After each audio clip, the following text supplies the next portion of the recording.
go. Go, go, go, go, go, go, go. Let's go! GG's! Well, we got a couple of minutes. Does a stranger of paradise want to introduce themselves while we let them get through the castle a little bit? Yeah, sure. So we are starting Stranger of Paradise now. Action, not RPG. Yeah, like more of a Neo type action game, way different from most of the other games we're going to be seeing here. And we're basically being thrown into the combat right away. Oh, Desa, by the way. Yeah, and I'm denhonator. I was running Final Fantasy Legend 2 earlier. Now I'm back commentating this game. Just wildly different than that game. Just a little, slightly more modern. Just a little bit. Yeah. So I know how much time we have for FF8 right now. If you guys want to go over other stuff, otherwise we can start explaining about SOP a little. We probably have like what 3 minutes until we want to start commentating the. Yeah. Go ahead. You have a couple ahead. minutes. All right. So basically, with SOP, you have a few main mechanics. You of course have your HP. You right below the HP, you have an MP bar, which allows us to use some funky moves you saw every now and again. Santa was doing those somersault raging slashes, which deal a lot of damage. Those MP-based moves are going to be our bread and butter for most of the run. And a lot of the whole gameplay is also built around classes, because classes are making a comeback in this game. We're going to make sure to go for axe-based classes throughout the run whenever we're able to. And yeah, right here we just have to start going through some tutorial stuff, basically having to learn how to combat enemies. It's just a sequence of attacks and actions we have to do, locking on, attacking, guarding, evading.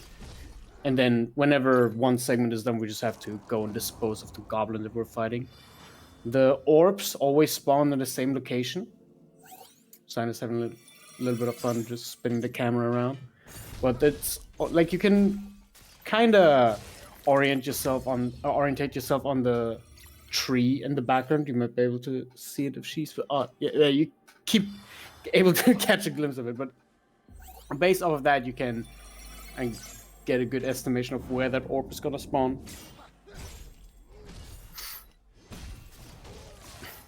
Nice. Got the wall splash on the goblin.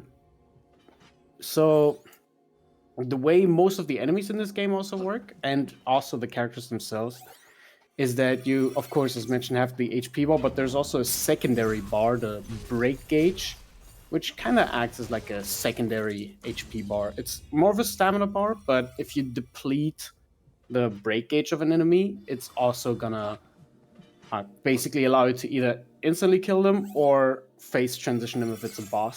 So we're gonna make use of depleting the break gauge most of the time, because it's in almost all cases faster than depleting the actual HP gauge. HP gauges are usually just getting depleted for regular enemies. Yeah, and that's the tutorial section. So now we're gonna have just a few more cutscenes. There are a lot of cutscenes in this game, but it's actually really easy to skip. And you just kind of mash start and it'll automatically buffer the skip input as early as possible. It's very comfortable in that regard. Or you can probably cover a little bit of the FFVIII. How's that going? Mm-hmm. Yeah, we actually have Windows coming up on his final fight right now, so we'll commentate the last fight, and then once Team Mog heads on over to SOP, we hand it off to you guys. Just a few more minutes left of our run.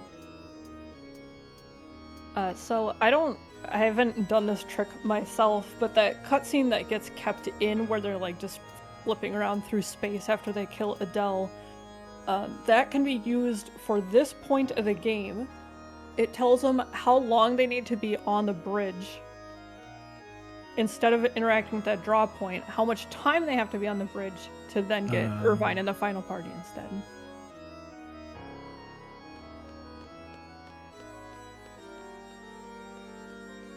I'm not sure why Windows stopped on that screen. I hope that's okay.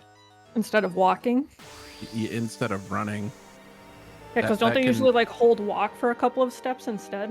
At the Does he do, beginning, like, yeah, but a different- yeah, okay, it's I mean- fine. Okay, we're good. Yeah, normally you just want to run through that screen so that RNG doesn't move to a point where it gets Irvine out of the final party, but We're good. yeah. So quick phase 1. Uh-oh. Okay, we're good. Yeah. Okay, good. Yeah, it was just a buffer for the next armor shot. I saw Yep. DA for Dark Flare come off, and I was like, uh-oh. Yeah, if you don't get your limits during that fight and it gets up to Dark Flare, you're dead. Like, thankfully it's not that far back for the safety save, but still, not fun Yeah. to have to do the tri-point part again. It's at least about 5 to 6 minutes, yeah. Yeah, I know that run back pretty well, unfortunately. The walk of shame. Okay, so Windows is he did the Aura Stone and now throwing the heroes on his 2 faster party members. Squall's attack is much slower than Zell's, so we want to put the hero on Zell. So that when we get to that final part with Ultimacia and you're just trying to force dialogue points to pop up to progress the fight, they go by a couple seconds faster. And the true boss of Team Mog, LT2 skip. So we're canonically on pace.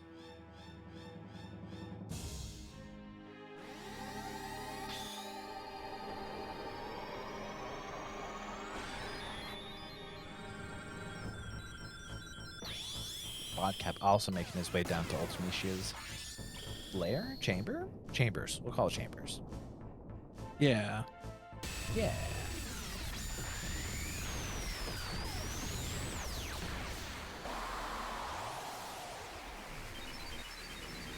So Bodcap, I assume, is going to do the method of just walking a couple of steps. We'll see. Maybe he does something Uh, crazy. Podcast Yep, probably that's- just hit the He just- the drop point whatever times he needed, or he manipulated Oh, it did he? to I didn't see him I- getting yeah. I was watching saw- on Windows. So he hit his one step as soon as he transitioned, and I saw him take like a little stutter step. So he did his one step. Okay.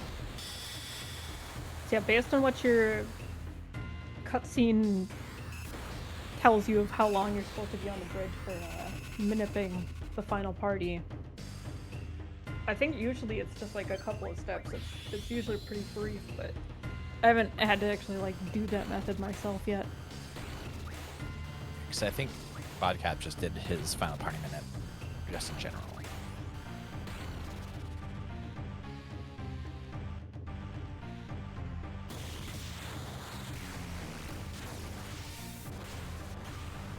The most powerful GF.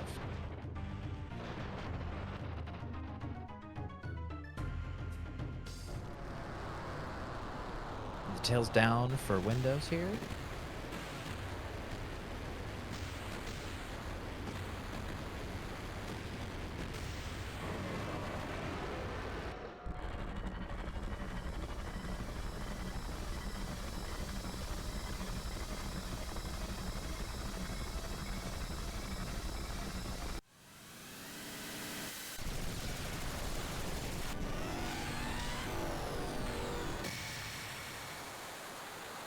All right, the Selfie surviving that flare on Bodcap screen. Setting up the heroes after the Aura Stone. Ooh, he has an extra Aura Stone to spare.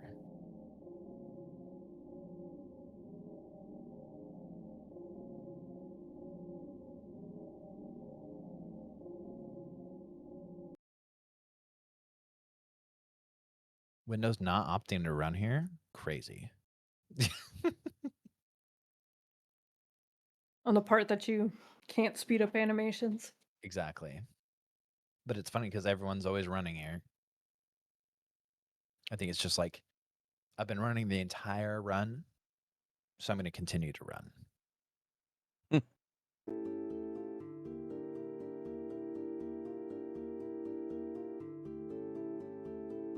Okay, we're getting very close to both of our runners getting done. Windows in probably like a minute. Podcap in like 2, 3. Very, very close. Team close race on the end here. Yeah, this relay has been like, this is a strong start. All Yeah. 3 teams within like 20 minutes of each other. Yeah. Yep. The fact that we saw a world record and an RTA skip that's never been done before on a relay, I don't know. This is insane for the first 10 hours of Relay 10.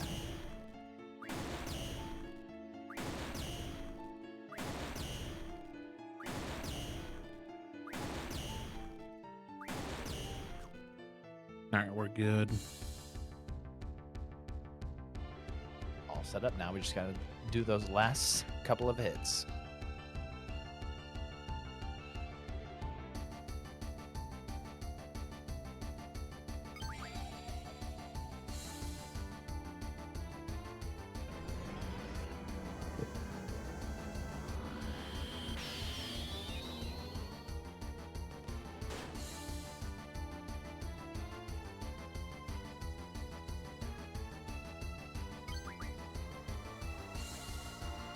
No, not the baby.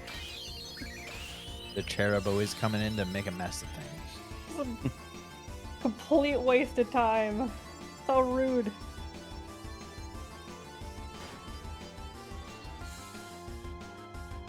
Best girl selfie selfie got coming in. Yep, Yeah. selfie got Yeah. good ATB. Oh, Selfie get the final hit. Yeah, get him. And Yeah, time perfect. for Fire for Maw. windows. Woohoo! Very nice. Some more clappers. Claps in the chat. GGs. Go ahead and hand it off over to Stranger Paradise. Yep. Thank you guys so much for hanging out with us for Final Fantasy VIII crew. Yep, thanks for having us. Good luck to all the runners and GL to the Stranger Paradise crew. It's been Yeah, awesome. thank you guys so much. Take it easy. All right. All right. In the meantime, cyanidesugar has beaten the first mission, the Chaos Shrine, where you fight someone that looked very much like Garland, but actually Chaos Advent. You know. Surely not Garland. Yeah. So, yeah, basically, to reiterate on a few points, we mainly want to gear towards classes that'll use Axis later on, because Axis specifically are able to deal a lot of damage in this game. It's actually ridiculous how much stronger Axis are than everything else in this game. So, as we progress, we're going to unlock more of that.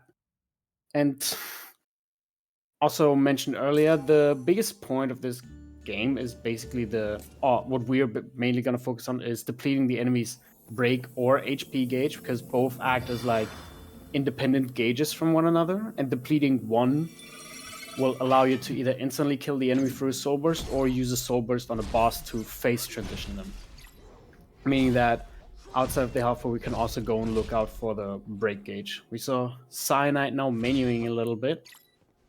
A very big thing in this game is that you saw her moving around in Chaos Shrine in a very funky manner. It's called the dash cancel. Basically, what we're doing is what we want to do is we want to sprint and dash simultaneously. We constantly hold down the sprint button. You can remap it to be like L1 or something like that. And then you want to dash. You see every like lunge forward is a dash in itself, and you then have to stop for a tiny little bit between dashes to input the next dash, because if you get two of them, you saw it a few times here, you get a dodge roll instead, which is much slower than the dash in itself. So it's kind of like an animation cancel, and this is going to be our movement throughout the entire run, from level traversal to combat, bosses, all the way through. We're going to want to dash cancel like this. We also want to make sure to buff ourselves with haste and later on flee as well, because haste just speeds up all of our animations, but I think it was like 25% or something like that. Oh yeah, bot cap is done. So go wins, the wins. Go wins. Go wins. GG Bodcap. Thank you guys for having us. We're gonna head out. Thank you Have so a great much. rest of Enjoy the relay, run. everybody.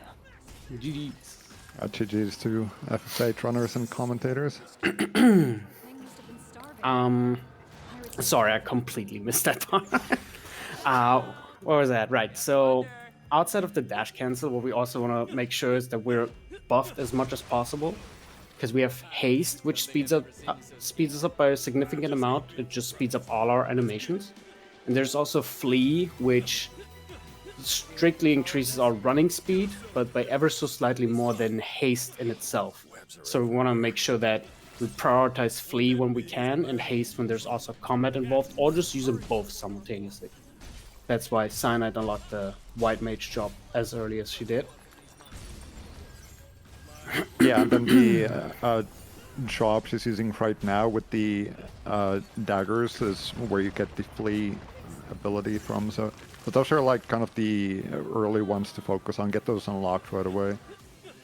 Yeah, you have a variety of classes, like in this case, White Mage and Duelist is the other class. And we do need levels on Duelist, because leveling up other classes will allow us to basically level those up. If you level up Duelist and later on another class called Pugilist enough, you can unlock 2 halves of the Thief class, which Thief is then what we use to get Flee. And we're going to do it the same way with a class called Berserker later on. We're going to level 2 separate jobs to unlock both halves of the Berserker class, so we can actually utilize it later on for massive damage. Yeah, you can think of it kind of as like a giant like skill tree that you're yeah. like leveling, and there's like basic and was it like intermediate and expert jobs, or I don't remember how they're called, but there are like 3 Something different like that. tiers Yep. of the jobs. Funnily enough, the expert jobs are, at least for the story difficulty, completely useless. Yeah. They're more interesting for the higher difficulties where you need to, frankly speaking, actually play the game a little more. Because on story, the difference between story and any other difficulty is massive. You don't see it as much here right now, because we still don't have as strong of like abilities. But later on, you're gonna see how easily we just wipe the floor with the enemies. While on higher difficulties, that wouldn't be possible. Yeah. So by the way, Cyanide is fighting BK right now, which is kind of a unique boss that it doesn't even have phases. You just deplete the break gauge once and it's done. And the other thing is that there's a bunch of those pirates there trying to harass you as you try to fight the boss. But you know, that seemed to go pretty well. What you really want to look out for on this fight is that the pirates just don't overwhelm you. Yeah. Actually, like, given that we're on story, it's not too hard to dispose of them, because if you use Aftershock, which is one of the combo abilities that you can unlock with the mace, the AoE is big enough that it can just take out some of the pirates kind of as collateral damage, which is pretty useful. A very important thing, actually, which kind of makes up a lot of the speed in this game. You saw Cyanide leveling, menuing during the Soul Burst on BK. Every time you do a Soul Burst, you have a cutscene. On small enemies, it's usually just like 1 slash that quickly disposes of the enemy. While for bosses, it's always a big, elaborate animation that takes anywhere between like 10 and 20 seconds. So it's a little different for each boss. And you want to make sure to get most, if not quite all, but almost all of your menuing done during that time frame. Like xeidin right now as well, he's doing a soul burst and he's using that time to swap the swordsman class, which is for the most part pretty useless to us, to the mage class, which we want to level up to get the white mage, which is what Cyanide is using right now. And only in like very rare circumstances do we ever want to menu outside of those kind of soul bursts, just because it gives you time similar to what we saw in FF8 earlier, where you have the timed segment and Windows was flexing around a little bit. You can use these kind of time frames here as well, and it's going to be very useful to save a lot of time for that, through that.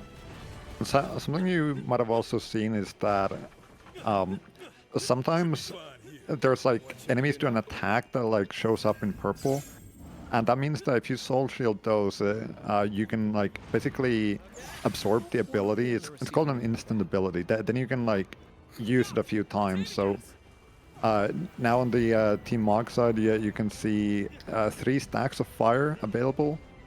So now they can just be used like instantly. They come out really fast.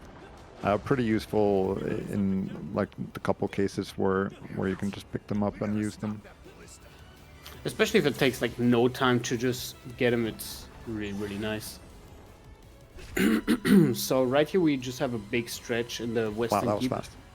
Yeah, that was a pretty decent Chaos Advent. Cyanide had a little bit of trouble cleaning the breakage. What, the phase 1?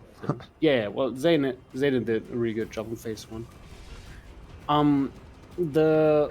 Oh yeah, no, phase 2 is going really well. Okay, Oh wow, okay, that was a really good not one. bad. Yeah, Ash and Jet put in overtime on that. That was really, really good. Yeah, especially for the earlier bosses, your party members contribute quite a lot. Later on, they start to kind of not be as impactful, especially when we have like our axe build all like loaded up. There is actually like if you have party members in your party, it increases the stats of the enemies somewhat. Mm-hmm. It's like 10% for the regular stats, strength, stamina, and all that, and 16% to HP and break gauge per party member, something like that. Yeah. So essentially, it is once you get past some of these earlier missions, it is optimal to remove them. Though of course, it can be helpful to have them like take the attention away from you, so that you can like just charge up those moves and hit them in the back. Not entirely sure what all the runners are going to choose to do here, but that's kind of how the thing goes. Yeah, it's general. Like you optimally not want to use any party members past the first mission, but especially Xeidin and Cyanide, but I think D-Wins as well. They all they came back for the relay to run SOP again, and they pretty much all ran the game closer to release. So a lot of the modernized changes haven't really translated yet. For example, the party change, or there's going to be something which I hope they're going to be doing where you can upgrade your weapon level, which Well, if you need to. If you need to. Back in the day, you were kind of just out of luck if you got a bad axe drop or a bad weapon drop, because that's something we're going to go over in a second in detail, but you can upgrade your equipment as you go along if you don't want to, or if you don't get lucky on actually getting those drops. And that's something that used to be very, very difficult and only became easier on the newer patches of the game. I think we're at 1.32 or something like that, so there's been a lot of patches. And right now, Cyanide's fighting Black Knight. First phase was pretty fun. We unlocked Marauder now through getting an axe weapon from BK, which that one is at least consistent. And what you want to do here is you want to use Sundering Blow, because you see the break gauge just absolutely melts to charge attacks. Yeah, that was pretty good. That was pretty fun. This is a fight where not having party members, for example, would be really good, because the Black Knight dies to a single charge attack if you don't have party members, but you saw that with party members around, he retained a decent amount of his break gauge still, just because the stats are slightly higher and the HP and break gauge is a lot higher as well. And yeah, regarding the levels, so I touched upon that just now, where if you get bad luck, you have to upgrade your equipment, namely your weapon. If the entire game is, I think it's similar to Neo, like it has a very similar equipment system where every level or every area has its own level. Like for example, Referent Wetlands is mission level 26, and it's going to go all the way up to mission level 115, I believe. As soon as you're like roughly 8 to 10 levels below with your equipment, because your equipment also has levels and it ranges somewhere around what the area level is, or the mission level. As soon as you're like roughly 10 levels lower on average is when you start seeing some penalties in your break damage dealt, because your armor and all that matters for the calculation. but the most important part is always going to be the axe, because that's what actually deals the damage.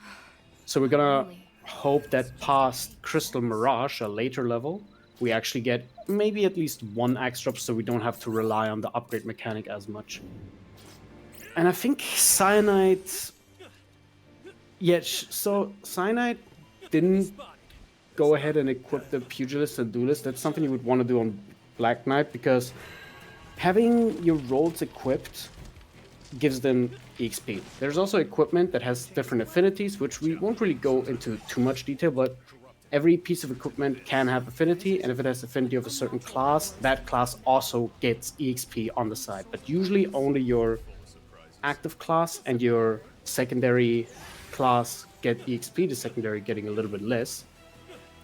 And if you menu quickly enough during the soul bursts on Big A and Black Knight, you can actually guarantee that you will have Flee starting with River and Wetlands. But for that, you really need to make sure that you properly arrange your classes, need to make sure that the correct class is in slot 1 and slot 2, and also for Flee specifically, you want to make sure that you wear a specific armor piece, which you always get, which gives you extra Pugilist EXP. But it's a lot to do, so not necessarily getting it done makes it so that it's RNG based whether you get Flee or not. Yeah, and it's like if you really want to like run at a high level, it gets pretty particular where it's like you don't have much kind of room for errors. Real quick, what is with D-Wince's settings? His screen is bright. Wow. Usually Yeah, that thing is probably dark, just like the lowest settings or something. Maybe. I think don't know. if The you have game like is- shadows at minimum or something, Oh, it's that just might like be there's it. basically no shadows. It looks so different. This entire cave is usually super dark. You saw it on Xeidin and Cyanide streams, but this is bright. The game is not necessarily very well optimized. Yeah. So it's like, well, I assume D-Wince is on PC and I think what were the others on console? Xeidin was on Xbox, and I'm just assuming that Cyanide is on console because she at least ran on console back in the day. Yeah. So if you're running PC and you don't have like that very new PC or like a bit of a budget PC or something, then you probably want to like really turn down the graphic settings to maximize your performance. Even if you have like a really good PC, running at like 120 FPS probably not going to work.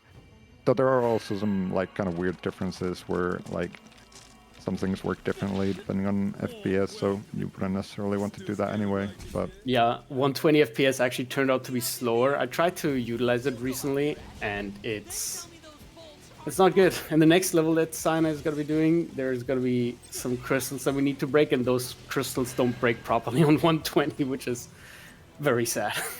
yeah, I think it's like take less But oh damage. well. Yep.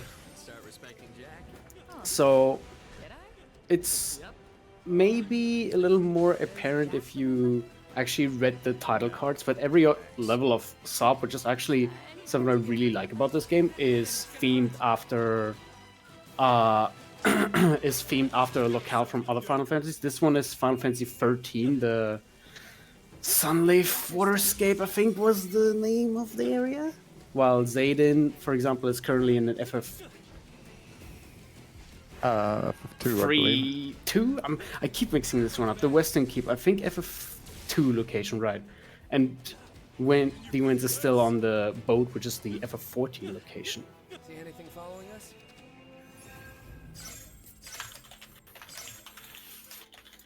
Yeah, so basically by watching this run, you get the entire relay. Yeah, actually, yeah, we have 2 relays, actually. You're right.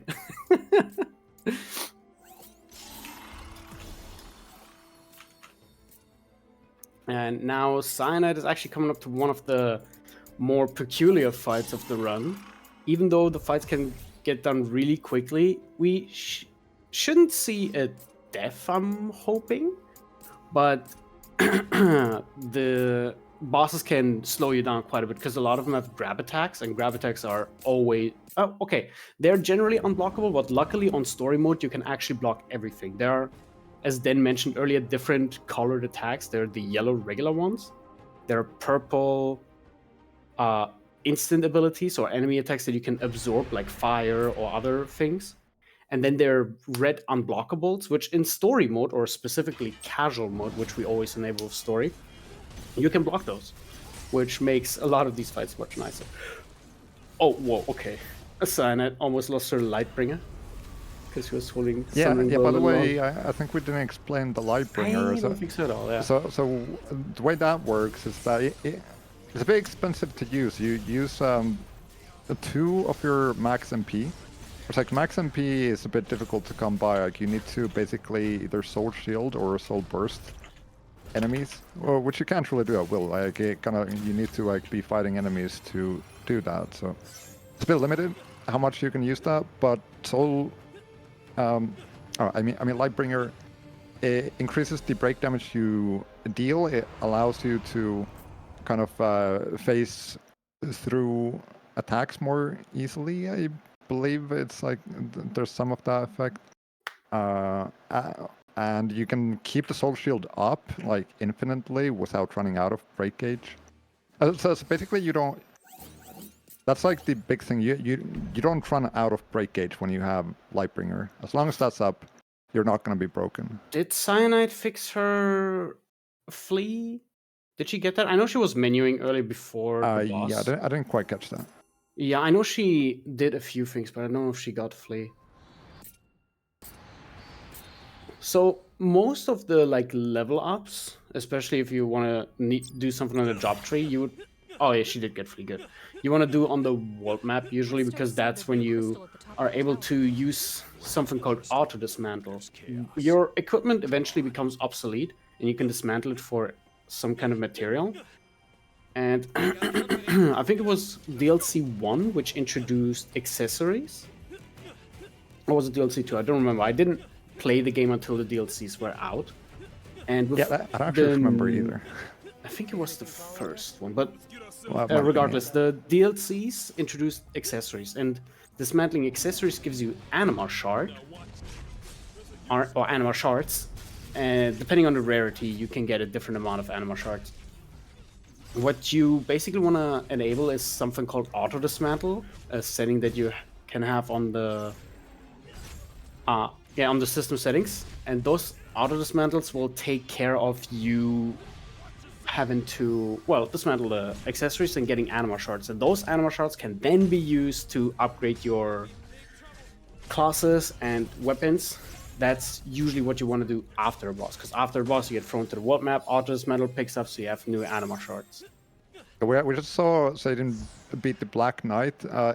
Lil unfortunately didn't have enough max MP in the first phase, so after using Lightbringer, there was not enough MP to use any abilities. But phase 2 went really quickly. You could see without party members, it actually just one-shot the boss at that point. Oh, Wind's getting dragged away! No! Windstorm has a little bit of a pulling effect on it, so Wind's just got dragged away with his Sundering Blow active. So, Cyanide's on one of the harder levels in terms of traversal, the Crystal Mirage. This is FF3, I believe.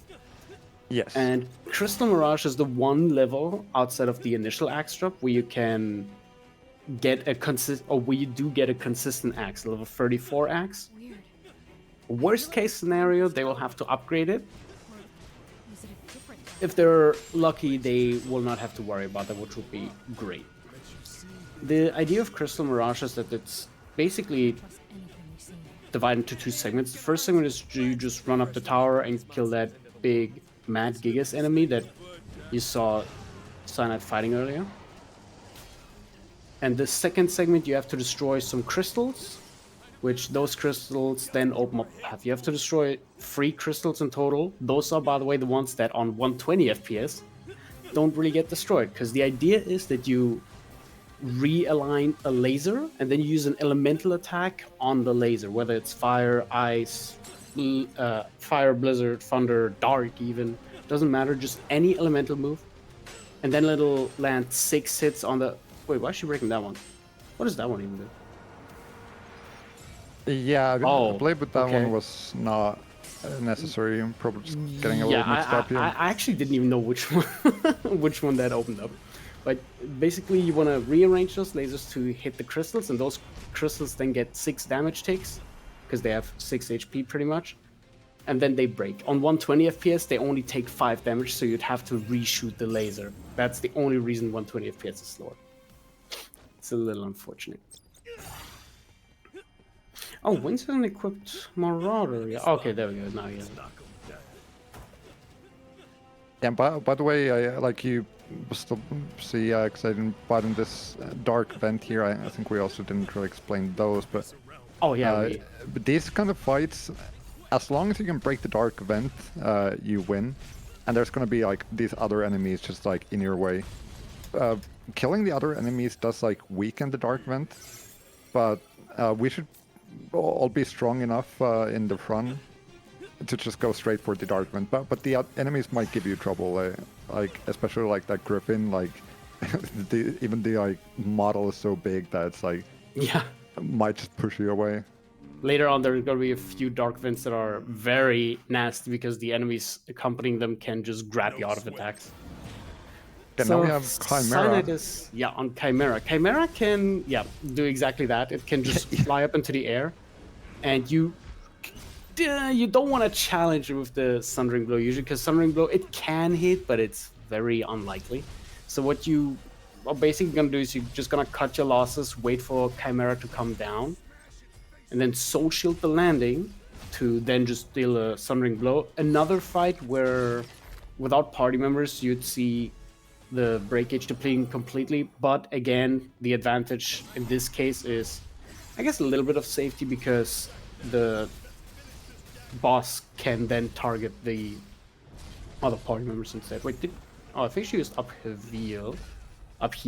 Sorry, I keep getting the name wrong. Oh, running a little bit of low and hell.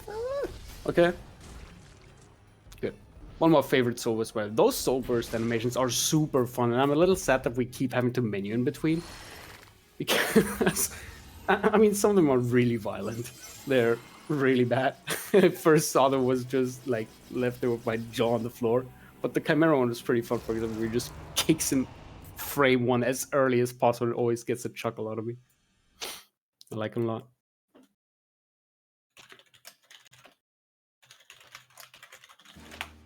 Okay, in the meantime, the other teams are going to the what was it called? Sunless Waterscaper? So it's the FF13 area. Oh, well, in this game it's called Referent Wetlands, I believe. Oh, sorry, yeah, Sunless Referent Waterscape is is the FF13 name. Yeah, so one thing that you see them doing, that there's this weather orbs that you have to change, just like in FF13. You're just gonna have to change them back and forth every now and then to like either grow some like vines to make you a bridge, or take away the water so that you can pass on dry land and stuff like that. And we have elemental core. Well, fused elemental now. Changed name in phase 2. Same but different. Yeah. Let's see. Okay, almost done. Okay, yeah. Okay. Good. Soul shielding actually depletes a little bit of break gauge as well. So if the enemy is left with like a sliver of it, it's always nice to just take away it with just soul shielding. It leaves you with some options in case you're running out of MP, for example. And that's almost split for Tonberry. Now, I decided to just split after the cutscene skip. Definitely not because I wasn't in time for Choco earlier, so I made this the consistent spot. It's fine. It's gonna be consistent splits. It's or it is consistent.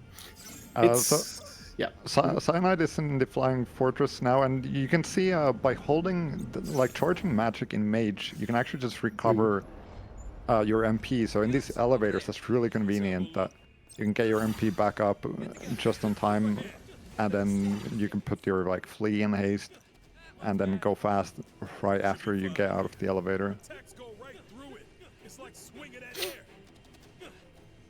All right, all three of them are done with fused elemental Oh, now. Crystal Mirage is so bright. Oh no! That's like hurting my eyes. I don't even know what it's gonna look like at the top floor. Oh no! Oh no, Winds got lost. So, Crystal Mirage is technically very easy to traverse through, but the moment you avert your attention for just a second or you like misalign your camera, if Oh, you there we haven't go. played this level like 10,000 times, you're gonna get lost. It's really, really hard to find your way again at that point. I think I wouldn't be able to necessarily immediately find my way either if I were to get lost, because it's actually just really, really hard to walk through this level. Yeah. And I mean, I got a little bit lost in my Final Fantasy XI run as well, so, you know, It happens to the best of us. yeah. Well, I'm not, I don't feel like I'm one of the best, but you know, Don't anyway. worry about it.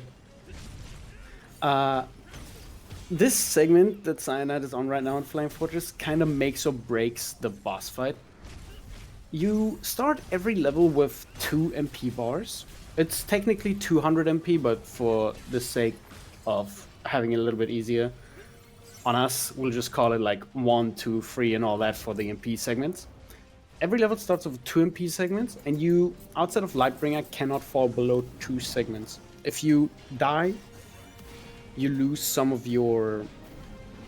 actually, no, on casual mode you don't lose MP, but generally you lose max MP all the way down to 2 MP. However, Soul Shielding as well as Soul Bursting gives you more max MP.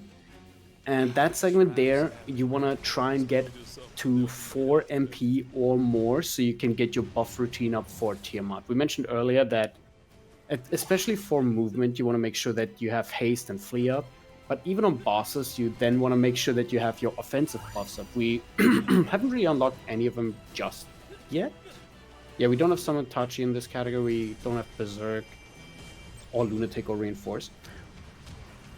But for Tiamat, for example, Lightbringer, we can kind of consider offensive buff. Lightbringer removes 2 MP, or it takes 2 MP, but it also removes 2 max MP, so it's very resource heavy. But as Dan mentioned, it also increases your damage. We want to make sure to have enough MP to still launch our attacks, because Tiamat especially can be a rough fight because she can just jump all over the place. Newer routes have been able to implement a move called Moon Slash, which is on the Marauder job. And that move has really, really good tracking and really good damage for what it does.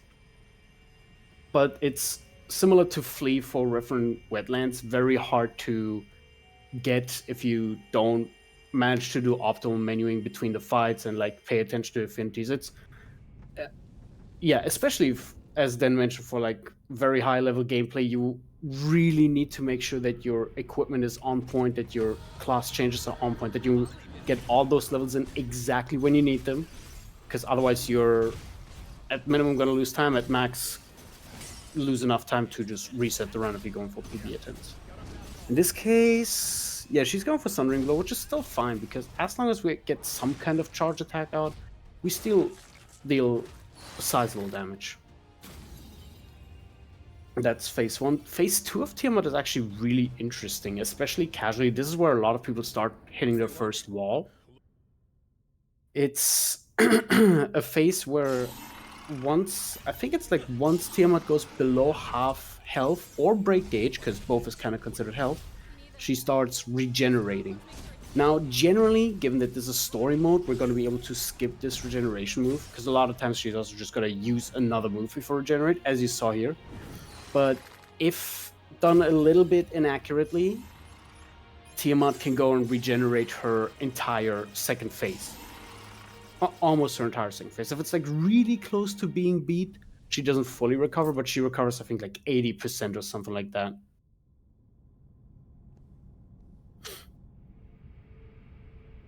But that was actually a pretty decent Tiamat, especially using Sundering Blow. I think the only reason I started implementing Moonslash is because Sundering Blow just wasn't fully consistent in tracking Tiamat down. But both are, at least damage-wise, totally viable. And now we also got our final party member, Sophia, this is where if you run the game without any party members, similar to what xeidin and Winds do, this is where we would kick out the final one because Sophia only joins now, so she's just gonna be put into a vacant slot. But in this case, Cyanide actually doesn't have to worry about it because she already has 2 filled up party members. Oh, I think one thing we didn't mention, you can actually swap your party member's skin. You see that Cyanide's running around with Jed, and xeidin as well as Demons are both running around as Neon. Personally, I always tend to run around with Ash, the third of the bunch that you have at the start. The important part, however, is as long as you're not Jack, you get shorter soul bursts. Not for the bosses, but every enemy can have like really long-winded soul bursts, even for the small ones, where you see like a 5-second animation. But for the side characters or the other protagonists, you always just have a slash into the soul burst. So it's always a consistently fast soul burst. It's almost never optimal to keep Jack around if you can avoid it. And by the way, Cyan is also now on Hollowed Massive, which is the FF10 area, the Mount Gagazet retrain. You saw the avalanche there. That segment there is a little bit annoying because you kind of just have to wait it out.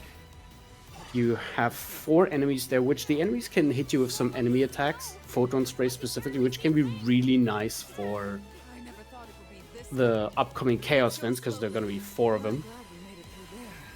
But the avalanche is also a problem because if you get hit by it, you actually lose a lot of break gauge. And if you were already kind of damaged, what happens is that you can get your break gauge drained completely. We mentioned how if the enemy gets their break gauge drained, you can soul burst them. If we get our break gauge drained, or if we lose our break gauge, then we get stunned, which loses MP. It immediately removes all of our buffs, and it just keeps us incapacitated until we either get hit or like I think it's like 2 or 3 seconds pass of the character just kneeling on the ground, getting a little respite. Yeah, there's the first of the 4 Chaos Vents. Now there are gonna be a few more. Aren't they just called Dark Vents? Are they Dark Vents or Chaos Vents? I don't know. Actually, maybe they're Dark Vents, not Chaos Yeah, Vents. I think you're putting a little too much chaos into this game. No. Like, there's a lot of chaos, but I don't think those ones are. Are they? I'm not sure. Actually, yeah, I think there might be Dark Vents. I'm just chaos pilled. You see Winds now on the little MP grind segment. Winds is a little bit worse of an... Oh, he just went for the ogre? Okay. I never considered that. It gives you a lot of MP, but I also usually don't have Marauder at this thing, so that's actually a very interesting approach. Another good thing that killing random enemies whenever we have the time to does is it also gives us equipment, because we do get equipment from boss fights and finishing missions, but if you're very unlucky, you could, for example, there are multiple equipment slots, and you could have gauntlets from like 3 levels ago because you just never got an upgrade, and that can severely impact your break damage dealt. It can be pretty tricky, so you hope to at least see all equipment pieces somewhat equally. If you don't get them all every mission, it's fine, but every like 2 or 3 missions you definitely want to see an upgrade to what you currently have. Yeah, Desa mentioned earlier that the like average item level is actually really important, and kind of then also that means that the other things are not that important. But like they have all kinds of like stats and like random effects on them. Yeah, you don't really have to like create like, oh, maybe I should have this, or yeah, and just put on the like highest item level for the main story. That's what you want to do. Yeah, it's kind of silly how little the, I guess, in-depth system matters for the regular playthrough. Yeah, it's only when you get to like DLC or like post-game kind of stuff. I would say even DLC 2, at least the story portion, doesn't necessarily care about. Like, there's a a run that I myself have done a few times called Full Game, where I do the game from the start till the end of the final DLC. And at least there, I don't care about anything but equipment level until I get to DLC 3. And even then, the only reason I care a little bit more about it is because DLC 3 can give you crazy equipment. Wait, what? What's that sound? That was probably me nigh on choking on air. Yeah, by the way, Cyanide just quickly drove by Dragon Zombie. Dragon Zombie it can be a little bit of a rough fight casually, but in the speedrun we're actually set up really well to dispose of him, because in phase 1, again, it's story mode, we just kind of defeat him quickly. In phase 2, if you're not quick enough, he can get out a putrefying roar or something like that, which deals damage in an AoE blast. It knocks you away, and that's when it starts moving around the map and attacking. But he has 8 little spikes on his back, and breaking any of them stuns him. Given that our attacks are AoE, whether it's Sundering Blow, Moon Slash, or even Cyclone Rush and Brutal Tackle, which we'll see later on throughout the run, they manage to break some of the spikes on the back, so you're pretty much always safe in that regard. Where is Cyanide going? I'm not quite sure. Oh, okay. So apparently there's a long path around. What you can do is you can just drop off a ledge. Guess Cyanide might not be aware of that way, so she just like ran forward up into the wall, turned right, ran all the way to the wall, turned right, ran all the way to the wall, and then went for the dark vent, not chaos. Dark vent. There we go. Also, Cyanide finally has the Berserker class, which is going to be our main class for the rest of the run. Because Berserker class, for one, it has good stats for the Berserk, for Axis in general. It also has an improved Link free combo, which I can explain in a few seconds, because I think we didn't even really talk about combo abilities. But the biggest part about the Berserker class is that it has the Berserk ability. Every class has its own ability. For example, mages can cast magic with their ability. The Thief can steal with its ability, whether it's item or enemy skills. Pugilist just punches a lot. But the Berserker has Berserk, and Berserk vastly increases both damage dealt and reduces damage taken. I hear ya. Just the thought of climbing And this thing makes the me big part is, of tired. course, that we deal more damage, because with that we can shred through a lot of the bosses. It's a real big addition to the run, So cold. because it's We are quite actually high up. crazy how much more powerful we get purely off of the Berserk buff. You can forgo like 2 or 3 different buffs and just say, I have Berserk, I'm fine. And what I guess started talking about the combo abilities. Every weapon, or like generally the combat, the way it works is you have different weapon links or combo links. You can do 1, 2, or 3 hits. You can do directional inputs, forward, backwards, or to the side even with some weapons. And you have after parry slots, but the only really important ones are the 1, 2, and 3 hit combo. After every partial combo, or after every combo segment, you can do a combo ability, like the Sundering Blow that Cyanide has been using, for example. Or later on, we're probably going to be seeing some Brutal Tackles as well. And the combo abilities can only be put into certain slots. For example, Brutal Tackle can only be put in slot 3, Moon Slash only in slot 2. And you want to make sure that, especially later on, that you use a lot of Brutal Tackle, because some of the classes upgrade combo links that are in specific slots. One of the reasons Berserker is so good is because on the 3rd combo link, so when you do the full regular combo, you can then use Brutal Tackle. And that Brutal Tackle, on top of being already ridiculously strong, gets another buff to its damage inherently out of the Berserker class. And it's actually crazy how much damage that ends up being. Cavern of Earth is a very confusing level as well, by the way. Similar to Crystal Mirage, if you don't pay attention a single time, you're kind of lost his cyanide running in circles a little bit. Well, usually you just want to descend immediately. Yeah, the moment you take a wrong turn, again, I would probably get lost in there as well. Dang, my chair's loud. Should Yeah, probably just stand up. I mean, 1 sec. it varies a little level to level, but as much as I like the game, I do think that some levels, maybe not the like peak of level design or like the at least like visual design. Anyways, Cyanide is entering the Lich fight. Some of you may be aware of a very iconic line from the game that comes up in that cutscene that we're of course skipping, but What? Cutscene skips? Oh yeah, there's some Cyclone Cyclone Rush. Rush. Yeah. Nice. So you could see like you can just keep spinning that Cyclone Rush. It's gonna keep dealing damage. Of course, like when you unleash it, that's when it deals the big bulk of damage.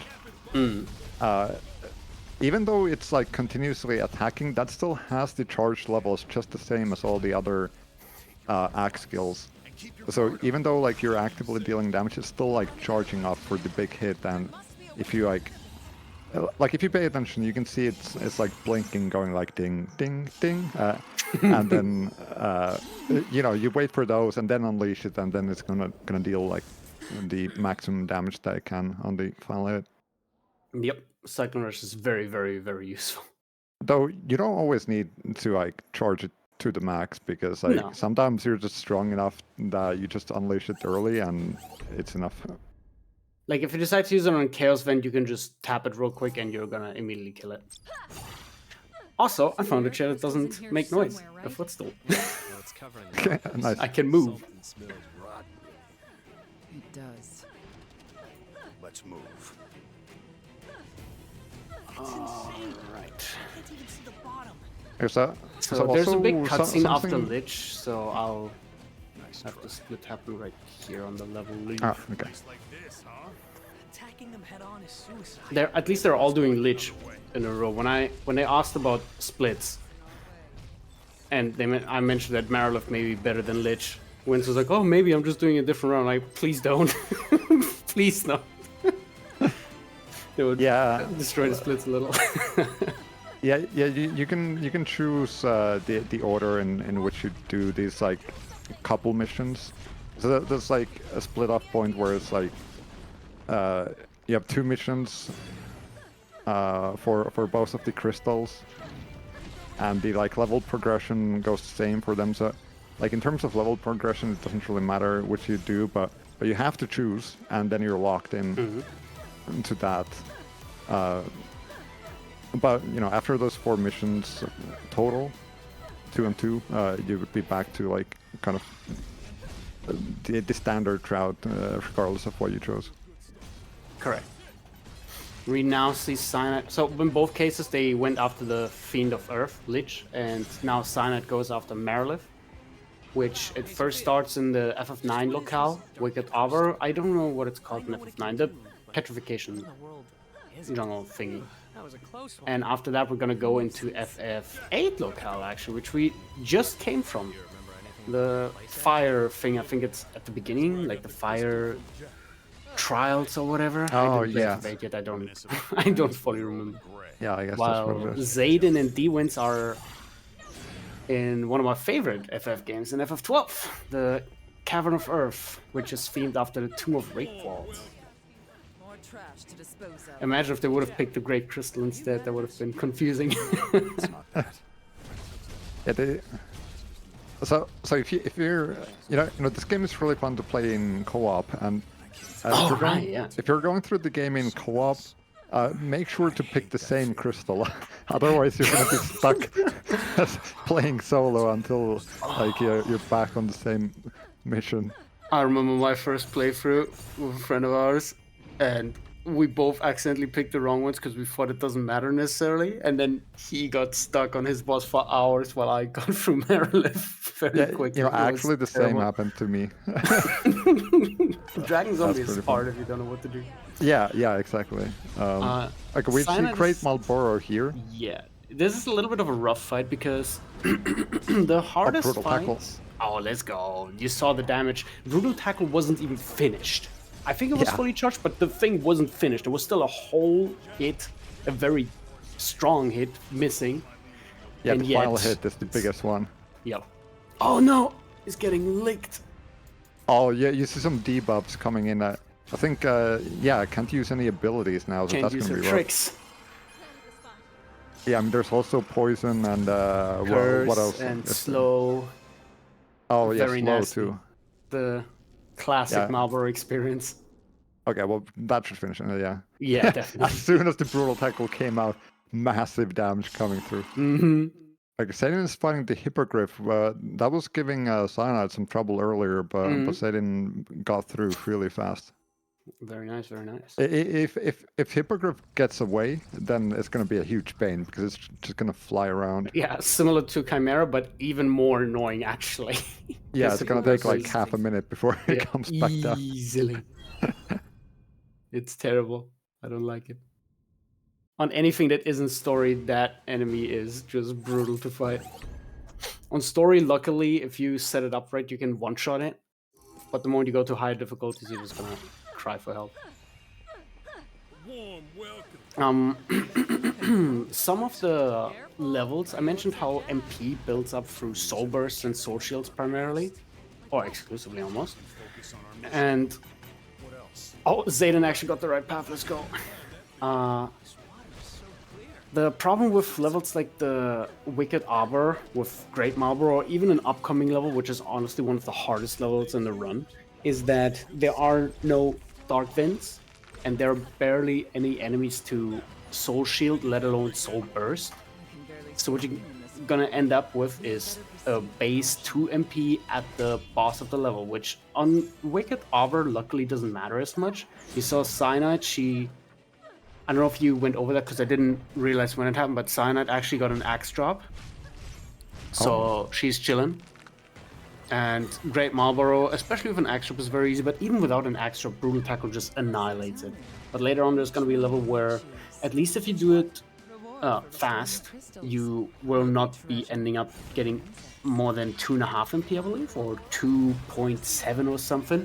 Which anything that isn't a full number rounded down doesn't really matter for setting up, and that is also accompanied with one of the hardest bosses of the run, so that's going to be a potential turning point for the run. Not necessarily that people are going to start falling behind, but they're going to probably struggle a little bit because it's really just a very difficult fight.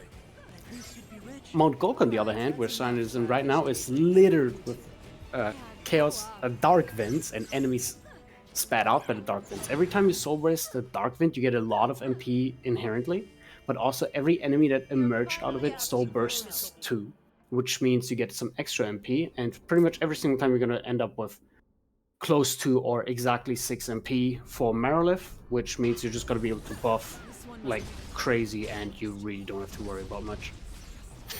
I think she didn't use Berserk, but yeah, actually she didn't use Berserk. That might be a little bit troublesome. But if it's a good axe, it's probably fine. It might be, yeah. With Cyclone Rush it is, because you can let it go early enough that Marilith doesn't get away. Cyclone Rush, it's from the back. Marilith didn't dodge, but he didn't get up. So the problem with Marilith is the moment she gets away, you want to get a lot of hits in, because she can get stunned out of that way for a few seconds, like that. But generally, the moment she gets away, the fight is prolonged by a lot, because she just slivers away. Phase 2 can start with Flaming Fury on higher difficulties. Otherwise, just a taunt, a regular attack, or what we want to see, Inferno. Because Inferno just means she's going to be stationary, you pop a Cyclone Rush, and she's dead. Similar to now. In this case, she taunted and then attacked, which is still fine. As long as she doesn't use attacks to get away or Flaming Fury, which again, I don't even know if she can use it at the start of phase 2 on story mode or casual. It's technically casual, as someone pointed out, and they're right. Yes, this is casual mode, not story mode. Technically. Also, something to note in the Mount Golg is that there's a lot of this like you need to like turn off the lava, but actually you don't, because you can just dash through it. Like you can kind of make use of the dash iframes, so you don't even take a lot of damage. But even if you like take like a couple ticks of damage, like you're still gonna be fine. I mean, we've been using fire without it. Oh yeah, you can just ignore that mechanic basically. As long as you iframe through it, it's totally fine, yeah. Water will boil faster? Indeed. But not just that. Well, especially on this difficulty, you usually don't take that much damage. But even on hard mode, like you can definitely do that as long as you like dash well enough. Those cubes. Let's relax for a bit. We were just down there. not Wait, are long we ago. caught up on splits? That means we're making progress. I was about to message because I didn't pay attention to the Lich split, but I just checked what the time was. I expect to be impressed. We're pretty high up, aren't we? We must be near the top. It's close too. So we're now in the club, or also called the Ruins of Machina, which has the best level theme of the entire game. It's just a banger. Unfortunately, we don't get to hear much of it, but it's a pretty good one. I like it a lot. It's actually one of the few tracks that I listen to in car rides as well every now and again. It's really good. This game has like really good soundtrack for like the field themes. Like each of these levels have like at least 2 different tracks that play during it. There's like one that plays at the start, and then like one that plays in the like second half. In some cases, there's even a 3rd track. And yeah, it's a bit of a shame because like the battle theme overrides that music. So most of the time you're just gonna hear the same battle music over and over, instead of the like unique tracks for each level. Which is actually why I made a mod that like disables the regular battle music, so you can just keep fighting enemies while enjoying the unique music for that level. Especially if you're doing DLC 2. The DLC 2 is basically like an endless dungeon. And the endless dungeon just sends you through all the locales that you visit throughout the game. Which means with that mod, you won't have to listen to the battle music all the time, but you can actually just take in all of it, because you're gonna be in those areas a lot, and you're gonna hear a lot of the battle theme. It does get old. Yeah. Because it doesn't vary much. You have like the more, I guess, how do you call it? The regular battle theme and the, I guess, serious battle theme. The one that plays in Cornelia, for example, but that one you usually don't hear as much. And it's a bit silly because I like in the 3rd DLC, there's actually one field theme that doesn't get interrupted with regular battle music. I suppose there were. Okay, it's a really good track, and I feel like they were like also so proud of the track that they were like, "Oh, the players gotta hear this one!" Like, yeah, it's the actual club. If Ruins of Machina is the club, then that one's like the king of clubs. It's it's the club 2. Club 2. Club 1 was so good, they made a sequel. Yeah. So, we have D-Wins also in Ruins of Machina right now, and Cyanide inching closer towards the end of Ruins of Machina. Ruins of Machina is Nothing's ever easy for us, is it? Let's silence this thing. I think it's FF5? No, is it? Or was Flying Fortress 5? I think one of those 2 is 5. 12? No, Ruins of Machina is not 12. No. That's Cavern of Earth. That's Wraithwald. I'll just check again on Xeidin's title card when he gets to Ruins of Machina. So, something very annoying about this level in particular is whenever you equip So, what now? the Berserker class again, which you're running around with some mage builds in Ruins of Machina. When you go for the Berserker class, you get a consistent greatsword. I don't know if it's from Lich or from Merilith, but one of them always gives you a greatsword. So if you didn't get, by some miracle, a super duper strong axe, you'll always have a greatsword equipped and you have to manually unequip it. Also, big laser gun. Yeah, there's like a whole mechanic of like going on the sides to like disable it, but you can kind of just like dash through really fast and it's gonna be fine. I did not know you can disable that. I think even for casual play, I just ran straight through it. Because what you can actually do is you can actually soul shield that cannon as well, which helps. true. But if you don't soul shield it and if you're not playing on story, you're dead. They cannon is certainly strong. didn't intend it to be impossible to get by while it's active, but they kind of made it like you probably shouldn't just rush in. Maybe you should explore the sides. I think Neon even says like if we're dead if that thing hits us or something like that. Yeah, you know, classic modern game design. You have NPCs telling you what to do. Backseat gaming. But yeah, we have Crate Claw here. Crate Claw also has like multiple parts that you can break. Especially in phase 2, you can see that a lot in action. Like as soon as you have an attack like really land, and these axe attacks tend to have like quite a big radius. It's gonna like start breaking those legs, and then the boss can't do anything. Except like the right claw. yeah, okay, it did break the right claw, but that brutal tackle was like right on the head, which like you don't really break the head. But you know, depending on what you do, you might see it play out differently. But a lot of times what can happen as well is you break something in phase 1, which then breaks the break gauge. And if you break the break gauge with breaking apart, it then starts phase 2 with Crate-Claw going through a broken equipment piece again. Also, this is FF5, I was right. It's the air castle thingy. Where you fight Archaeavis. Oh, is Flying Cyanide Fortress is upgrading 4 our axe! We see some axe upgrading. oh, there we go. That's nice. Level 64. That's decent. It carries you for almost the entire game. It's fine to upgrade it here. The latest point you want to do it is on the next level, actually, because that's when your axe levels start being a little bit more important, because the boss is nasty. And now we're in Sunken Shrine, and I don't think I even have to mention which FF game this one is. I think kind of obvious. At least if you play through it, it seems even more obvious. In this case, it's just a reactor from FF7. This one's fairly clear. I want to say some of the soul bursts on the boss are pretty funny with Neon. It's like it's just like with like bare feet, just like stomping on the bosses. It's really good. So a very interesting thing, and I'm 100% sure it's intended. In Sunken Shrine, you have a lot of generators that you have to break. Usually they take a few hits to break. If you have any electric type move, they break instantly. Runes of Machina, completing it will always give you a consistent club with Imbue Lightning.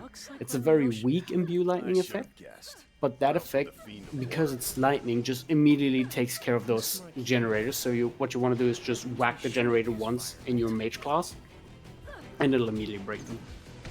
Oh, I see Demon's also caught up pretty well as well. I don't think we really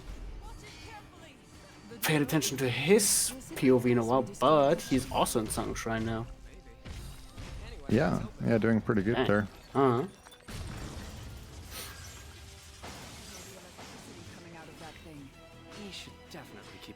So this part of Sunken Shrine, Sunken Shrine is another one of those levels where you would want to have way more MP than you actually get, because you have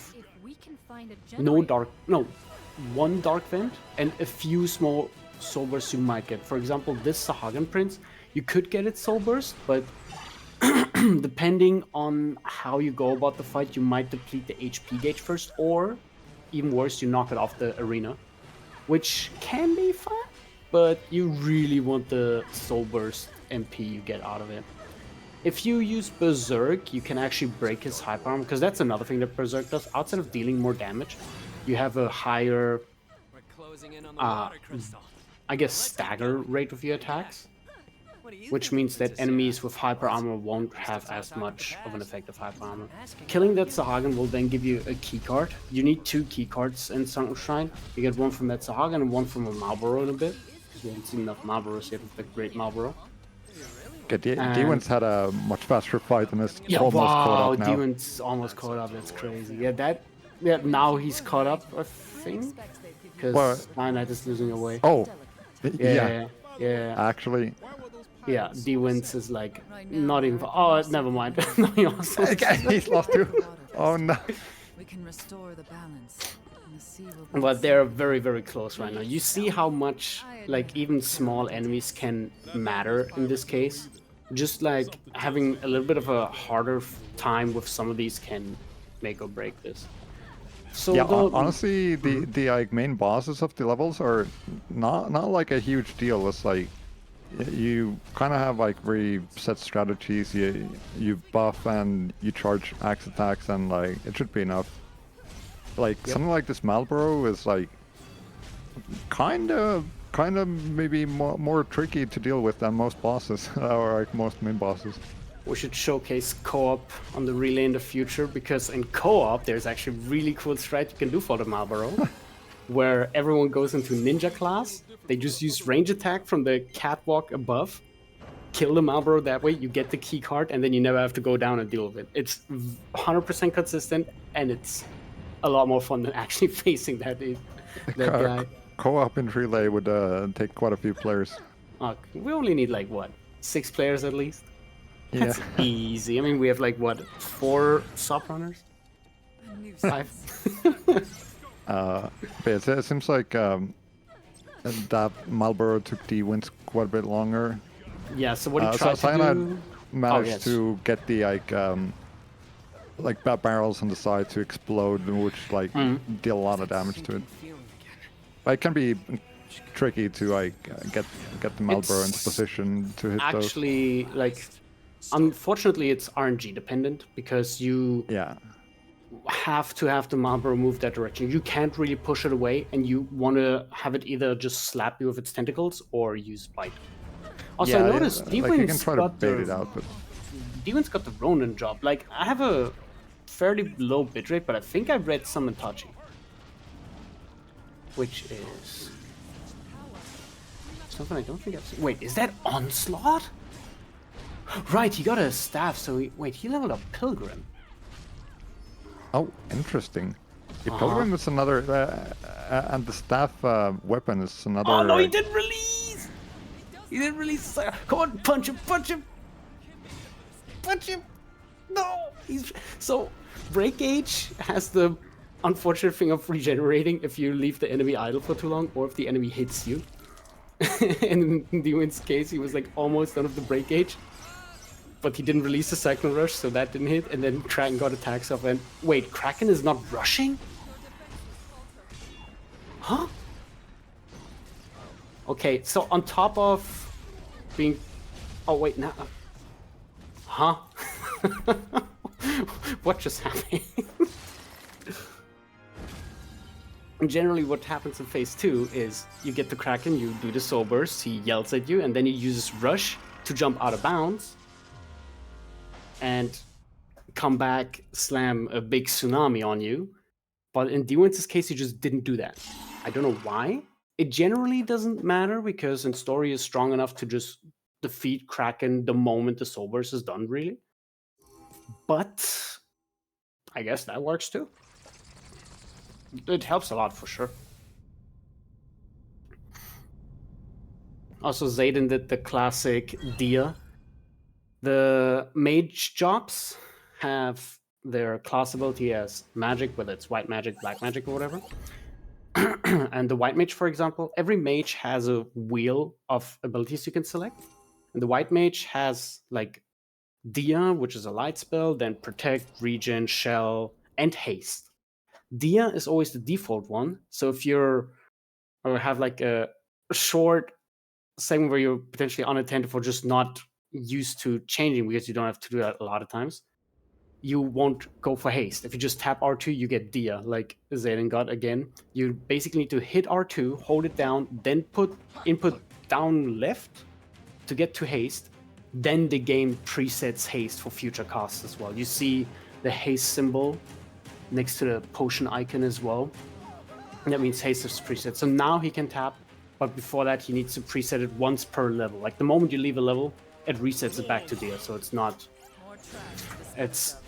fun when you then accidentally cast Dia and start running slowly. And Demons is doing some interesting menuing now by running around. Generally, if you open the menu, he did get Summon Touch. Generally, if you open the menu, the game doesn't freeze, but it doesn't allow movement unless you open the menu during combat, similar to what we do with bosses. That's when you can then change classes and all that as well. I think Demons overtook Cyanide now. He finished Kraken later, but wait, where is he going? I don't know where to go either. I think he's going back. He spun the camera so much I've lost. Yeah, I think he got turned around there while like menuing and all yeah, that. the problem is that he had a great sword equipped on Berserker, so he had to fix that, and all of that took so long that he ended up spinning the camera a little bit. So Cyanide was able to catch up a little bit again. And now they're both fighting Big A2, the Possessed. Which the strat is really just load up a Brutal Tackle and... Why did that not kill? Oh, party members, right. Wait, Demons put the party members back in, I didn't notice. I don't think Demons ever removed them. It's only been Xeidin with Oh, I thought Demons removed them. He removed them at some point because he has Sophia. He had to very swap them around. Wait, this is another segment, another part where not having party members would be very beneficial because one Brutal Tackle, even with a basic axe, always defeats Possessed. Unless Possessed dodges. He can dodge, but it usually doesn't happen. Oh! Let's go, Cyanide, going with my Pugilist. So, we talked about dash cancels earlier. Every weapon type has slightly different timings in those dash cancels. For one, some of the weapon types like Knuckles and Staffs, they can skip the unsheathing animation for when the weapon gets taken out of its holster or whatever. But they also have different dodge timings, and Knuckles are the fastest dodges because I guess the animation is just shorter or something like that, or you can cancel it early enough. And I don't think I've seen other people do it either, so I'm very happy to see Cyanide do it right now because she equipped Pugilist during the Possessed Soul Burst and is now just going to sweep through Ancient Tower of that. It also looks pretty funny. It also looks like the character is scraping their foot on the ground, and it's uncomfortable. I have to think about it now. You guys have to think about it too. Xeidin's fighting Kraken, phase 1. Okay, good Cyclone Rush. He has Berserk, so Berserk is just absolutely annihilating this.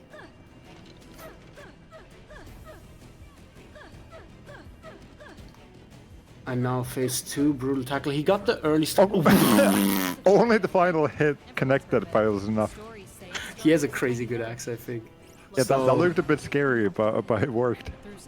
What happened is that sometimes if you break the electrical trap next to Kraken at the end of phase 1 and get the Soul Burst, I'm not sure if it's during the initial stagger animation or the explosion happens and gets the break gauge or the Soul Burst, he then staggers again in phase 2, which delays the rush enough to what you saw on Xeidin's end, just keep the Kraken stagger. I was talking about annoying levels earlier, by the way. Ancient's Tower is the other one. Ancient's Tower has a single dark vent that you Soul Burst. There is a Tonberry that is really good for getting MP, but it's slow to get MP, so you kind of just cut your losses and go into the boss, the Iron Giant boss, with low MP, which makes it very, very scary. It's actually one of the more difficult fights of this category. What is this? Also, Some sort of Cyanide is not dodging in Pugilist. I was too excited. I think this might be my fault because I sent them my notes a few days ago, like a week ago or something like that. And my notes also feature equipping Pugilist. but it's a short version of the notes that doesn't say why you want to have pugilist. Cornelians often say that That's things probably they why she can't has it equipped explain here. were left behind by Lufenia. This one just popped out of nowhere. So it's more of a gift than a I think xeidin is now coming up to possessed. D-Wins is whacking away at the traps. So Ancient's Tower has a lot of traps. This is the only trap that you have to get caught by. I don't know why he's attacking that urn, but that ogre is not happy about it. Go on, teleporter. Good. Okay, so those traps, only that one that D-Wins got caught by has to be activated because all the other ones can be dodged. And that one needs 18 hits to be destroyed. Or wait, he didn't activate the crystal. Oh, please remember that later. Those traps can be destroyed with some enemy skills fairly quickly, but the fastest way, if you don't get everyone's grudge from the Tonberry, which you generally don't on story, is to have Pugilist out and just punch it a lot. Because Pugilist actually deals 2 hits with every attack. So it's still 18 hits, but you only need to input 9 attacks. Yes, Cyanide, let's go! Oh, the uppercuts seem to be fine, actually. Okay, Oh, that's not bad. that's pretty good, yeah. Save a little bit of time in D-Wins. So the main gimmick of Ancient's Tower is that there are a bunch of teleporters, and you have to activate 3 crystals for the main teleporter. D-Wins didn't activate the second one. They both activated the first one so far. I hope D-Wins remembers to get the second one, or if he didn't, or if he doesn't rather, then I hope he understands that he just forgot that one. Ancient's Tower can be a very complicated level, so I can imagine that if you're even a little bit out of practice, you could potentially get rattled. Oh, okay, good. He remembered. Good. Yeah, casual is like really confusing, and even like trying to learn the speedrun route, it's like where do I go? it kind of looks the same, and it's like you have like elevators going up and down and teleporters and stuff. It's funny you phrase it that way, because that's exactly what the characters say. Yeah. Ash goes like, every room looks the same to me. And then Jack calls him out and be like, not if you pay attention. Yeah. You really have to pay attention to notice. Also, we have Iron Giant. Here's a pretty rough boss. You can see not a lot of MP to use here. Oh, stat this strikes. will be the next split for the relay, right? So Thank you we for get reminding me. Yeah, well, we get to see how the teams are stacking up against each other after this. Yeah, Iron Giant is a rough boss, just in general. I think it's generally one of the hardest bosses in the game, especially because of Phase 2. Oh, let's But go you Neon. also have the disadvantage of not having a lot of MP going into the fight. Phase 2 is rough, or can be rough. On story, luckily you can end the phase really quickly if you get Brutal a tackle. good setup. Like this kinda. I don't know why, but he didn't berserk from what I can tell. Yeah, D-Wins is not using berserk, and I'm a little confused as to why. But he got the soul burst. Iron Giant can spin around, and that spin is really, really, really annoying. At least the brutal tackle like connected well. Yep. Because it's like it can be pretty difficult to like make sure that it connects properly. Especially if Iron Giant moves a lot. A lot of enemies also have. I don't know if it's like wonky hitboxes, but their move boxes move a lot because they themselves just move a lot in general. Which means that with most moves not having crazy tracking or AoE means that you're probably gonna whiff a little bit if they move in a bit. Cyanide tried to use the brutal tackle, but just before the proper damage part, she got her break gauge depleted, meaning that she didn't deal as much damage. Oh, Ash is going at it with explosive fists, just decking him. Yeah, the thing with party member damage is that like you would then want them to also have good equipment, and you probably don't have enough equipment to like get 3 characters like to a good level. I did realize one advantage it has. If you're not super familiar with all the boss fights, what the party members allow you to do is keep the break gauge up. Because usually if you don't touch the for a second or two, the break gauge starts regenerating fairly fast even. But in this case, Ash put in extra hours and just kept the break gauge from regenerating. Yeah.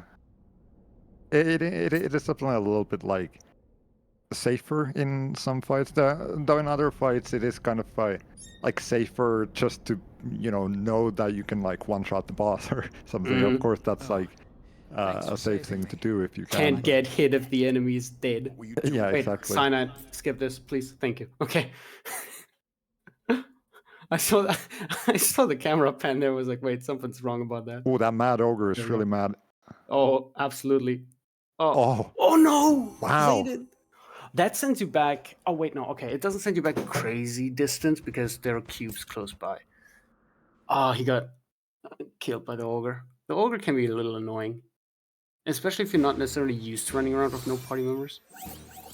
Can be annoying, but at least in casual mode, everything can be soul shielded. So if you're able to divert your attention to multiple things at once, as in like your character and the ogre and maybe like the timer and or chat or whatever you're looking at right now, you might be able to catch what the ogre is doing, but it's a little hard if you're trying to focus on getting This time the ogre was chop just down. walking backwards slowly. That's what it usually does, which is why you Yeah. often also just like forget that he even exists. Yeah, He's like okay, that. like, just have you go. That mad ogre lived up to his name. Yep, Let's knock him down. he's mad. So Uh, now we're so- in Vigilia Court, the FF15 location. Yeah, you can see D-Wins right now breaking these little, I don't know what they are, some kind of power sources. Yeah, but good luck getting him to tell you.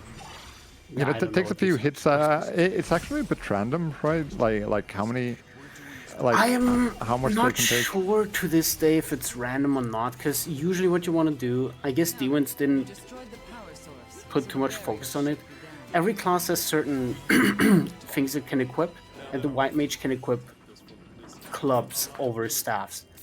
Clubs have the ability to charge their moves, In other words, you'll be and forced to do for some reason, the charge attack doesn't. It does always kill them, but sometimes you need like 2 regular hits, sometimes you need 3 regular hits. In this case, D-Wins needed between 3 and 5 staff strikes to kill those generators or power sources or shields or whatever that's supposed to be even.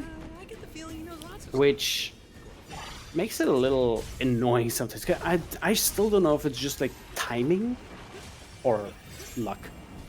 It's probably luck. Yeah, it's a bit weird for sure. But D-Wins is making good progress.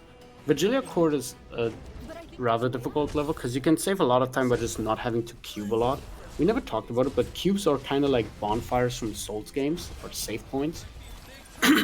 And they replenish your resources, which is really nice because you can use them to get your MP back to then buff again for faster movement or being able to destroy I don't things care again. about any of that crap. Yeah, the MP would be the main reason to or light it dark. use cubes. Who cares, right?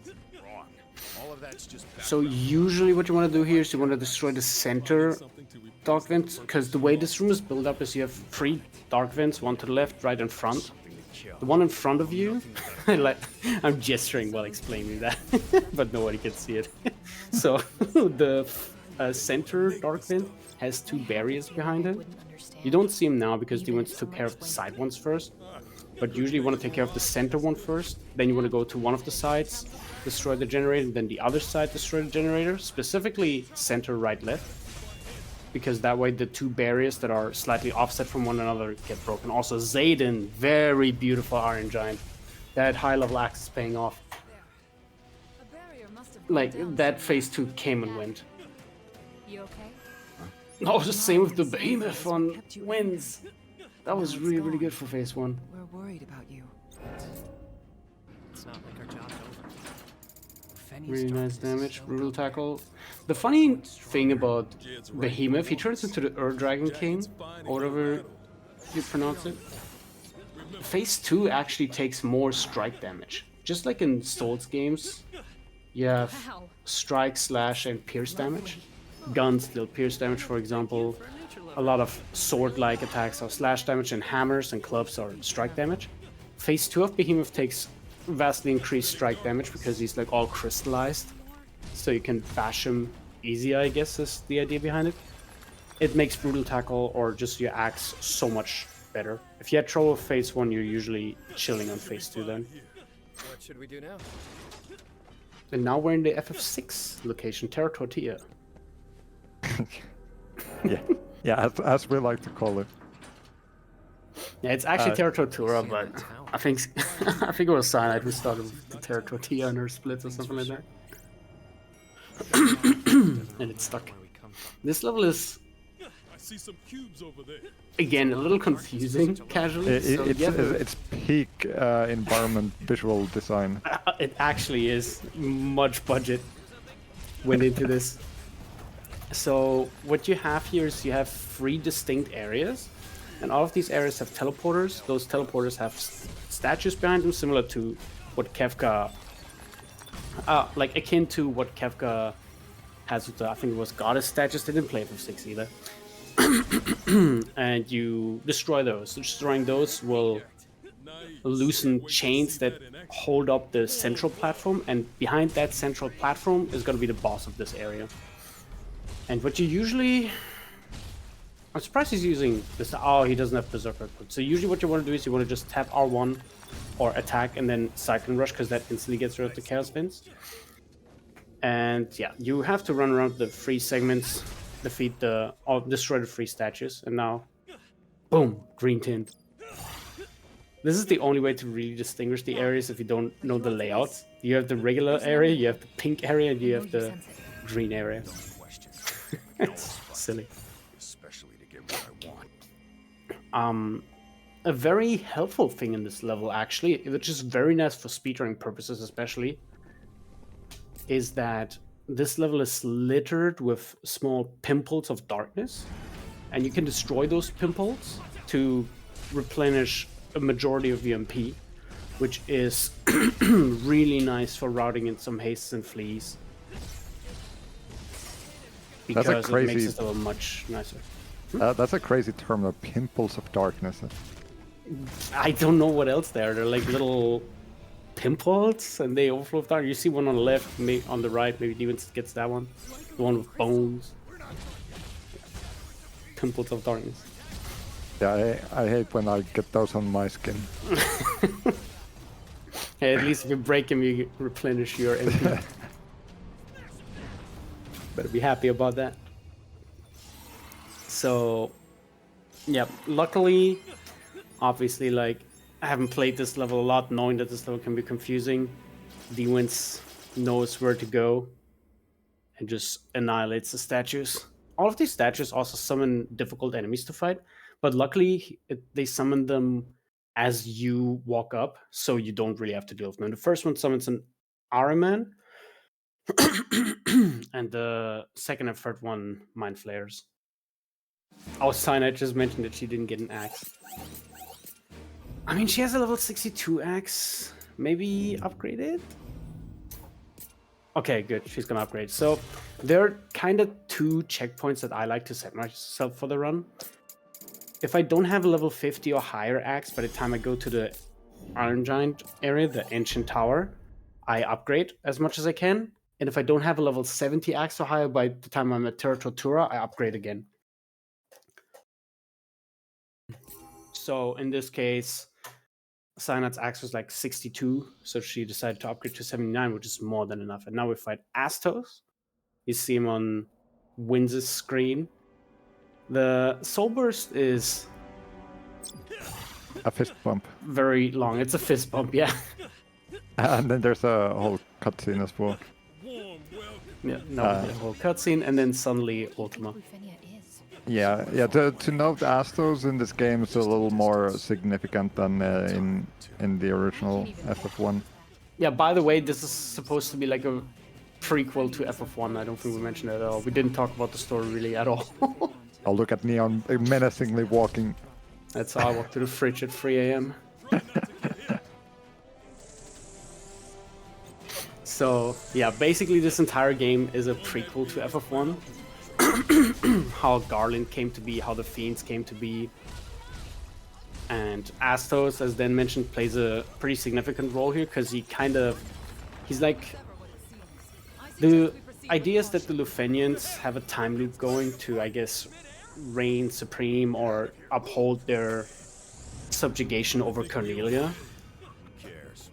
And Astos is like kind of their, I think, like, I forgot the full name, some kind of reconnaissance unit, and it's the one entity outside of the Lufenians that actually retains its memory between the time loops.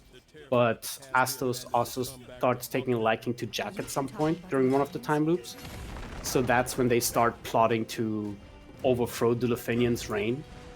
And Astos guides you through all of this, making sure that you follow a certain path that will then allow you to eventually alleviate the world from Lufenia's, not just darkness, but just spiel in general, because Lufenia kind of has a grip on this entire world. And with us defeating Astos there, it sets a point of no return for us kind of to ultimately break the time loop. Or at least change the time loop. We don't really break it, we see it in the DLCs, but we change it to where it allows us to ultimately end the entirety of darkness.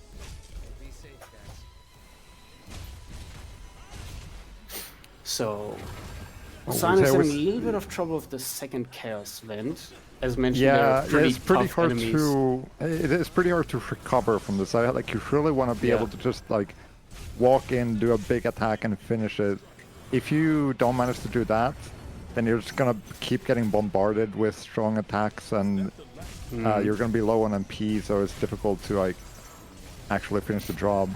Because it's not just the Mind Flare or the Ironman that does attacks, but the statue in itself casts Flare or Holy or Meteor, depending on which statue you're on, and those deal massive damage to you. Okay, finally I got it done. So D-Winds is approaching to my bane, my personal bane. The Cornelia 4 fight. This one starts as a mob fight against enemies, and then you actually fight your party. You fight Jet, Ash, Neon, and Sophia. Not for much longer. And oh, D-Winds got rid of. Oh no, I'm sorry. That's auto removal. Especially the second fight against the party members is really annoying, and can like have a +- 2 minute variance between runs. He's using the flare strat. Interesting. So well, I mean, that took care of a big bunch of them. It works for sure. The way you, I guess, the fastest but very unsafe way to handle this fight is to go in Cyclone Rush and just hope that it works. The second best way, or the second fastest way, would be to use the regular mage's Eroga, because that way you can bunch the enemies together into one group.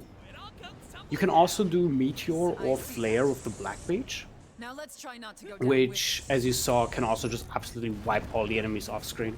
It took care of the most annoying enemies, the Hellgigas as well as the Ahriman. The Mind Flare is not that much of a problem because the Mind Flare can be soul shielded, while the Ahriman can do Growing Malice, which just causes a lot of orbs to spawn, and they deal a lot of break damage, especially if multiple hit you. Yeah, I was saying that the Cyclone Rush get interrupted. Princess Sarah must have a crystal. Maybe that's part of it. Not good. Okay, so now D-Winds is probably gonna go fish. He's probably gonna go fish for a good Cyclone Rush. Oh, dude, why do you not have Berserk up?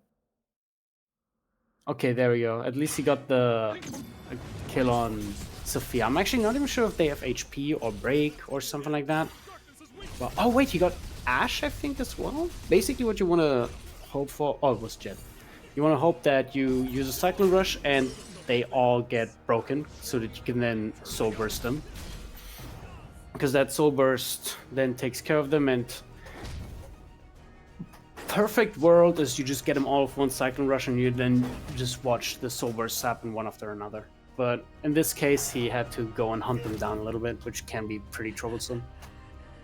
You can lose a lot of time to this in the previous fight. Get to search for Jin. Okay, I think Cyanide is gonna face one of Astos. She's going to phase 2 now. Yeah.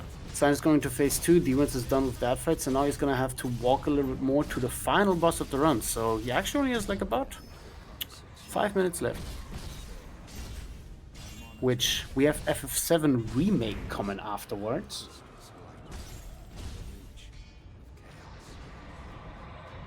And I think for Team Tonberry it was Earinor running? Let me check. Earinor is running for Tonberry, exactly. Cyanide having a little bit of trouble with Ultima right now, but Ultima can be really troublesome as well, especially if your axe isn't as great. You can get bio for level 70 axe, as I mentioned before, but that also hopes that you're getting a really, really good brutal tackle. Ultima moves way faster than he should with his size, though, and he can easily dodge you. Alright. Alright, Cyanide got done with Ultima, that's very nice. And now Dewins is in the final level of the game, which is also the first level of the game again, the Chaos Shrine. And he's in a special state called Chaos Spring, because story-wise, we killed our party members. Jack is kind of like absolutely lost in terms of what to do, and he starts to embrace darkness or chaos even. And he's in the so-called Chaos Bringer state, which, if you use it regularly in gameplay, has its limitations, of course. But in this mission, it's actually really overpowered because it always just reduces any MP cost to 0. You can do whatever you want in it, and you will not pay MP cost for it. Now, for this next upcoming battle in between, as well as as well as the first phase of the final boss, you don't have Chaos Bringer, so you're gonna have to pay attention a little bit to MP. But then for the final phase, you get Chaos Bringer back, and then you just destroy the final boss because you don't really care about your MP at all. Xeidin also done with phase 1 of Astos, and now Wince is fighting Big Crystal. You remember now. Yeah, it's kind of you just like smash your way through the big crystal, and it's just like, you know, it has a boss HP bar, but it's like just hit it like a couple times and it's done. But then it's gonna be the final boss, which is chaos, except no, it's darkness manifest. To note, the front doesn't quite end on the final boss, so there's like a little segment after that, so no need to like be quite ready for the remake to start yet, Yeah. but very soon Like after. another 2 minutes, because once the Darkness Manifest Soul Burst is fully completed, we have about 1 minute, and it's gonna be very easily predictable because you just have to walk to a door, interact with the door, and the moment that interaction ends, that's when we're gonna call it out. Yeah. Also, now in phase 2, you have Chaos Bringer again. Yep. Yeah. And that's okay. it. That's phase 2, by the way. Oh, he has a level 97 axe. That's really, really nice. Yeah, for being a final boss, like well, with a setup like this, is not really like a big deal, but definitely a much. He equipped Marksman to get an extra tutorial. Weird flex, but okay. Man tried to meme and got punished. By the way, there are guns in this game, and they're too strong. Yeah. Yeah. If you saw the FF1 run earlier, the final boss is a little easier here. Yeah. In this case, you're the chaos, and you just fight some like weak darkness manifest. Like, who cares? Yep. Some wannabe warrior of light. Here's the like final walk. So and it's not the first door; it's the second door that you open. We have about 40 seconds. So. Getting ready soon. It's like about 25 more. Just a little further. All right. While we see Cyanide running up to the volatile strangers fight, I guess I call it. Some people call it the friends fight, some call it the stranger fight. Cornelia 4. I have other terms. Strangers fight works for it though. And Dewins is gonna Dewins finish in like about to 5, finish. 4, 3, 2. Count slower. Now, What? let's go. Team Tonberry. Go, go, go. GG's to the wins. 134. Not too bad, not too bad. GG's. And now we have 7 Remake going on. I guess we'll... Yeah, we have time to quickly let you guys introduce yourself and then we cover the rest of SOP, if you want to go ahead.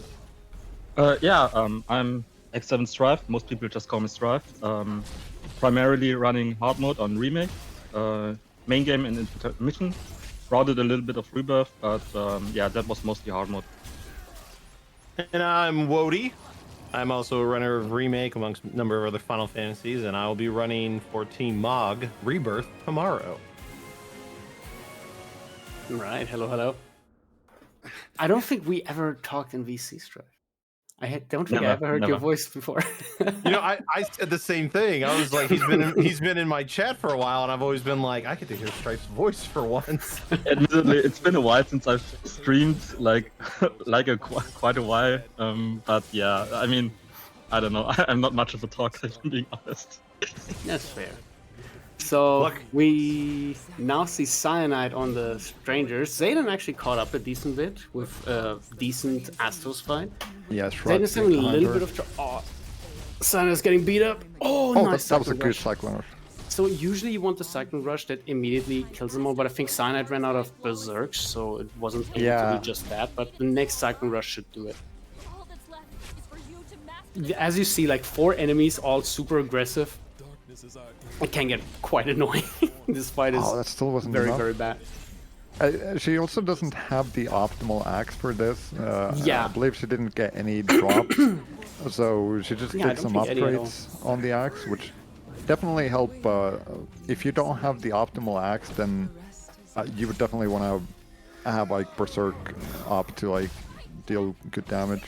Depending on what strat you go for, the axe is actually more important here than for any fight at all. I think Cyanide, as well as Wins, and probably Xeidin as well, no one is doing the Aroga strat that I personally like to do, because that one is less axe dependent. Oh, Xeidin actually got a level 170 axe just there. Oh, his Cyclone Rush got interrupted. And with the Cyclone Rush... Ooh, okay, that was decent. But that wasn't with Berserk either. Yeah. So with Berserk, if you have a good enough axe, what Xeidin just did would have ended the fight. Oh, okay, but they're all like... very close. Yeah, okay. Okay, it's actually like very tight. I didn't count how many Sober Cyanide has gotten yet. I think it's the second or third one. Xeidin might pull ahead here. I'm not sure. He still has to do with 2 of them, but all of them got hit by Cyclone Rush. Let's see. Oh no, Cyanide. Oh, Cyanide is done. Okay. Yeah. She did the strangest fight. Jack is yelling a little bit, and now we are then walking up to the final fight. But it'll be a very close race between these definitely. two. Darkness Manifest, or just generally even the movement within Chaos Shrine, could turn this around.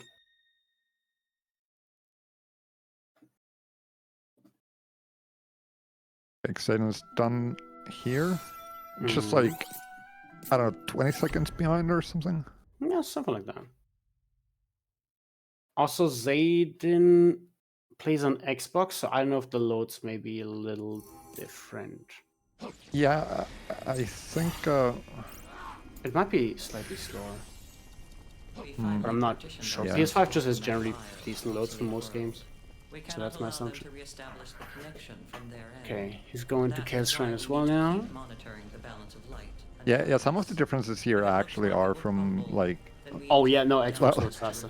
Load times, but yeah, you know, those were all kind of calculated in ahead of time. It could be that Series S just renders, like, I guess, generally lower quality of the game due to low capabilities. That way it loads faster. Yeah, I don't know. Who knows? But yeah, right now they have the unlimited MP with Chaosbringer, so they can easily just keep using haste and flee as much as they want. They're just running, dashing and cancelling the dash. Hopefully not rolling. Wait, did Cyanide get doomed or something? She got doomed, but she should be at the door early enough. I think like, going into the Dimensional Crystal Matrix fight at least completely cleanses you. Like, even if you were... You can't be on low MP, but anything you do kind of gets deleted going into that fight. Because technically, you're also not in the Chaos Shrine anymore. You're in Station 19, which is a different area. Okay, I think because xeidin has a better axe, that might end up Yeah, I think xeidin might pull pulling ahead through of this. here faster. Though for Darkness Manifest, it's not a big deal. As long as he doesn't jump away from the Brutal Tackle, it should be fine. He also did have better movement, though. Yeah, He had true. a very clean Chaos Shrine movement. Cyanide punching away through that, or clubbing away through that. Oh, it can be by the way, difficult to find that Yes. like prompt for the finisher. it's really weird. Yeah, it's like you're really it's kind of stupid. Why is it so precise? Like, Yeah, it has no reason to be like that.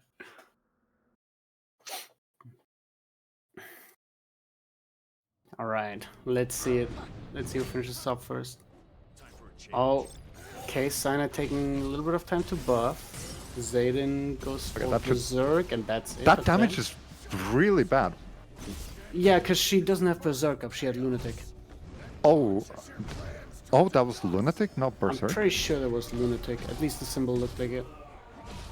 But I might be well- wrong, the bitrate is a little low for that to notice. Well, xeidin is pulling ahead here then. Yep. Uh-oh. Please heal. Good. Okay. So, the good thing is, once you're in phase 2, it's a fairly easy fight. Even though Chaos can do some scary moves with Chaos Springer, you don't care too much about it. There goes Xeidin got done with Darkness Manifest. So now we're just gonna watch that cutscene, and then we're gonna walk for about a minute. Yeah, so right now the situation is gonna be that Tonberry is ahead, Team Mog is second, and Team Choco will be third. That's actually it. That was a Crazy quick upset. turnaround after Yeah. the FF1 world record. Oh no, Cyanide died! She went Bah. into phase 2 with lower HP and just ate the Condemned. The good thing is that you start with max MP. So that's... It makes phase 1 a little bit easier, but wait, she just didn't buff now.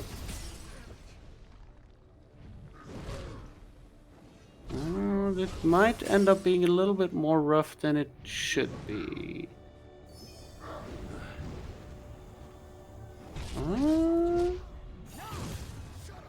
Oh no, she is Berserk and then immediately got broken. Yeah, this is a bad position to be in. Yup. She kind of lost all DMP without getting anything out of it, and it's kind of getting worse and worse. Okay, Brutal Tackle. This is where Reinforce could help, because Reinforce decreases the time it takes to charge your attacks, but it also gives you a bit more hyper armor, so you can tank a few more hits without getting staggered out of them. By the way, Team Mog, Satan get is- ready. Yeah. In a few seconds, you're gonna start. Was it AMB? 3, 2, 1, go. There we go. All right. And I guess we have 2 sub-runs done. Cyanide's gonna deal with Darkness Manifest. Take it away. Remake, guys. Thanks. Thank you so much. GG's, stop runners, and keep at it, Cyanide. All right, we're here. Remake, back. It was a couple years since it's been in the relay. I think 3 or 4 years. Yeah, it's like something like 3 years. We did normal NMG the first time it was featured. But Chapter 1, Final Fantasy VII, y'all know the story, the infamous reactor bombing mission run. Earinor there is actually already taken down the guard Scorpion and is on their way outside of the, headed to leave the reactor. But A and B is just gotten through the first menu. And, you know, so Remake, action RPG game, basically, there's a lot of routing to min-max our like comboing, ETB management. Of course, we'll collect things to help with that, and utilizing each character's kind of like unique like strength to maximize fights and stuff.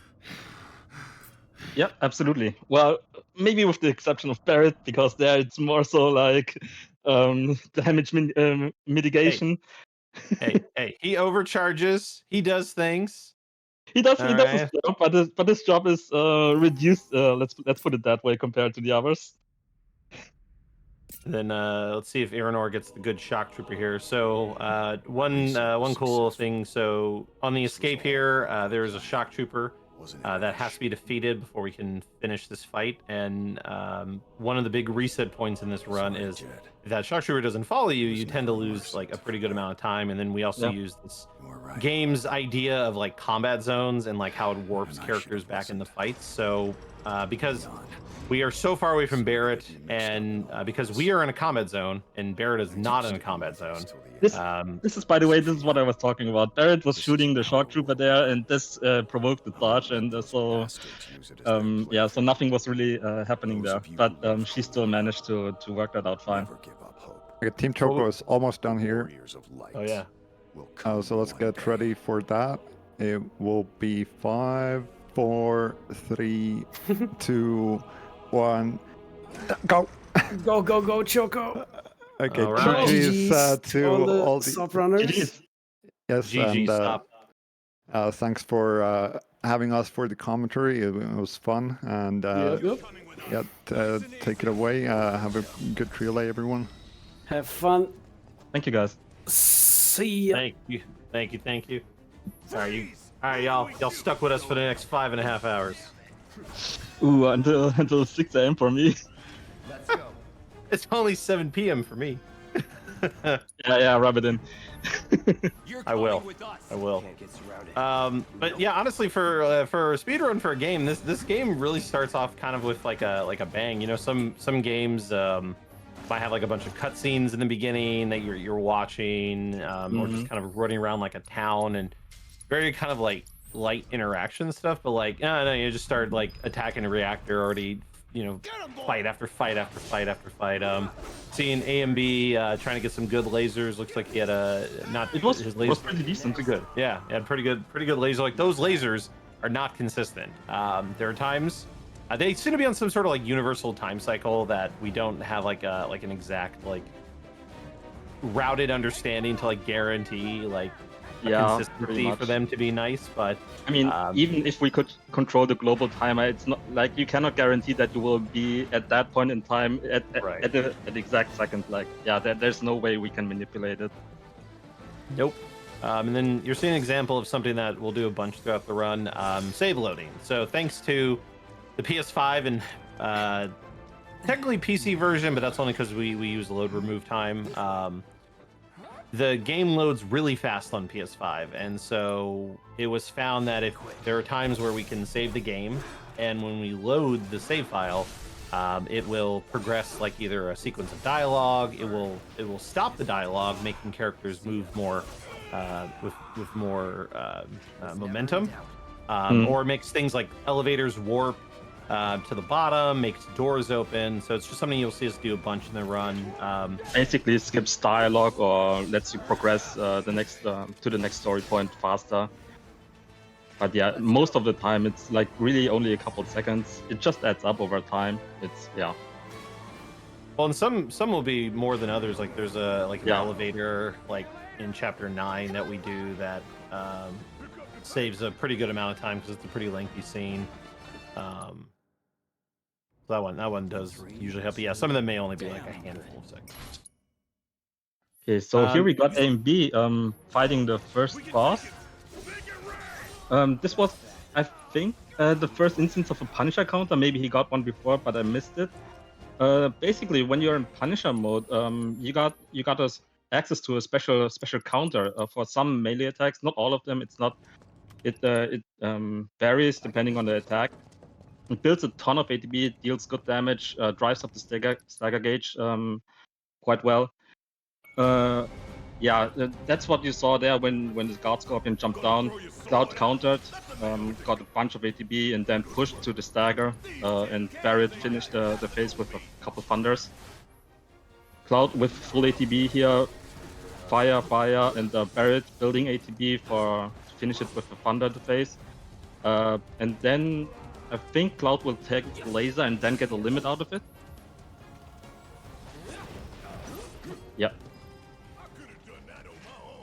Sure you could. And this will pretty much push the phase. So now entering the last phase for this fight, Cloud will have the limit ready. and finish the fight immediately. There was one time Big Sid actually didn't kill with the cross slash. It was the weirdest thing I ever saw. Yeah, he showed me the clip. It always kills, but this like one time, and I know there's no understanding why that happened. It just did not kill. It was so bizarre. What's all the runners, what they're currently doing as well with some of these like fights and like their strats is that they're needing to acquire what's called stagger effect points. So in this game, we haven't met him quite yet, but around chapter 3 we'll meet a new character to the remake series called Chadley, everyone's favorite. And he has really powerful materia, and so we aim to get a lot of these really powerful materias, but they require us to like perform certain tasks. And so one of those tasks is we need to, and admittedly the way the game like words it, it's a little confusing until you kind of understand how it works, but you have to gain a bar of ATB using unique actions, and unique actions are during triangle during stagger. Yes, during stagger. And the unique actions are the triangle button. So like when an enemy is like staggered, Cloud needs to be in like Punisher mode, for instance. And so as long as he builds a bar of ATB with like stagger, he'll get a point. Or if like Barrett does it, enemy staggered, uses overcharge, Tifa uses her uppercut, and we need to do 10 of those by the beginning of chapter 5. Well, I guess it's the end of chapter 4. Before we get on the train, because we want the first strike materia, because the first strike materia is very powerful. And now A and B is doing a slightly different route where he actually gets ATB boost early. In addition to first strike. In addition to the first strike, as well as he'll get another materia very much earlier than the other two runners called ATB Stacker, with the route that he worked on. Exactly. And yeah, what you need to do there for the ATB stagger and for the ATB boost, basically what it implies, like you're supposed to stagger enemies. For ATB boost, it's 15 different enemies, I should say. And for ATB stagger, I think 40? Yeah, it's 40. Yeah. And so what AMB will be doing, what he's doing different from the other runners is he will get ATB boost by the end of chapter 4 and ATB stagger during chapter 9, whereas the others will get ATB boost in chapter 9 and ATB stagger then in chapter 14. This has the added benefit of basically of skipping an extra Chadley quote-unquote encounter, because the dialogue is quite lengthy. I think it saves like, I don't know, a good 15 seconds or something. Like that dialogue alone, in addition to benefiting from the extra ATB materia. It's like AMB has exited the reactor, and Glint is now doing the Scorpion fight, so none of the Scorpion fight. Braver finish. Too hard. Braver finish was interesting. I just saw that. That was... An auto repair? Damn it. We gotta take it out quicker with the group. Alright, got a cross-slash kill, so everyone's through the Scorpion fight. Earinor is entering chapter 3 here shortly. Well, we get big skip. I feel like I'm the only person who goes big skip. I go for it. I mean, I got a 75% success rate. Really? I was gonna say I've only got like twice on intergrade. It's the so shoulders hard. are so much more broader. Yeah, it is so difficult. Like I had to, like there's a specific point within the walk where you're supposed to speed up so that you enter the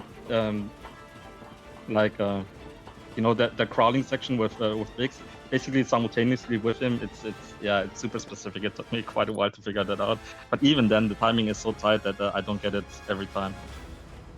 That being said, it only saves like 2 or 3 seconds. Like it's really not a big deal if you don't get it. Hey, people want that time save, man. People will be wanting the time save. I will say, well, like for me the benefit isn't even just the time save.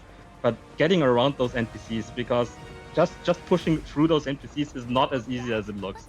Like I've seen many runners getting stuck on those two NPCs like right after when you overtake Biggs. It looks so silly. Yeah, I never understood that change with the NPCs and like their massive body blocking. Like, I don't. I mean, I don't get how the jump from remake PS4 to integrate like caused that. You know, like I mean, who thought that was a good addition? It's an interesting addition. Now let's see if A and B gets a Sephi skip. Earinor did this earlier. I missed if she got it or not, but right before this cutscene, we changed the game to graphics mode. So it's running in 30 FPS because that seems to help with getting a skip. And then the idea behind it is that when the cutscene loads, Sephiroth isn't spawned in front of you. He's like spawned like backwards, kind of like off camera. And we get in front of him, like we walk in front of him. And that allows us to save, I think it was like almost 20, it was like it was like 18 seconds. It was like 20 seconds, yeah. Because what normally happens if you don't get it is when A and B turns the corner here, he has his camera pointed down. I don't think Sephiroth's in front. I think he got it, but yeah, he got it. Yeah, he looks like he got it. So normally what will happen here is he'll stop. So Cloud will kind of like stop and he'll kind of like a headache and kind of react to Sephiroth in front of him, and then Sephiroth will turn the corner. And then after the cutscene skip here, he's kind of jogging. He'll actually walk, and so all those things lead to a pretty good time save. And then he's coming up on the fountain. We didn't mention this with when Earinor was there, but we have a fountain skip or dialogue skip in the fountain. We found that if you can take out the kind of first like 8 enemies or something, because what is it? It's a dog, 2 security officers. It's 7, yeah. It's like a dog, security officer, 2 security officers, and then like another 4. Yeah, 7. You have to take them out in like 24 seconds, 22 seconds, 20, like somewhere in between 20 to 25 seconds. If I remember correctly, it's been a few years since I timed it. You skip a dialogue, and the shock troopers spawn essentially instantaneously instead of waiting for like a dialogue to play and then for them to jump down. So yep, we'll see if he gets a fountain skip. Was it the Mako density? I'm confident. Oh yeah, that's perfect. You got the counter from the dog there. Yeah, if you get the counter from the dog there, it definitely gives you better odds of it for sure. Yeah. And sometimes depending on how the enemies group up here, he went for the yeah, he went for the cleave up. Okay, I was gonna say he's gonna hit. That almost looked like he was gonna hit the lamppost. Unfortunately, yeah. Unfortunately, in remake, thankfully this I guess is not a thing in Rebirth, which is nice. But in remake, lampposts are the enemy of your spells, especially lampposts, fire. There's like everything that is not the enemy is like every object you see that is not an enemy is detrimental for your magic. Yeah, I noticed in Rebirth you don't have that issue. Yeah, because like when we fight the Death Wheel in Rebirth, it goes through the wall, right? It goes through the wall. Yeah, I've like thrown the fire. I'm like, oh, it went through the wall. I was like, all right, I'm not gonna complain about that. Yeah, it's definitely. I mean, it's a nice change. But yeah, that was basically textbook fountain fight, I would say. He got the dialogue skip. Also, the shock troopers behaved like they. You don't want to attack the shock troopers directly because if you attack them physically, they will just dodge around and nothing will really happen. You kind of need to wait until they come to you and then counter them. On easy mode, you have the benefit of staggering them immediately with a counter. This is not true for the other difficulties. Like on easy mode, you stagger way more easily than on the other difficulties. And so yeah, once they are staggered, you can just instantly kill them with fire. So yeah. Oh, sorry. No, I was gonna say it makes for getting the stagger effects a lot easier. Typically, if you don't have 2 bars, you'll get usually minimum like 1 whenever you counter a shock trooper. Yeah. So what I was about to say, like, this is a common theme in Remake. Like, there are lots of fights. Many of them we just run through them, escape through all of them. They, after a certain point, they don't follow you when you enter the escape zone. And yeah, this is basically what AMB did. Ignored all the fights. Used some of the grunts there as a waypoint, basically, for his operator combo opening, because his dashes cover a lot of distance quite fast. So it's one of the better movement attacks during combat that you have, outside of Tifa, but we will get there when we get there. And yeah, that was a clean Huntsman. Man, I haven't done the grenade strat Huntsman in a long time. Mm-hmm. Yeah, he did the strat where you throw the grenade on the second wave of them. Yeah. Oh yeah, that's what I thought AMB about the big skip. Let go! Oh my god, he got big skip. He got it! I was looking at Glint's screen and you made a noise. I was so confused and I looked over and I was like, oh, he's in front of Big. So like, all right, he's flexing. He's flexing. That's what happens when you don't skip chapter when you don't reset to chapter 1. Yeah, resetting chapter 1 is a pretty infamous thing as a remake runner. Yeah. Too much happening for the first like 10 minutes, man. Yeah, it is, like, story-wise and gameplay-wise, it starts off like it comes swinging. The run really gets going really fast. So now that we're in chapter 3 with AMB and Earinor, like it slows down quite significantly. But that doesn't mean that there aren't like very frustrating moments to come here in this chapter. Like Earinor is in the Scrapyard Boulevard. You need to finish 4 fights here. Tifa just joined. Oh, okay, this went really well. These Scourgers are very dangerous in terms of they can lose you so much time once they feast you. The feast will cause some, what's it called? A bound state where, well, they bind basically your character where they can't do anything. And this loses a shit ton of time, like 10 seconds at the very least, and yeah, it doesn't feel good. It really doesn't. But yeah, so far she's doing this really clean. Yeah, it's very clean Scrap Boulevard. Yeah, Remake being a modern game, it's one of those things where like you'll have like pockets of... There's a piece. Wow.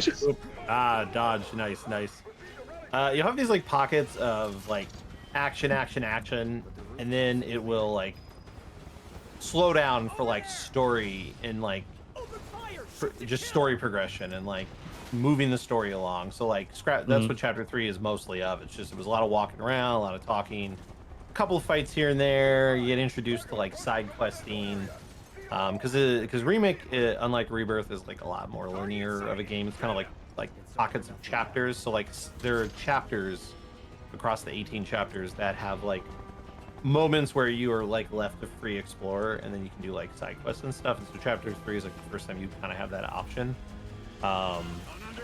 to explore and do other things before like progressing the story. Yep. Also learn about weapon skills. We got our first one of our most popular weapons in the speedrun here, the Iron Blade, which has a move dubbed the Triple Lowski by a number of people from the community over the years, or Triple Slash. It's also Cloud's one of his better like magic weapons for most of the game until like chapter 14. So anytime we rely on magic heavily through a lot of the early chapters, Cloud will be using like Iron Blade to help with that. But what happens here now is the game wants you to kind of know about, like, wants you to know that side questing is a thing. So we have to do like one side quest before the game lets us progress the main storyline. And so the easiest side quest, the quickest one to do, is the Chablis quest, where he wants us to essentially use the assessment area to assess 2 different enemies. And so after we get the materia, we go back into Scrap Boulevard And then we're going to attempt to assess a Gorger and a Rat. Now, one thing that slightly changed in Intergrade was like some enemies have like slightly more HP. So like Gorgers and Rats don't die as quickly. So we do stay on easy mode, but it does still kind of create this like risk factor where sometimes we might like if Tifa goes really ham, the enemies die too quick. So kind of like right there. It just happened. It just happened. Yeah, basically just happened with Earinor. She only got one assessed, and it was the Gorger. So now she's got to go, or did she do the Rat? Basically, she needs another assess, and so if you have to do the Rat, it's all the way back to Scrap Boulevard, which is where she's headed. But you do have to kill those Gorgers. But yeah, so in PS4, we actually used to change our difficulty to normal. So we would switch to normal difficulty because Rats and Gorgers just died way too quickly. They did get a bit of a health boost in Intergrade, so we've stopped doing the upgrade. It does, of course, in cases like what happened with Earinor, like you can still get like an unfortunate case where maybe Tifa was too aggressive. Maybe there was just like the enemies were grouped up too much, so the deadly dodging move like was just AoEing too much of the enemies around. But we'll see what Earinor's stagger effect number is. So this is the first time we're actually able to know what our stagger effect is. On average, I guess I want to say the average is like 7. It's usually 7 with the current strats that we do through this point. Looks like Earinor did get 7. Sometimes. You mean the stagger effect for first strike? Yeah. Yeah. Yeah. The stagger effect for first strike because we need 10 of them. The average most runners seem to be at is around 7. I've gotten 10 before. There was like a run when I got like 2, which was a pretty hilarious recovery. I had to pull out, but for the most part, it's like 6 or 7. I remember Ian going for maybe it was for normal mode, but he went for the early first strike where you. But yeah, I'm not sure if it was for easy actually. No, it was for normal. Yeah. I know he did some easy. I think he may have did it in easy too, because he did a different. He had a slower guard scorpion fight that aimed to get more stagger effects. Because yes, he was aiming to get first strike right then and there. Because technically, if you do get 10 out of 10, you could turn around and talk to Chadley and buy the first strike materia. You may only be able to buy 1 because you do need like 5,000 to buy the second one, and we wouldn't really have 5,000 gil at this point to afford. Yeah, I think the price spikes like crazy. The first one is like a couple hundred gils or something like that, and then it's only like 100. Yeah, it's only the first time. Yeah. The first one's 100. The news is just another Shinra mouthpiece. They'll spread whatever lies Shinra tells them to. Oh yeah, almost forgot. Oh, yes. We got a split coming up here. Exactly.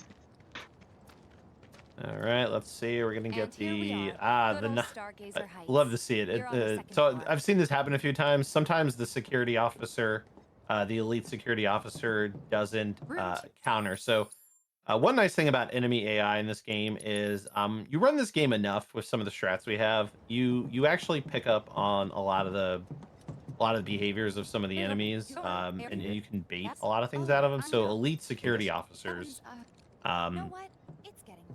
commonly will try to attack you. Like if you start attacking, like if you go in, you start attacking them, it seems to like trigger this like AI response or like coding response to like the enemy's like, oh, I'm being hit, I need to try and pistol whip the enemy hitting me. And so we'll like roll in, kind of do a deadly dodge, and generally speaking he will try to pistol whip us, and then we usually go for a counter, and then it just can take out a bunch of the enemies around us or add a bunch of hits to because the counter range is pretty wide.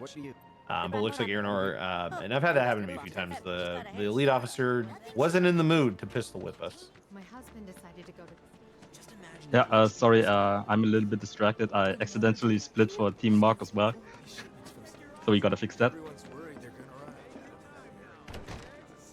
No. All right, we'll make that happen. All right, now I'm curious to see Earinor's getting close to the end of chapter 3 here. Coming up on a pretty infamous fight in the run when it comes to time save, time loss. It's also probably, I'm trying to think here, years of running this, like, I feel a lot of these fights are pretty consistent with the strats we have. This fight is not. There's nothing consistent about how this fight goes.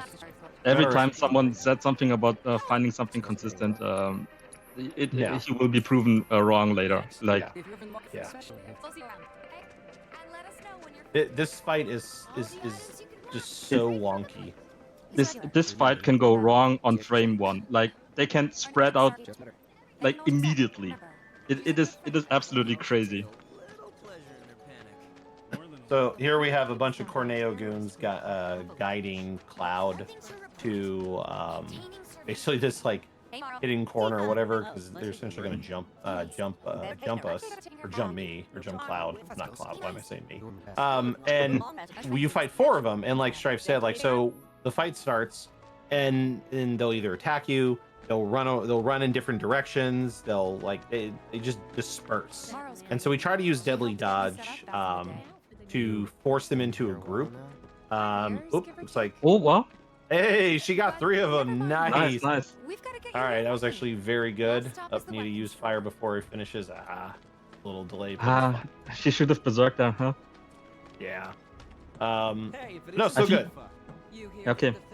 I don't think we've mentioned that, but in Punisher mode you also got access to Berserk, actually. Berserk is a state where the character does 30% more damage in return for taking 30% more damage. And funnily enough, on easy mode, because easy mode reduces all the durations of your debuffs, it has actually a detrimental effect for easy runners, because Berserk is classified as a debuff, so it only lasts for like what, 3 seconds, something like that.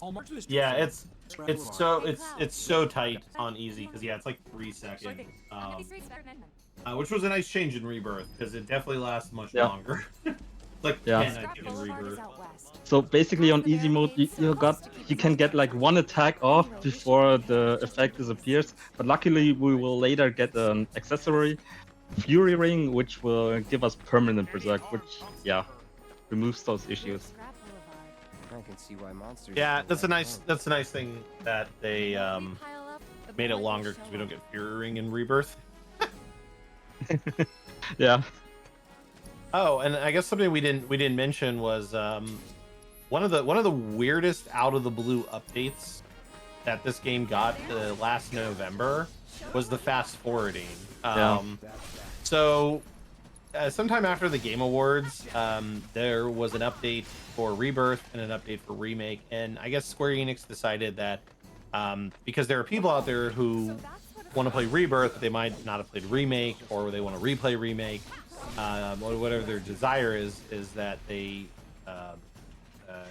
want to give them an option to try and get through the game faster. So they introduced in Remake head start option, where you start the game at like level 45 with a bunch of like materia mastered and other things that you would normally not have at the beginning of the game. And then the other option is they made it so during cutscenes, so it's kind of happening right now. So if you ever see like a cutscene just kind of crazy speed up, that's because the runner is holding the R2 button.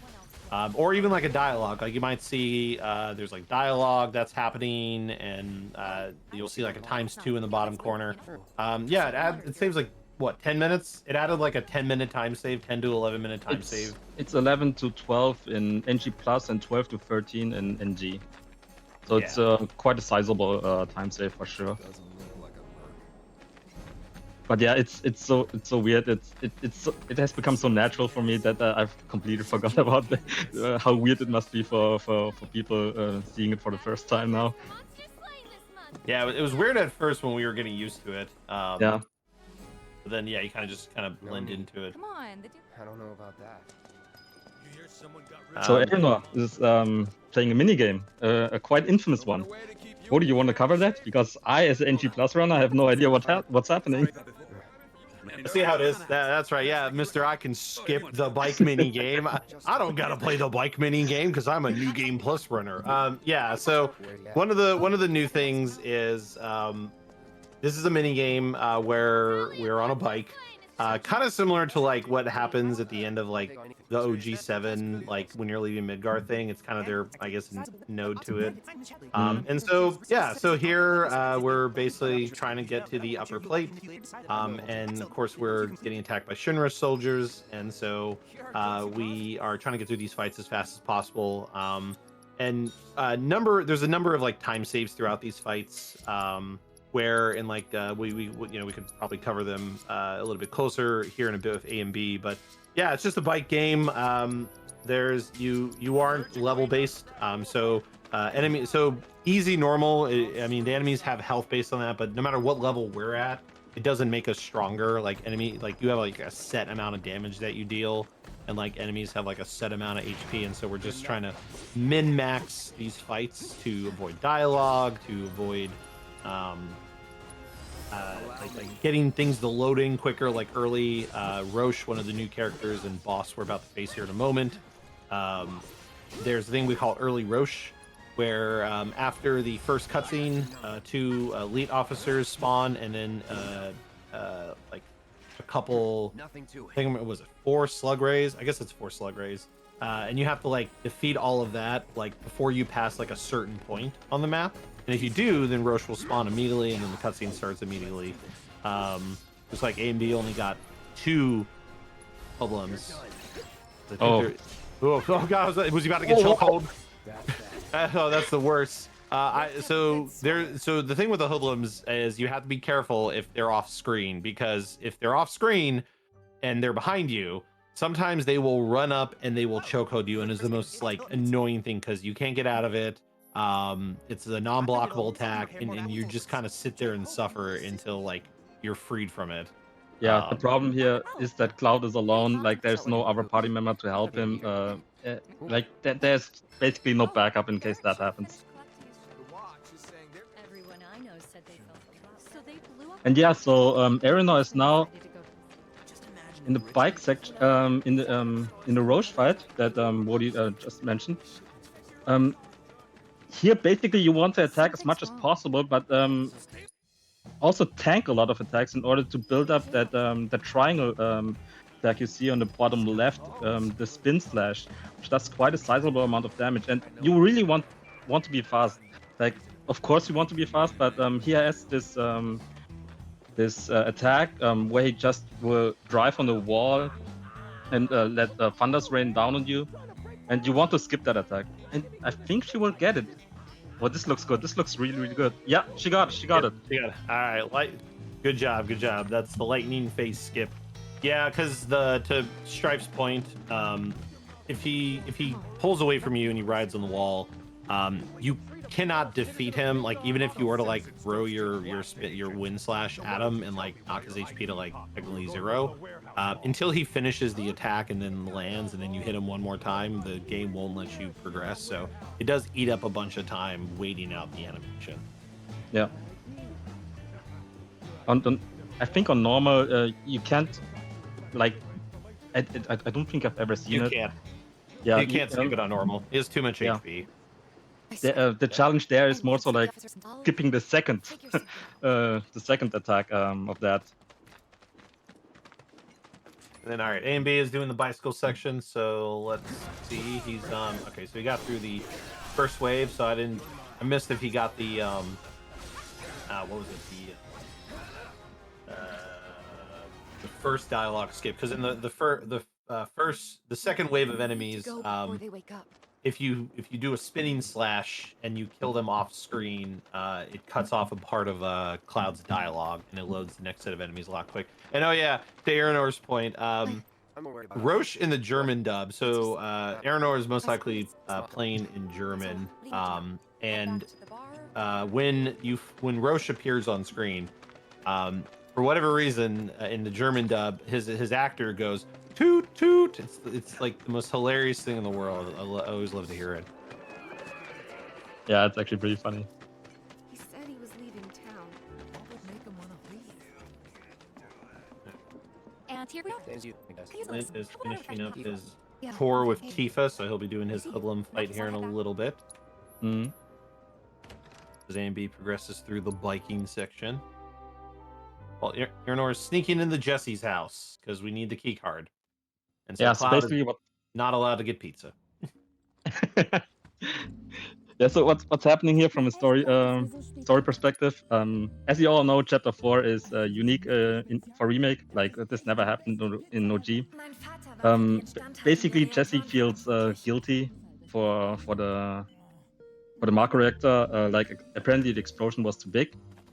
Now she's getting some stuff from I don't know what it is, like this warehouse. From the Shinar warehouse in order to modify the next bomb for our next mission. And yeah, we are stealing her dad's keycard in order to get access to that. Who is basically the primary motivation for her, for her avalanche quest and all that stuff.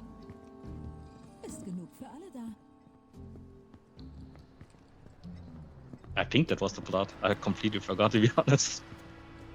You know, I'm so bad at remembering plot, and I haven't sat down and really watched these cutscenes in like It's been forever. 4 years at this point, because this was the first game I learned the speed run back in 2020. Yeah, same for me actually. Okay, what you just saw there on Earinor's screen, she just did a save load. This basically skips this dialogue from Biggs and Wedge. Like normally they would talk here for a while walking towards the next story point. I don't know how much time it saves, like 10-15 seconds maybe. Glenn had a really good recovery on the Oh, nice. the hoodlums there, because at first they kind of kicked them, so you got that rare kind of like immediate kick, which kind of stuns you out of the deadly dodge. But then he did another one and then get at least 2 of them grouped up from there, and we're gonna see if A&B can whip out a lightning phase skip. Okay, this is good. This is what you want to see. Like you really don't want to see the spinning move here from Roche. You also don't want to see when he does that, where he like runs ahead of you and then charges backwards. That does eat up a bunch of time. But it looks like yeah, he's gonna get. Yeah, he's good. So he's gotta get like one more hit. Okay, there we go. I can't tell. I think he also skipped the dialogue. Because if you can kill him quick enough, you can null the dialogue where he's like kind of does this like maniacal laugh. Okay, I actually didn't know that. Yeah. It can be a little tight, but yeah, if you take him out before he starts the dialogue, where he's like about to pull away and like ride up on the wall and does the laugh, it will skip that entire dialogue and just trigger the cutscene. Oh, nice. Alright, we got our Viking section here, so I'm curious to see if we'll get the first dialogue skip. Okay, Earinor is about to enter the annex. The annex fight. This is like a 5-phase fight. Yeah, it's like fight after fight after fight. I mean, they're separated by cutscenes, but there's no like break point in between the fights. Okay, she's opening here with a deadly dodge to build some ATB and defeat the first wave. Oh, okay, she does. Okay, I thought you would go for a triple slash there, but no, she just... I mean, it was fast. It was really, really fast to kill the second wave there with a deadly dodge. Then heading over to the platform. Sorry, yeah. I was gonna say, yeah, I mean, either one works, because like I think it's ATB dependent, because I was looking at her ATB, and after the first like deadly dodge, she didn't have No, she was like a smidge away from it, so she just probably went for the second deadly dodge because of that. Yeah. The second wave is our riot trooper and elite security officer. We just gotta double fire him. Yeah. So I guess A and B is gonna do something different for his route. Yeah, I will cover that once we get there. Yeah. Yeah, really, really important here. It's not just about cleaning up those waves as fast as possible, but also managing your ATB for the next phases, because it's super important that you don't go empty-handed basically into the next phase.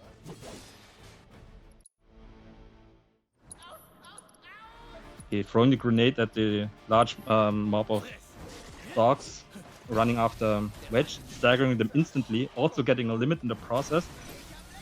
Countering the other dogs coming after you, triple slash, hopefully cleaning up the rest. Like Dog H was like, I'm gonna do my own. Yeah. I don't think we've covered that, but basically, oh my god. That's not good. You don't want to see that. Like, usually you would want to have the sweepers together so that you can both get them with a limit break, with the cross slash. But they spread out in a way that that forces her to clean it up a little bit awkwardly, but still fine. Yeah, it still works out. Yeah, the way you can manipulate the sweeper movement. So when you start the fight, you dash into the one on the left, and then you roll to the left side of it, and then when it turns to adjust to face you, it will typically go backwards after like maybe an action or so, and then kind of line itself up next to the other one. And so when you double cross slash, you'll take it out. She just got really unlucky there because the sweeper immediately backed off the moment she dashed towards him, and yeah, there was no recovery for that. So yeah, finishing this annex with the Roche fight. Okay, she got staggered, right? Yeah, 10 out of 10. Yep, 10 out of 10. Okay. Still really good. So Roche was another. I forgot Roche was the next split. Oh yeah. Ziemlich viele Schaulustige. Und Verstärkung von Schindler. Ah, mein Bauch. So yeah, what we didn't cover yet, like there are basically two ways to get limit, or rather two ways to increase limit, and that's first damage, like in the OG, like taking damage specifically, and then staggering. Like each stagger builds like around a third of level 1 limit break. And this is what happened there. Like she staggered those dogs with the grenade. This caused her limit gauge to spike immediately, so that she would have instant limit for the sweepers.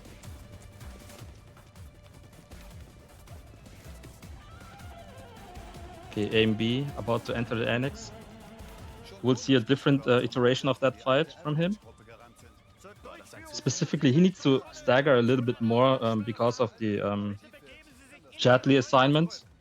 As we have mentioned, we want to get that ATB boost, so he needs a couple more staggers. We'll also deadly dodge the first wave here.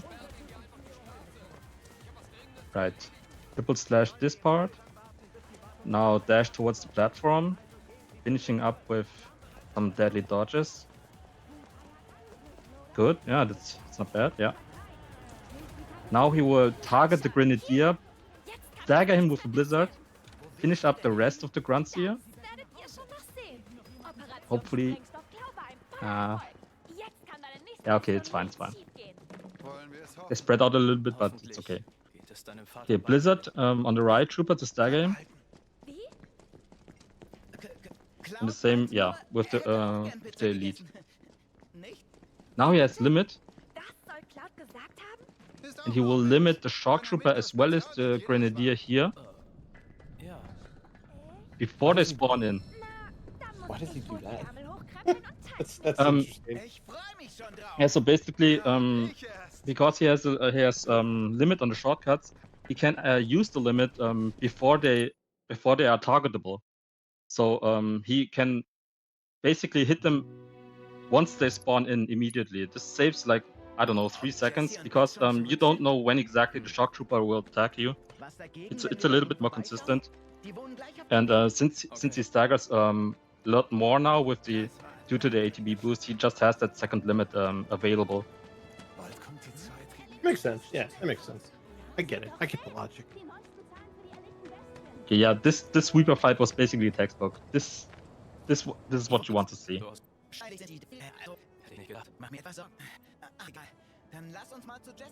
The grouping that Woady had mentioned.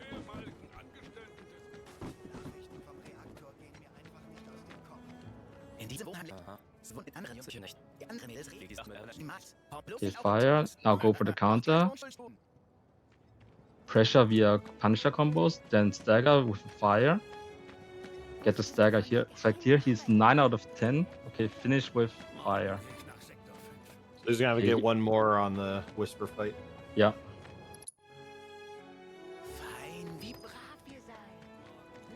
Split. Do we know what Glint's stagger effect number is at? I didn't keep track of that. Sorry. No, you go. We'll check it out in the annex because Earinor is good. A and B is going to need one more. So one of the toughest things about first learning this run is just getting used to the stagger effect stuff. Because as you're kind of getting used to doing the strats, your stagger numbers will probably vary a bunch until you're kind of used to the early fights.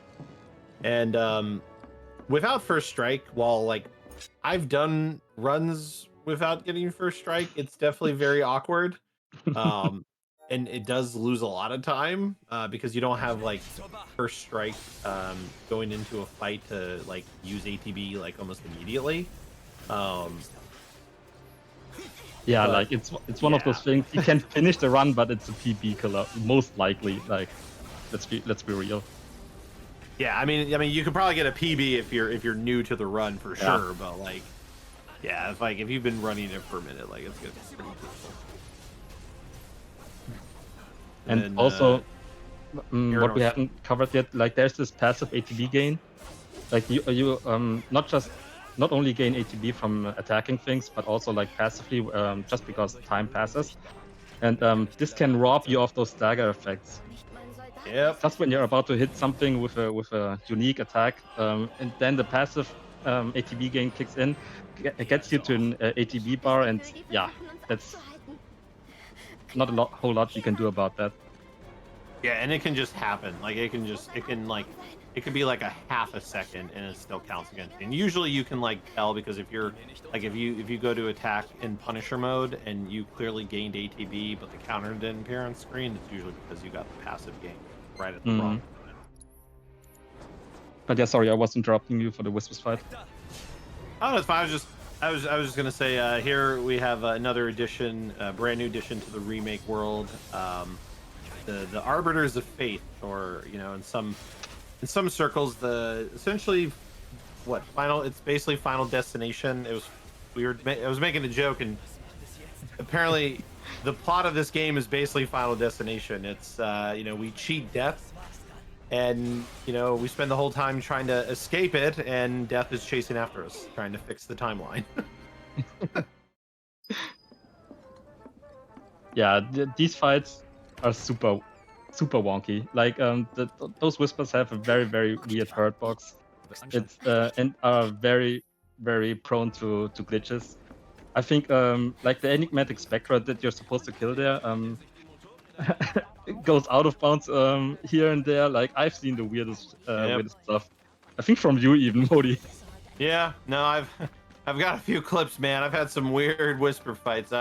Sometimes if you go too quickly, what happens is like the enigmatic Spectre will get like stuck behind like an invisible wall that you can't get to it. We did finally find that if you so for the enigmatic fight, you have to kill a mystery Spectre to pressure the enigmatic, and then you can stagger it. I think we found like if you stagger them on the first pressure, the stagger only lasts like 5 seconds or something. Like the pressure only lasts for like 5 seconds. Like it wears off like crazy fast. Even less than that, yeah. And so that's why we take out like. Plus, we want limit because cross slash will kill instantly. So we have to stagger 2 mysterious ones anyway. So we don't really see that anymore with like the current strats we do.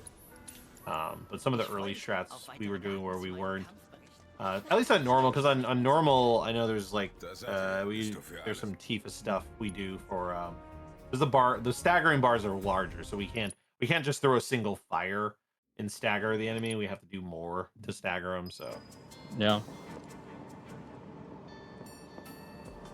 And on hard mode, you got that extra problem. You even need to stagger them before you kill the whispers, before the enigmatic becomes pressured. And this creates this problem that if you kill them before they are pressured, before they are staggered, you lose out on that pressure, and basically you cannot really kill the enigmatic spectre in time. Like this is quite a mess. Maybe really toeing the line there. He just got his 10 out of 10. And then, Yeah, this I Glint's 9 100% out of expected 10. that of him. I'm just glad that he went in this section with 9 out of 10. Really. Yeah, imagine having to do a bunch of Tifa uppercut combos. Außerplanmäßiger ID-Scan. Wieso das? Außerplanmäßiger ID-Scan. Unechte ID. Sicherheitssystem.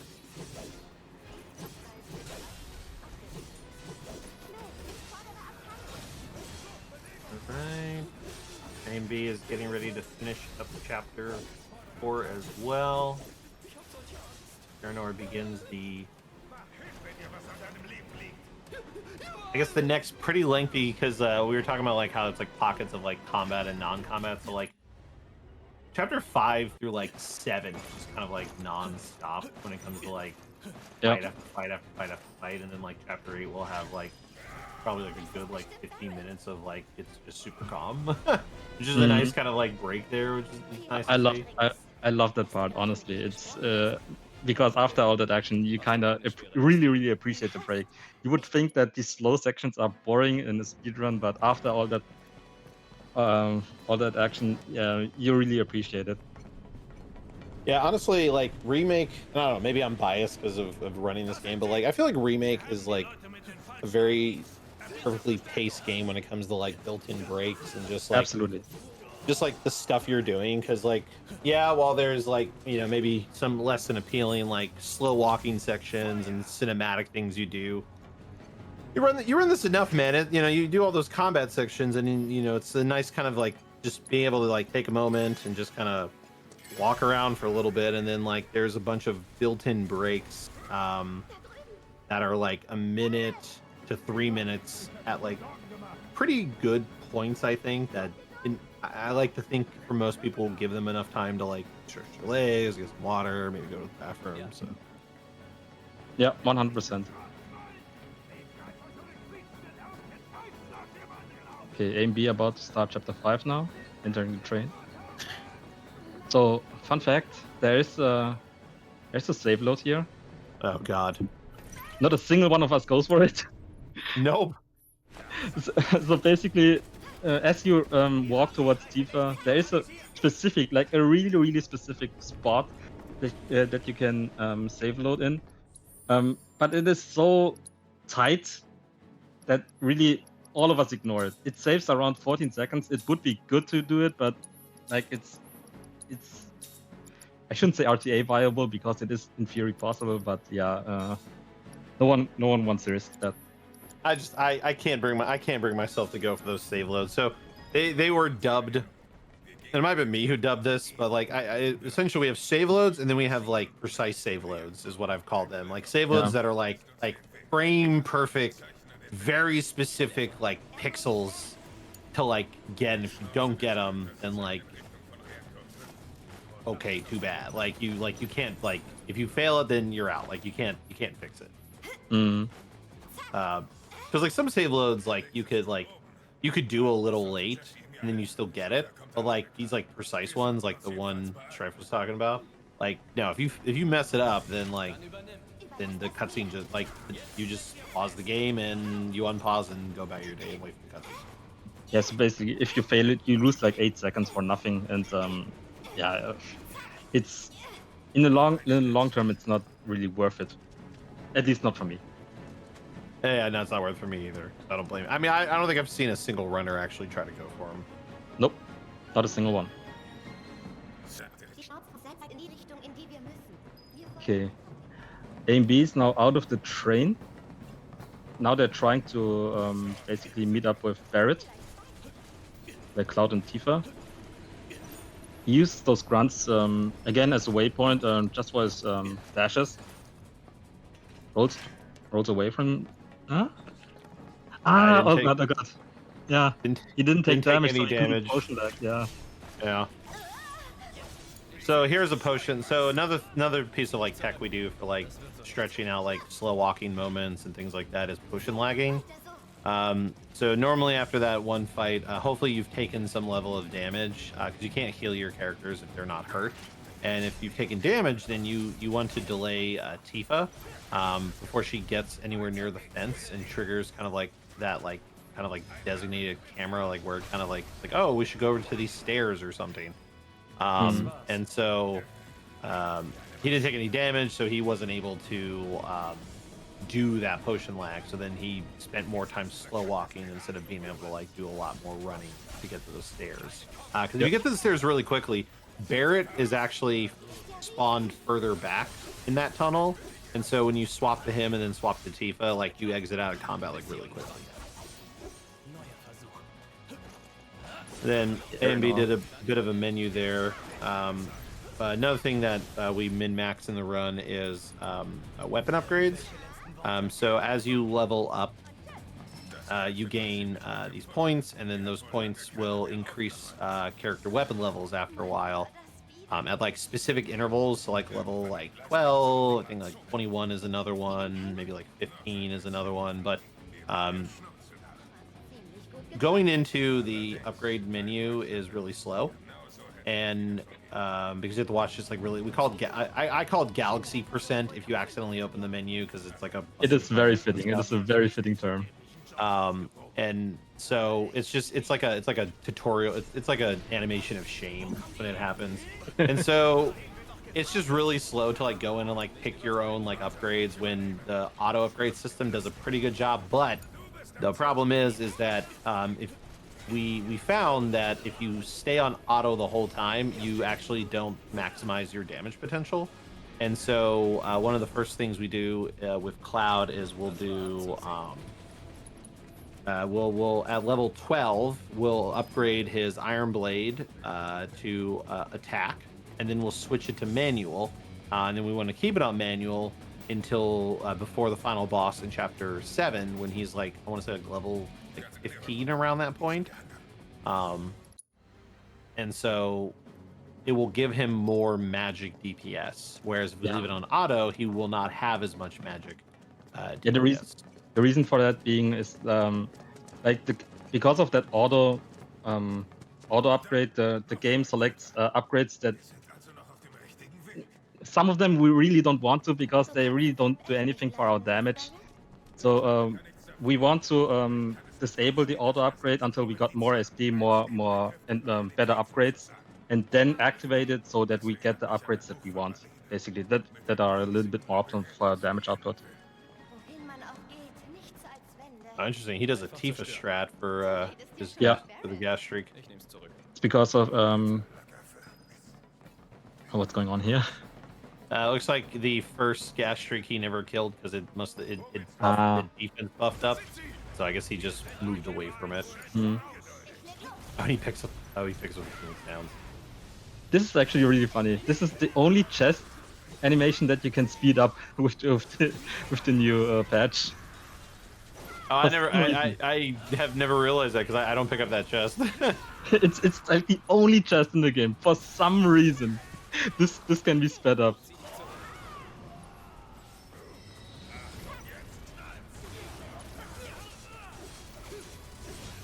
Like Earinor is getting close to the crab warden. Just got through the flame trooper and sentry fight. Flame troopers are an interesting enemy in this game. They are very tanky. Like, they're very beefy, because the game wants you to like kind of like attack the tank on their back, because then that will like allow you to like blow up the tank, and it kind of like pressures them and like hurts them. We don't necessarily go for that. I mean, we just kind of beat them up, and we'll either like throw fire at them, or like the strat there is to build limit with Tifa and then use somersault, the one with more HP. But then what you're hoping for is that they'll be grouped up next to each other, and so when she somersaults, you take them both out. But it looks like we've got crab warding coming up here. Crab warden, yeah. Very tight race. It is. A and B is definitely catching up. pretty close because he's on his way to the Flame Trooper fight. But Crab Warden here is a brand new boss for Remake, not from the original. Basically, the general strat is that to pressure Crab Warden, you have to break one of its body parts. This fight is a targeting person's nightmare. Yeah. And the general strat we do here, because on easy, breaking one part will typically stagger. On normal, you have to like break two parts to create the stagger. So what we do in phase 1 is we'll break one leg, and then we're gonna weaken like 2 of the legs to where they're basically like within like 1 thunder's worth of death. And then after we stagger, the generator comes out, will deal a lot more damage, and that's what helps push phases. And so typically, what I'm assuming is gonna happen here is gonna switch to Tifa. We're gonna thunder the leg with Barret. And then going to most likely Omni Strike or Rise and Fall Omni Strike. That was clean. Pilot, the generator. Yeah, it was a very clean Crab Warden fight from Earinor there. That usually finishes out. You have to be very quick in the final phase because what happens is the generator only lasts for like a very, very brief moment. Like it's probably barely 5 seconds. 5 seconds. And then yeah, it turns into like the pilot, and then the targeting gets kind of wonky, and so he's just not. He doesn't eat as much damage. But looks like A and B is now about to fight Crab Warden. So like A and B is like right on the heels of Team Tonberry. Mm-hmm. I believe because I know his route's a little different, but I believe his fight is still about the same in terms It's of like the same, basically. Yeah. Yeah, as you can see, now he will weaken that leg. Yeah, he just picks a different kind of order. Yeah.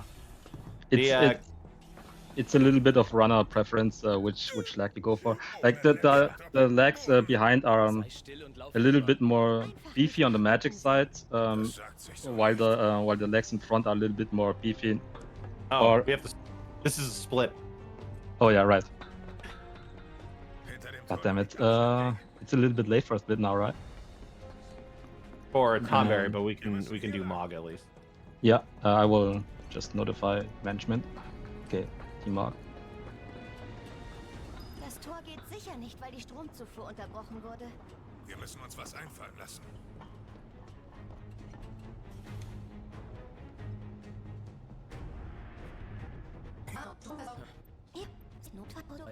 Mit den Ölstraßen die nicht. Gut gesagt wieder. Aber was haben die Leute? So erwähne Ja, hast recht.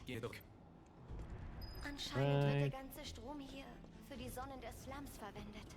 Entweder das. All right, so we're in chapter 6 as Glint continues to progress through. Looks like Barret just joined up, so now he's running through the tunnel.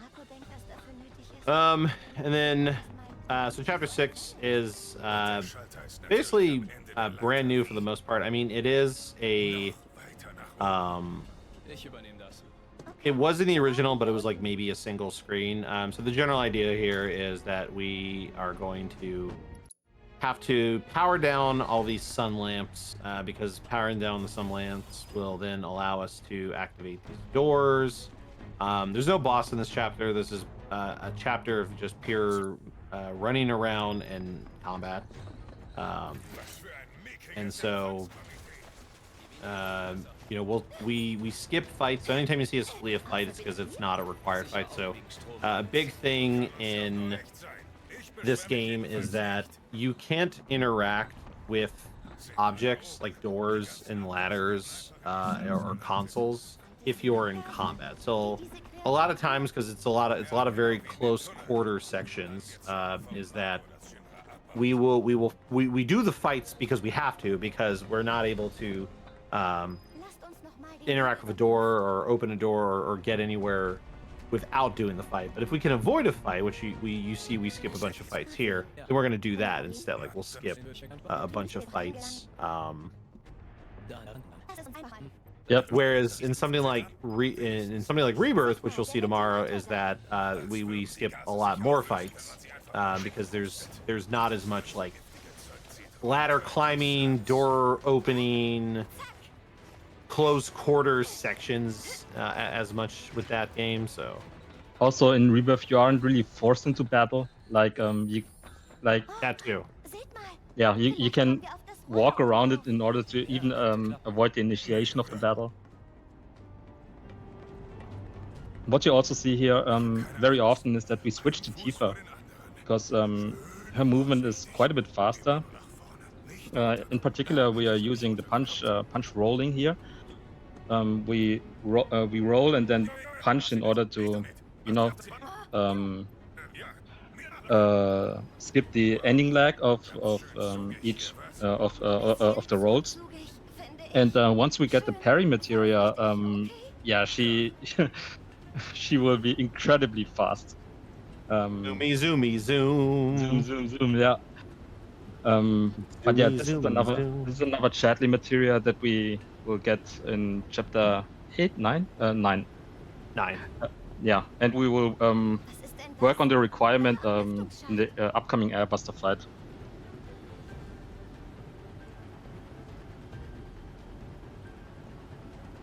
He gets the Blue Goose Stagger. Yep, that makes sense. Yeah.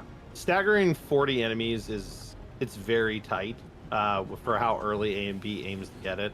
Because there have been other versions. There's been one slight different version of this where we would get it in chapter 13. He aims for it in 9. I know in any percent, which has a bunch of skips, we also have to route in some extra staggers from enemies we maybe don't normally stagger in NMG because of like the stuff we're skipping. But yeah, looks like AMB is right on Earinor's heels. Pretty much, yeah. They are probably like 30 minute almost apart. Like a minute apart, Yeah. I would say. Sounds about right. Okay, Earinor is about to approach the first lamp that we need to shut off. First, she needs to take care of these 3 grass strikes. Yeah, this is solid. Running to the. Is there a speed difference between console and PC? Yes, kind of. So, console is faster. So the PS5 version has practically 0 loading screen. So if you've played the PS4 version, or if you've played the PC version, during certain parts when the game is loading, there will be like a tip screen that shows up that kind of like gives you like advice or gives you like story points. PS5, those do not exist. Like those are not there. It all just kind of loads very instantaneously. I think it was like, I remember when I did my first like intergrade run when that came out. It was like a 30-minute time save. I saved like 30 minutes on like the first run over load I think time. even more than that. Yeah. Like Yeah, it was like 30 to 40. It was pretty high. As a frame of reference, like if you enter a boss fight, you were able to comfortably take a sip of your coffee, like really, really comfortably. Now it's like what? I mean, apart maybe except for some bosses, most of the time I don't know, like it's really instantaneously. I think Genova is like the one boss that comes to mind where the load is a little bit longer, but that's really it. Yeah, but even on like PS5, it's fair. Like compared to the PS4, like to your point, like yeah, if you load the Genova cutscene, like you probably had enough time to like sip your coffee twice. Yeah. No, they will not be doing the DLC. That's like an entirely different run from outside the main game. That is not included in what's happening here. But PC does have a load remover, so but PC is slower because of those additional load screens. Like in terms of RTA timing, yeah, like RTA wise, it's slower.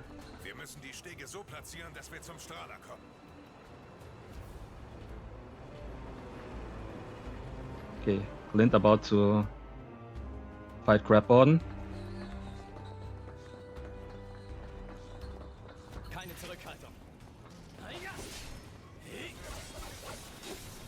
I want to say he follows the same strat. Yeah. As far as I know, I think most bosses will have like 90% the same strat between all runners. Pretty much. Yeah, I think especially between Earinor and Glint, most strats will look similar. Aim B, for context, Aim B is. Oh, have we introduced the runners? I don't think we did. Not directly. I mean, we've said their names. Yeah, basically, Aim B is one of the OGs he's running for Team Mark. He was primarily running any percent. He specifically learned NMG, like no major glitches. For the relay. For the relay, yeah. And routed the entire thing from ground up. Well, ground up. I mean, he had some knowledge. He has been running this game since the PS4 days. Like he's pretty ancient when it comes to our speedrunning history. Get ready to split for. Yeah. Oh, thanks. Yeah, A and B has been around longer than I have when it comes to running this game. And pretty much only really runs this game. I mean, he was routing Rebirth for a while there, but ended up going back to Remake when the speed up thing happened.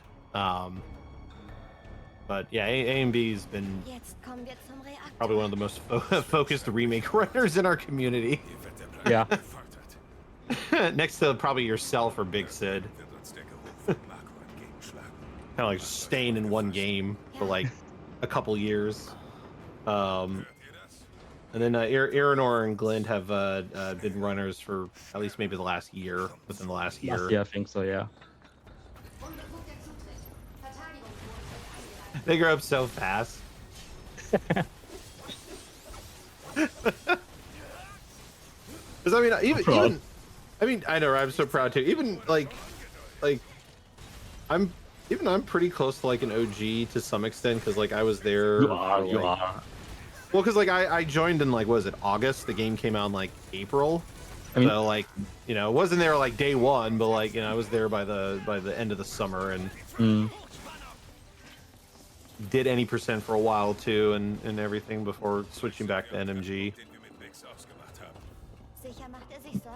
Yeah, it's funny. He mostly does any percent because he does not like the pump mini game. No one does. No one does. No one does. It's not that bad. I would say I've gotten more appreciative of some of the mini games after playing Chapter 11 in Rebirth.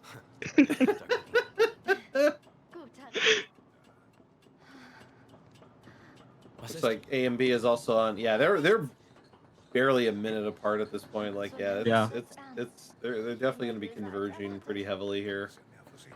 This final fight is it's interesting. It's basically it's just a targeting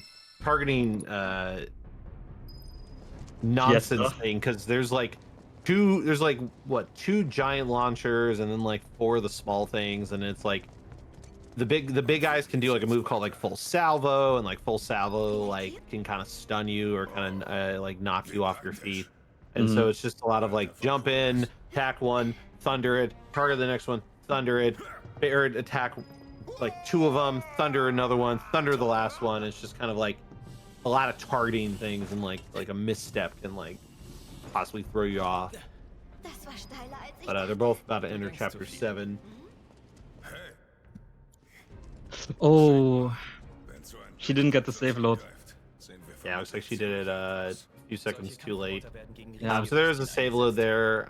Just kind of skip what you're seeing with the like focus on like the airbuster thing. You just have this one's not as like precise. Like it's not a precise save load. It's not that fast, yeah. But it just probably ran a little too far before trying to do the save is all.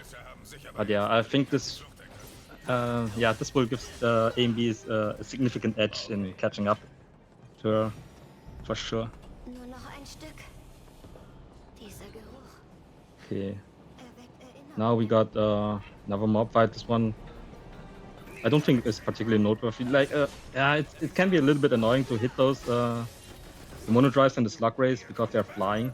But I think she's lucking out here. Yeah, she clean up with her overcharge. Oh, what?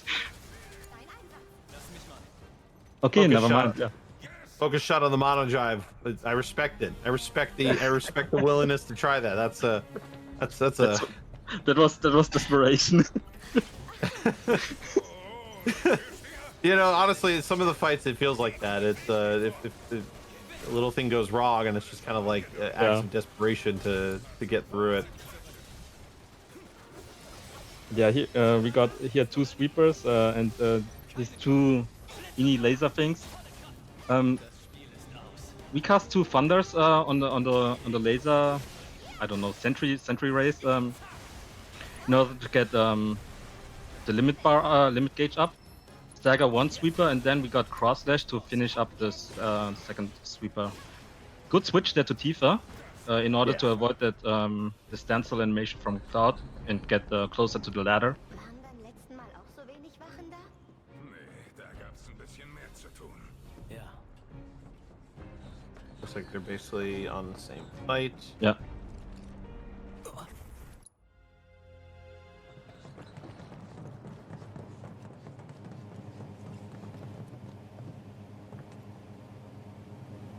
Now begins a long string of fight after fight. This chapter is like, it was like 12 minutes, like a 12 to 15 minute chapter.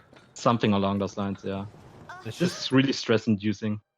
Yeah, it's just constant. It's like a fight after fight after fight after fight. Mm. So we've got 3 shock troopers here, including an elite. As we kind of alluded to before, they're very dodgy. Like when you go to attack a shock trooper, they can just dodge you, and so if you're not careful with like your ATB actions or like the actions you take, you can miss, or your attacks can be dodged or avoided as a result. Yeah. As you saw with AMB, there these little dodge notifications. Basically, yeah, they have iframes, which it's pretty rare actually in Remake.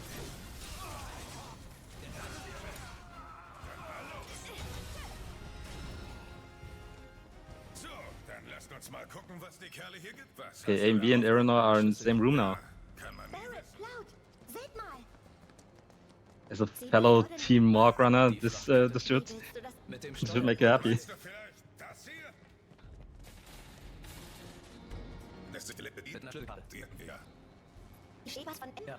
Okay, so each of these rooms they have this gimmick where you're supposed to, well, not supposed to, where you can select these collect these key cards and basically debuff Airbuster. But honestly, all these debuffs they aren't really important. They really aren't significant to the speed run. Even casually, it barely affects Airbuster if I'm being honest. So we ignore all of that, except for the first one, which is mandatory. Yeah, this and basically it boils down to we kill each room as fast as possible and move on.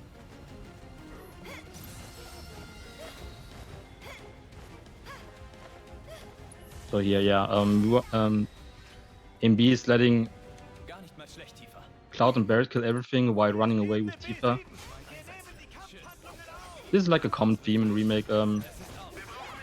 We don't want to watch the animation of for our characters. Like we want to have that all in the background so that we can our party members can kill all the enemies while we are running away.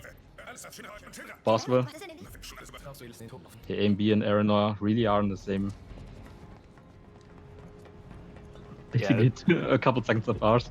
Yeah, they're basically neck and neck at this point. Yeah, at the rate they're going, they're going to be fighting Airbuster at the same time. Yeah.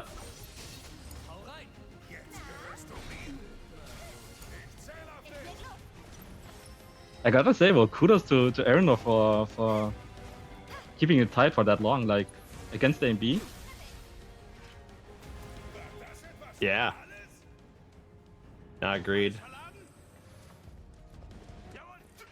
Ich bin bereit.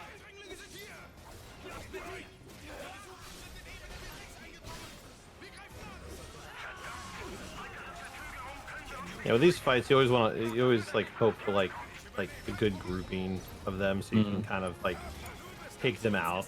To like to your point, like in most cases we move Cloud to the console and hope that our ATB actions or teammates will like take care of the rest of them. Yeah. Danke. Verzeihte. Okay, this is the final room.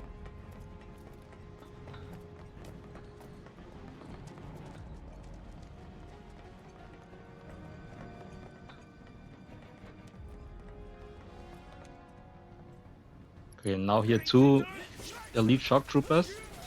They have this starting animation where you can attack them safely without them dodging, which A&B abuses. So you can stagger them instantly with the initial hits of the Punisher combo. Okay, yeah, that was some little bit unfortunate repair work. He had to go back there with Cloud. Usually you would let an ATB attack kill the second one, but it's fine. Works. It looks like he's overtaken. Oh yeah. Now this fight. Got a lot of time to kill here in this fight. Like you don't need to hurry here. It's completely timed. This elite grenadier will take so many hits. He has an HP gate that lasts, I don't know for how long, a minute, 30 seconds, like really, really long. So you can take your time with this fight. What he did there though was stagger, get a couple staggers in for his ATB stagger requirement, but that's really it. Nothing of note here. Yeah, they really didn't expect you to like have to like. They didn't really, I guess, really expect people to get through this fight as quickly. Yeah. I guess, because like we kill the enemies like really quickly, and then like we still have plenty of time to just wail on the elite grenadier a whole bunch. Mm. Looks like Glint is about to enter chapter 7.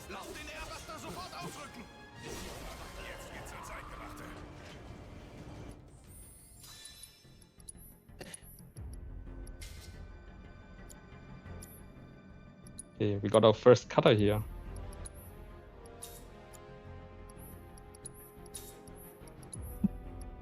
Yeah, so basically the Thunder to pressure the cutter, then Tifa will punch a couple times to stagger, then yeah, Omni Strike, dive kick. Yeah, with the cutter you have to be careful because cutter is one of those enemies that has like multiple targetable parts, and you don't want to target the arms, because what happens is if you break the arms, you don't get the pressure, and instead kind of like it just briefly stuns it. But without the pressure, you can't use like focus thrust to then finish pressuring it, to stagger to then kind of finish it off. Plus, if you attack it from the front where the blades are, you actually deal like reduced damage. So you ideally want to try to be on the side of it, so you're attacking the body. The cutter is somewhat of an exception to this. Like usually it's good to destroy the parts, the body parts. In the cutter's case, it's detrimental to your cause, because for some reason you deal less damage to the blades. Yeah, that's what it is. Now we got a little homage to the OG minigame here, where you need to push the buttons at the same time as Tifa and Barret, which is thankfully a lot easier than in OG. Like I've never seen a single runner mess this up actually. I've seen it because I've done it. I've seen other people do it. Yeah, I've. It's not common. It's been very rare. It's been a rare case. It's been a while, especially because now with the speed up, like it is speeding up the conversation. So you still kind of have to be ready for it. Okay, yeah. Looks like AMB is on. Airbuster. Yeah. Yeah, Airbuster is an interesting fight. So we were talking about it before about like Chadley materia, and so you get the parry materia, so it helps with a lot of the combat fleeing that happens from chapter 9 and on. Is that we have to be able to deal 200%. So we have to raise our stagger bar up to 200%, and for whatever reason, they only really made it to where Tifa can do it. Now Aerith gets like an ability that does it as well, but realistically Tifa's the only one who has like the most reliable way of like stagger building up the percentage. So what we do is this thing where we get it so we can stagger Airbuster almost immediately, and thankfully the amount of damage that we need to deal, if we do Unbridled Strength, which modifies Tifa's triangle move into a different ability, If we do it 2 times, it turns it into Rise and Fall and then Omni Strike. Doing those 2 actions and then an upper, doing those 2 actions will put us at 200%. And thankfully, the damage from those 2 attacks doesn't push Airbuster, because that's also like the problem we face sometimes. If we deal too much damage, then staggers may cut off early. In some cases, as a result. It was a great Airbuster fight. Clean, absolutely clean. Yes, very, very clean from AMD. And then what happens is we, in phase 3, it looks like Earinor is getting still working on, the bar wasn't as high. There we go. Got it. Back, there it is, 200%. All right, perfect. And then in phase 3, Airbuster is interesting because what essentially happens there is we need to deal. Airbuster is going to fly away. So Airbuster flies away, and it's going to attack you from a distance, and we need it to get close so we can actually finish it off. And so we're just kind of beating it up. And then the general goal is that it's going to shoot some bombs at you. And right as it shoots the bombs at you, you want to time a Thundara from Cloud, because it will kind of briefly stun. And when you stun it, you see kind of a jerk back. It then moves closer. And then as long as you don't get hit by like one of the lasers, because if it does the finger lasers and it hits like Barrett or your character, it might stun you and then triggers a big bomb move. It will get really close, and then from there, like a couple more actions will pressure. And then the minute we see the HP gate for phase 4, we just trigger Somersault with Tifa, and then by the time like it's targetable, Somersault will finish off. And also a very good fight from Earinor there into a boss fight immediately with Rude. Looks like she unfortunately did not get. Okay, we did get the stagger at least. So she'll have to do the slower phase 1 of Reno, because the stagger from the elite trooper here won't give her cross slash. So she'll have to stagger Reno. The Reno fight is interesting because what essentially happens here is like kind of like the shock troopers. He's very dodgy, so you can't go in like super aggressive fighting him. You kind of have to like bait him into attacking you in a way. So we jump in, kind of attack him a little bit. Actually, looks like she's not going for the stagger. I don't know if she realized she doesn't have. She didn't have. Oh yeah. There. Oh no. Yeah, looks like she didn't realize she didn't have the stagger. So it's gonna be a little bit of a slower second phase there. So she did the normal strat we try to do, where you do double braver and don't stagger him, because the problem with staggering Reno is that you have to wait for the animation to finish.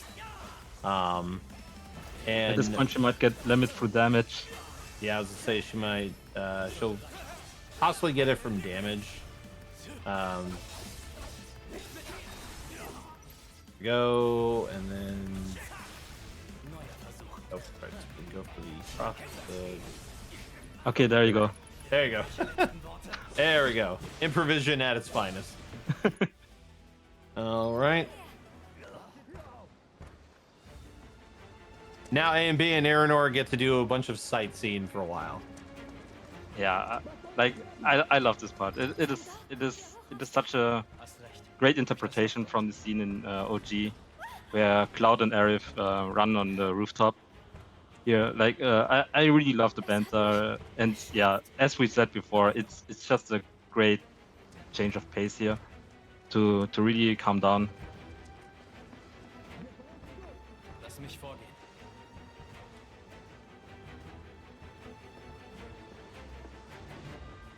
Meanwhile, Glint, I think, what is this? Is this the second room, right? Sollte gehen. Yeah, it is. It is.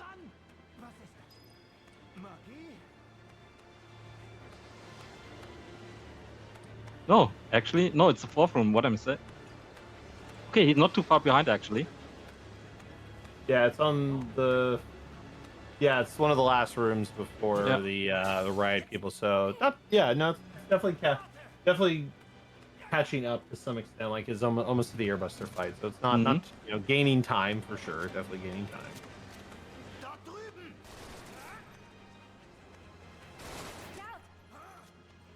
The monkey bars. Vielen Dank.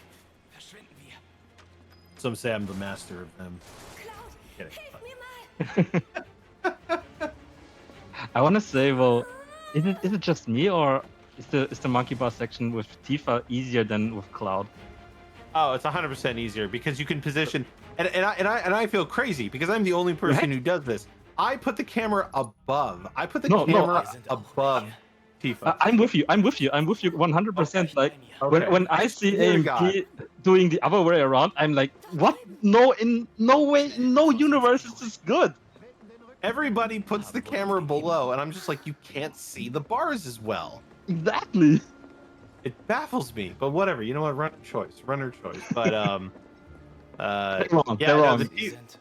yeah, they're wrong. The Tifa one is so much easier because you can kind of see you can position the camera and make it a lot better for like adjusting. But like, yeah, Cloud, you can't put the camera above him, so it's slightly awkward camera positioning.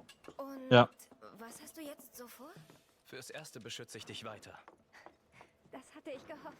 Und danach gehe ich in die Slums von Sektor 7 zurück. Kennst du denn den Weg dorthin? Klar. Okay, Aerith about to join AMB's party and Earinor's. Ich bin im Anzug vorhin. Der gehörte doch zu Shinras Turks. Was wollen die denn von dir? Keine Ahnung. Vielleicht suchen sie Rekruten für Soldat. Sowas machen die Turks doch. Yeah, she will be one of our main damage dealers in terms of magic. I mean, who would have thought, right?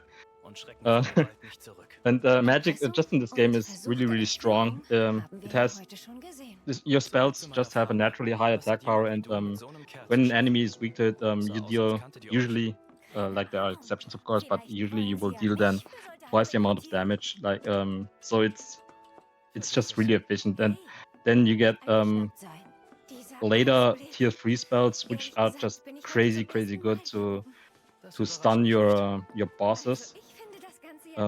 Basically there's this interruption what do I call it? Interruption mechanic in Remake.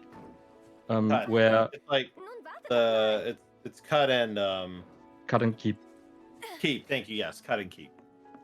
Yeah. So basically every enemy and your characters as well have a cut and keep value for their attacks, and even in, when they're not attacking, they have a keep value. And your tier 3 spells have a particularly high cut value, which is higher than the boss's base than most bosses' base keep value, which then causes the interruption. Basically, like when two attacks clash, like an enemy attack and a character, one of your character attack clash, these numbers will be played against each other, and whichever is higher will then prevail. Basically, that's the gist of it. But yeah, on easy, you have this added benefit that your keep is usually very high, so you don't get interrupted as often as like compared to normal or hard mode. Which is why you will, which is why the strats are, let's say, safer compared to normal and hard mode. You are not, because letting we your tank a lot of hits. Yeah, we tank a lot of hits on easy.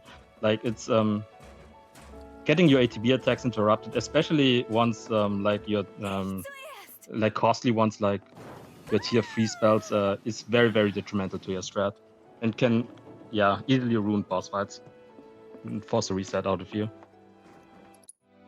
Alright, looks like Glint also got the 200%. So there we go. Everyone will get their parry materia.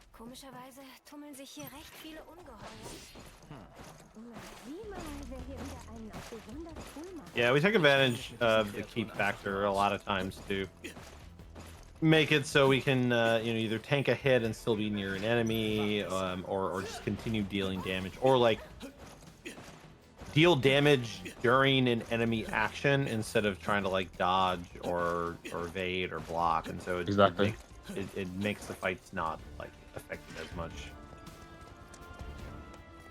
It does mean that we can at times, while not like as like high as like normal because the damage you take isn't as maybe as overbearing, but like there's still such a thing as taking too much damage. So if you're not careful and you overtake damage, you could accidentally die. You could actually accidentally character can die in a fight. Yeah, That in absolutely. Rebirth a few times. It's a little more of a possibility in Rebirth. I have found more I would so than say so, Remake. yeah. I feel like, especially, I would say like the nature of the strats in Rebirth, where you power cleave a lot and tank through so many more enemy attacks, and enemies in Rebirth are so much more aggressive as well. Like what you see here, often in Remake, you will attack an enemy that will get pressured due to the damage they take, and then for quite a while they are unable to do anything. And during that time, you dish out so much damage that you enter the next phase and rinse and repeat. Like that's a very overly simplified, of course. But in Rebirth, it's a little bit different in that most of the time you only got 2 phases to the bosses, so each phase is a little bit longer, and they are just way more aggressive. Get out of even when they are pressured, they recover very, very quickly and continue attacking. And you face tank an easy so much that you take a lot of damage, and if you're not careful, can get ugly very, very fast.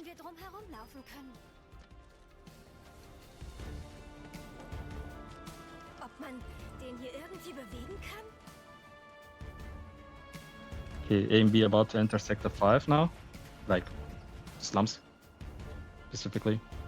Unfortunately, I guess Glint accidentally targeted one of the mines. Oh. He did cross slash, but Reno seems to be alive. Oh, So you know what happened? I think he didn't log on. Yeah. If you don't log on in phase 1, you automatically log on to the bombs, to the electro bombs. Yeah. Oops, that's unfortunate. A and B getting the first built-in break in the run.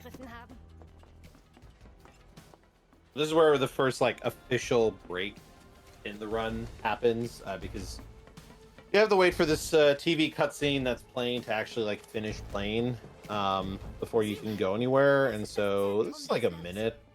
A little bit over I wish a minute, it was honestly. 30 seconds long or something like that to allow for a pee break. Yeah, I mean, I think it depends on your proximity to a bathroom, because like I've got one like really close by that I can pee during this cutscene. I'm not that bold. I'm not that fast. I like to live dangerously. Living on the edge. I always told Doug that we are supposed to take a bottle with us for this part of the run. Well, luckily, if you can hold out for, is it an hour? Would it be another hour at this point? Like, how far are we from? No, it's like 30 minutes. If you can hold out for like 40 minutes, yeah, something like that. Yeah, if you can hold out for like 30 to 40 minutes, you'll get the dancing sequence in chapter 9, and that's like a 3-minute break. Mm.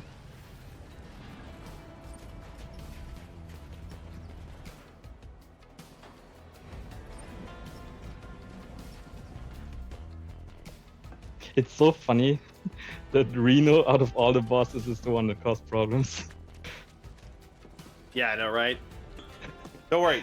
The good news is, it means the Turks fight in chapter 12 is going to go like gangbusters. That was just RNG manipulation. That's all it was. It was just RNG manip. We're gonna get like perfect Turk fights.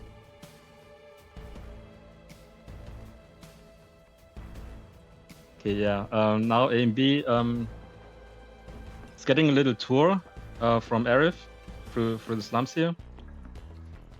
You really gotta be careful. Like, you don't want to run too far ahead of her, because if you do, you will. What's it called? You will trigger a warning zone. This can sometimes cause issues, and the Arif won't follow. Then you gotta run back and pick her up again, and this just causes unnecessary time loss. So you just want to stick next to her throughout the entire tour. There's no point to running ahead of her. Vergiss die Turks nicht. Sie könnten überall plötzlich auftauchen. Bleib wachsam. da los? Hey! Seit dem Strom aus... Ich war erster beim Reifen durchschneiden. Im Fernsehen erzählt. Was wollen diese Leute denn damit Nun nur im Inneren von erreichen? Makroreaktor Die stecken doch bestimmt mit Wie Wutai wir unter einer sehen Decke. können, Und das, steigt wo immer nach noch so viel langer Rauch Zeit auf. endlich wieder Frieden Das dort eingekehrt sind wohl war. eingestürzte Wollen diese Stahlträger. Kriminellen etwa einen neuen Die Krieg Feuer scheinen anzetteln? bereits gelöscht Ob worden man zu wohl sein. ein Kopfgeld bekommt, wenn man die Verbrecher Well, fasst? at this point, we're just kind of adventuring in. Hey, was it Sector 6? I can't remember the name. Sector 5. 5. Yeah, basically, you know, we've met Aerith. She's showing us around. You know, we're just kind of hanging with her for now. We haven't quite committed to leaving yet. So this is again your modern age game doing its kind of like storytelling progression stuff. Plus, this is like the next like chapter that has like the side questing. So like I talked about earlier, like chapter 3, you know, you get to a point where the game kind of lets you like go and do your own thing, and there's like side quests you can do. Well, this is the next chapter that allows that kind of like more do what you want for a bit, or break up the monotony of just following the story, so it's not as like overly linear and all that stuff. You know, we're you know meeting people around the sector. We're gonna go meet Aaron's mom. We're gonna pick flowers, and then we gotta go save a bunch of kids. Yeah, all of this is unique to Remake. And it's understandable why they did this, right? I mean, they were a little bit restricted by the nature of OG Midgar. Like, there isn't a whole lot you can do. So I think it makes sense that you would add these little tidbits and side quests for this particular part of the game. Yeah, exactly.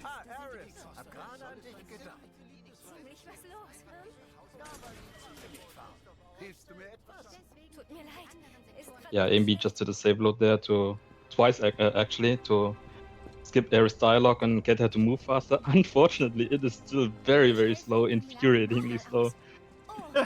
Even like again, I said I like the slow part of this game, but this particular walk towards Aerith's house, it's slow. It's like giga slow. I don't know. It's a little bit overdone.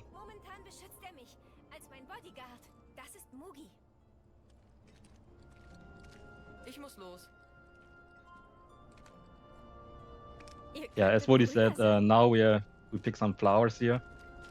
Nothing really that impacts the run. Like there is a specific set of flowers that we want to pick up because it's faster. I actually don't know why it's faster. Someone told me it's faster. I believed it. I never. Yeah. So sorry. I was gonna say, from what I understood and what I was told, it's because of when the dialogue finishes and when the tutorial pops up. It's like you're right next to that set of flowers, like right as all that ends, so you can just because then it puts you closer to the exit. It's like by the time all this, like, oh, don't be like that. You're like, bam, you're right next to these flowers. That's been my understanding, but it's like I never checked on the dialogue or the flower picking process. Maybe maybe another flower picking is faster. I don't know. Yeah. To my understanding, that's not the case, but I can get why it would be the case. Also, we skip all cutscenes by pushing start down X, but this one on Glint screen that's coming up is the only one we actually hold triangle because we can't actually pause and skip the cutscene until the camera switches to inside the helicopter. Fun little fact there. The only instance where it's efficient to skip the cutscene that way. Yeah. And then I know we're about 2 hours into this 5-hour run or so. So if you're just joining us, just to kind of remind everyone, I'm Woady. I'm a speedrunner for 7R community, as well as myriad of other action or Final Fantasy and fishing based games here on commentary. Had to throw in the fishing based games. Huh? Because it's like if you look at my speedrun.com profile, because I'm like, well, I run Final Fantasy games, and you look at my profile, it's like Onimusha, Death by Degrees, then it's like Dredge, Moonglow Bay, and like Legend of the River King. You know, shout out to my mod, one of my mods there who's redeemed 3 different fishing games for my Channel Point redemption. Was it Nostro? It was Nostro, yeah. Meine Mutter kennenlernen. So, but I'm mostly known for Final Fantasy and I guess one could argue the Onimusha series. And the fishing games. Das hier ist mein Sure, why not? And then there's just Strife. Yeah, I'm Strife. I'm primarily running Remake. I'm not a super active speedrunner, but yeah, mostly focusing on hard mode for the main game and intermission. Also did some routing for Rebirth. Haven't run it yet. Maybe in the future. Who knows? Not making any promises. But yeah. Also, I'm also a runner for Rebirth tomorrow for Team Mog. So I am a little biased at A and B, getting ahead here. Tiny little bit biased. just a little bit biased of my teammate pulling ahead there. But yes, you'll see me. You won't hear me tomorrow when Rebirth plays. I have to say, I think it's kind of cool. You know, obviously we've had FF10 and FF10-2 in the relay before, but I find it funny that, you know, we're witnessing the story of 7 Remake, and then we're going to continue the story tomorrow, you know, literally where this game leaves off. I've been thinking the same thing, really. Obviously, it would have been funnier if we had them back to back in each other. Yeah. But so this would have been really, really rough on you. Very rough on me. It's like, well, I guess I gotta go hop into the runner stuff here in a bit. But and then on Team Mog, we have AMBCD, who is predominantly known for running Remake. Was routing Rebirth for a while there, but ended up ultimately going back to Remake. Earinor is also a fellow Final Fantasy speedrunner, mostly from 10-2. Has been running Remake for the last year in addition. And then Glint was a Kingdom Hearts speedrunner. Weirdly enough, Remake and Rebirth have actually attracted a fair amount of Kingdom Hearts speedrunners. True. 2 of our other heavily active runners, Crystal Crown and Big Sid and even Desa, we're all Kingdom Hearts runners as well.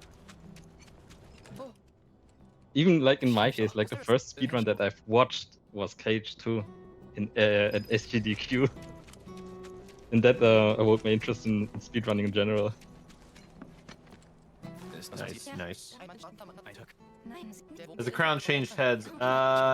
Nope. I guess it has not. But whenever staff can get to it, they'll move it over to Team Mog.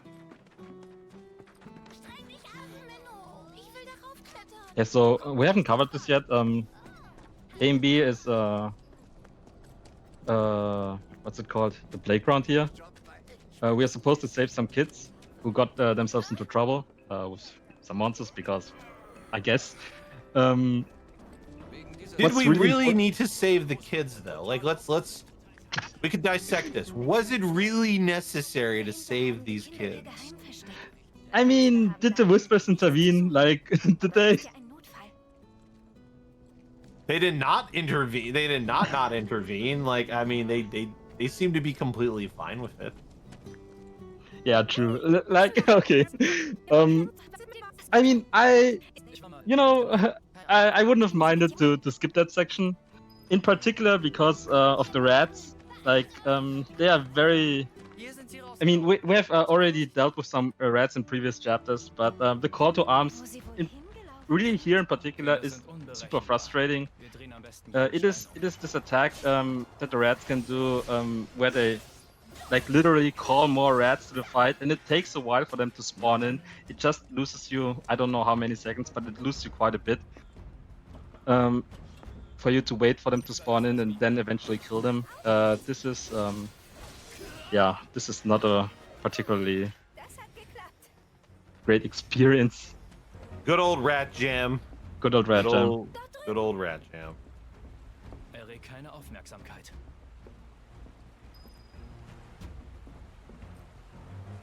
Okay, A and B is about to exit the section. This particular crawl section is kind of infamous. It's really hard to get out there cleanly without getting stuck, but A and B is actually doing it. Oh my god, this crawl space is I have emotions towards it. I have so many emotions towards it. It's you just can't hold one direction. You can't hold one direction. You gotta awkwardly like angle it another direction. Like halfway through. Like as you turn the corner, you have to then switch from like up left to like up right. Yeah, it's super jank. Like it's very unintuitive. But A and B is coming up to the Rude fight. So new boss fight for Midgar. In the original game, we don't meet Rude actually until after we've left Midgar when we enter the Mithril Caves. So they incorporated the fight here. It's a very quick fight. It's probably like 45 seconds or something. Like because phase 1 we just kind of stagger him really quickly, and then in phase 2 we use arrow to kind of throw him towards us, because arrow has this property where it pulls enemies into us, and so not every enemy. So like they're either like they're either enemies like Reno and Rude will get pulled towards us with the wind ability, or like small enemies. And so we'll use wind as a way to like maybe pull an enemy towards us, or to target like flight enemies, because wind is like an interesting spell that thankfully got better in Intergrade. So Intergrade, for those who don't know, is the PS5 and now PC version of the game, where they took the original PS4 version, they updated like the visual. Oh, the cutscene of shame. He got the cutscene. He tried to go too fast. Just like in the original game, if you make too much noise, Aerith comes out and scolds you. And so it happened again. Once, 2 times. Oh man, that's impressive stuff right there. Well, I mean, now there's like nothing there though, so like, I mean, like he's fine. So what happens there is if you get caught, Aerith comes out, scolds you, and then you have to redo the section. But they remove some of the obstacles. So by that 3rd time, there were really no more obstacles in the way. Yeah, it's hinted that Aerith specifically removes these things so that Cloud can escape basically and follow the proper timeline. But it's so funny that this happened twice. Like once is already shameful enough. Twice is. I mean, honestly, so I give him credit for trying to do that with literally not moving the camera, because like he wasn't moving the camera to adjust, which I think helps with like getting through there. So like, props to him for going about it that way. Like, and Oddmark is making here a good point in that he's used to any percent, so he would naturally actually skip that part. That's true. That's true. So in any percent, there's a lot of skips actually for this game. We can kind of touch on it as we're still going through some of the slower parts of the run. So there's a lot of skips. So we have a chapter 5 skip. That's I think for Intergrade is like, I don't think anybody does it, or I don't even know if it's doable in Intergrade, but OG had a chapter 5 skip that just gets us, that basically has us go like straight to Crab. Well, actually no, we don't fight Crab Warden. We go straight to the area behind Crab Warden and then just like leave the zone. There's a chapter 6 skip that basically cuts out all the lamp stuff. We end up leaving the lights on. Chapter 8 skips us.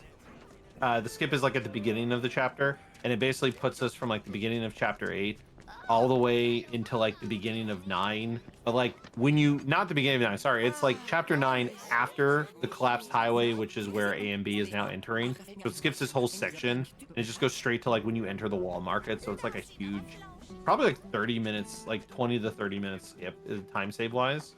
30 minutes sounds good, yeah. Yeah, and then we have a chapter 10 skip inside the sewer. That skips like the pump mini game and a bunch of the fights. Chapter 11 skip that skips the fight against Ghoul and Eligor. She didn't get the initial counter against Root. This was a little bit messy, but yeah, she recovered. I think as long as she got ATB on Aerith for phase 2, this should be good. Yeah, you just need to be able to do the Arrow. Aurora. Yeah. Yeah, the fight, because I know A and B, but it looks like the timing on focus thrust was a little delayed there, so it actually didn't stagger him in time. We're going for a bit of a slower fight. Oh, and went for Aerith is put to sleep. The sweet dreams move. Yeah, the timing on the throwing can be a little awkward. So like when you Aurora Rude and he flies at you, depending on like Cloud's positioning or where Cloud's at, like sometimes when he focus thrusts, he either misses, or if it's too delayed, then like Rude recovers from the pressure. Which is kind of what happened there. Yeah. And then we'll get to see Earinor's attempt to escape. Will we hit enough? I believe.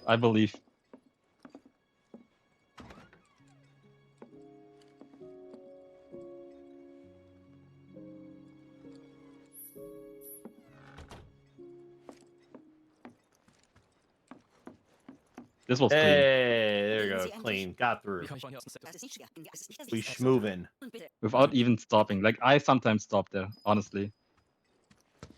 I do like a very quick stop. It's not, I definitely don't run the whole time through. It's definitely a very quick stop.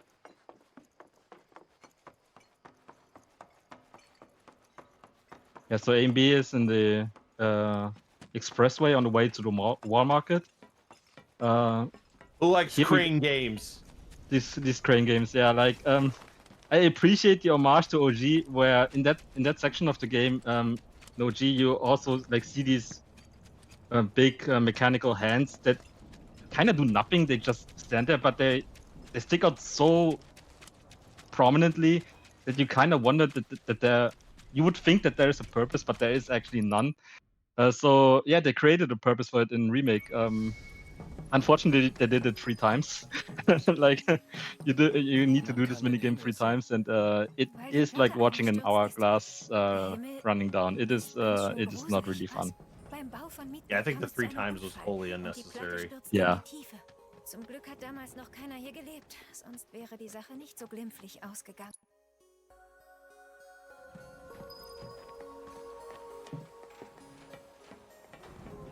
Okay, Glint is entering the save the kids section here. See if he gets gets rat jammed.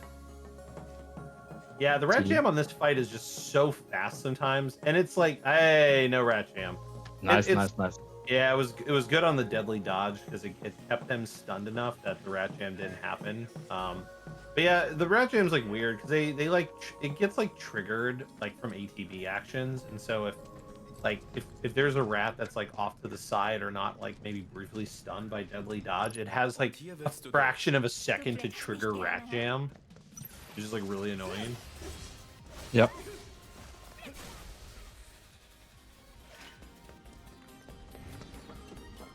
Okay, A and B about to fight some goons here. I think he also did. Yeah, deadly dodge, they grouped them together, triple slash. Triple slash, so slightly different. He doesn't go for the like. Do you do a fire here? Yeah, so what I do is I do like a slap with Cloud, like I just kind of like walk up and like slap him, and then have Aerith cast fire, and in most cases they're like grouped up enough to where it kills them. Yeah. But I've done that strat too. It's interesting, like having run this game for this long and like trying out the different like routes and like things that people have routed with this. Because like when like at the time when I was running on PS4, it was like there were different people routing the game then and everything, and so like we were doing like those strats, and then Integrate came out, and then like Big Sid came and started running the game, and he routed a bunch of different things for a while there because he was like one of the more active runners for a while. And then A and B with the whole early stagger and like the route he kind of made for NMG for the relay here submissions. It's interesting to see that some of the stuff like he's doing is like stuff I remember doing. Close enough variations. So I'm not going to say they're the same strats. Like they're similar. They follow the in same nature. idea, basically. They follow the same idea, yeah. So it's just interesting to see the even with slightly different strats, like you can still get like, and that's one thing I like about like the remake and rebirth games is like you can have like different strats that still end up being like the same time in terms of like execution. So yeah, 100%. Like there is such a thing called runner's preference. Like there is no like one solution. Even with the early ATB boost material, like the jury on that is still out. Like it's not guaranteed that it saves time, and even if it saves time, like it's a couple seconds at most. Like it's not a deal breaker by any means. yeah, because even like the current for the current world record now, because Crystal started running this game, and he doesn't do early ATB boosts, and his time's like a 4:46, and I think AB has like a 4:49 last time he PB'd, so they're still pretty close. So, but yeah, as you can see, like they're still comparable, even though they're like pretty different in terms of like stuff you're getting. Like they have their pros and cons to each other. So that's nice. You know, it gives people a chance to do something that feels more natural to their play style. Absolutely. AMB is, by the way, he's skipping the magnify material here, which every run does. Because how long would it take? Like a minute? Yeah, it's terrible. It's probably like a minute and a half. It's bad because to get the magnify materia there, so there's a in that last crane game there's like a blue materia. To get it, you would have to you have to like take a box, move it over to the side, put Aerith on top, use the other arm, take Aerith, put her to the other box, and you have to like move all the boxes back. Like it's yeah, there's way too much like box lifting and dumping, to like actually get that materia. And we get it with no time loss in like chapter 13. Where it honestly is probably more relevant anyway in like the fights, because kind of like from here, like while Magnify is a great materia, there's not enough multi-enemy fights to where I could see it actually being like really needed. You got triple slash for crowd control. It's it does the job really. Yeah, triple slash is very broken in this game compared to Rebirth. That's the other thing is like as somebody who recently did a back-to-back run of Remake and the Rebirth, the combat playstyle transitions going from Remake and the Rebirth was definitely like weird during like some of my initial like practicing for that like back-to-back run, and there's still some like minor things where I'm like, oh, I'm gonna do this, like, oh, this doesn't work the same in Rebirth. I just spent 5 hours doing, and I just gotta remember how to do that. There are some preconceived notions from Remake that you need to kill for Rebirth, that's for sure. Yes, 100%, or it leads to some very awkward ATB waste. Yeah.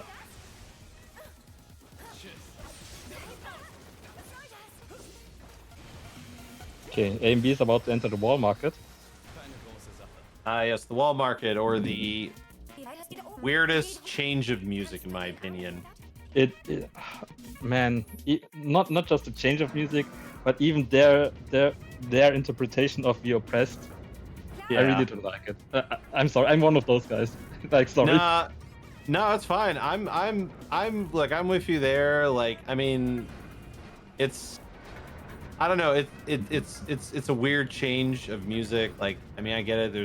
There's an audience for it, but like, it's just not for me. Yeah.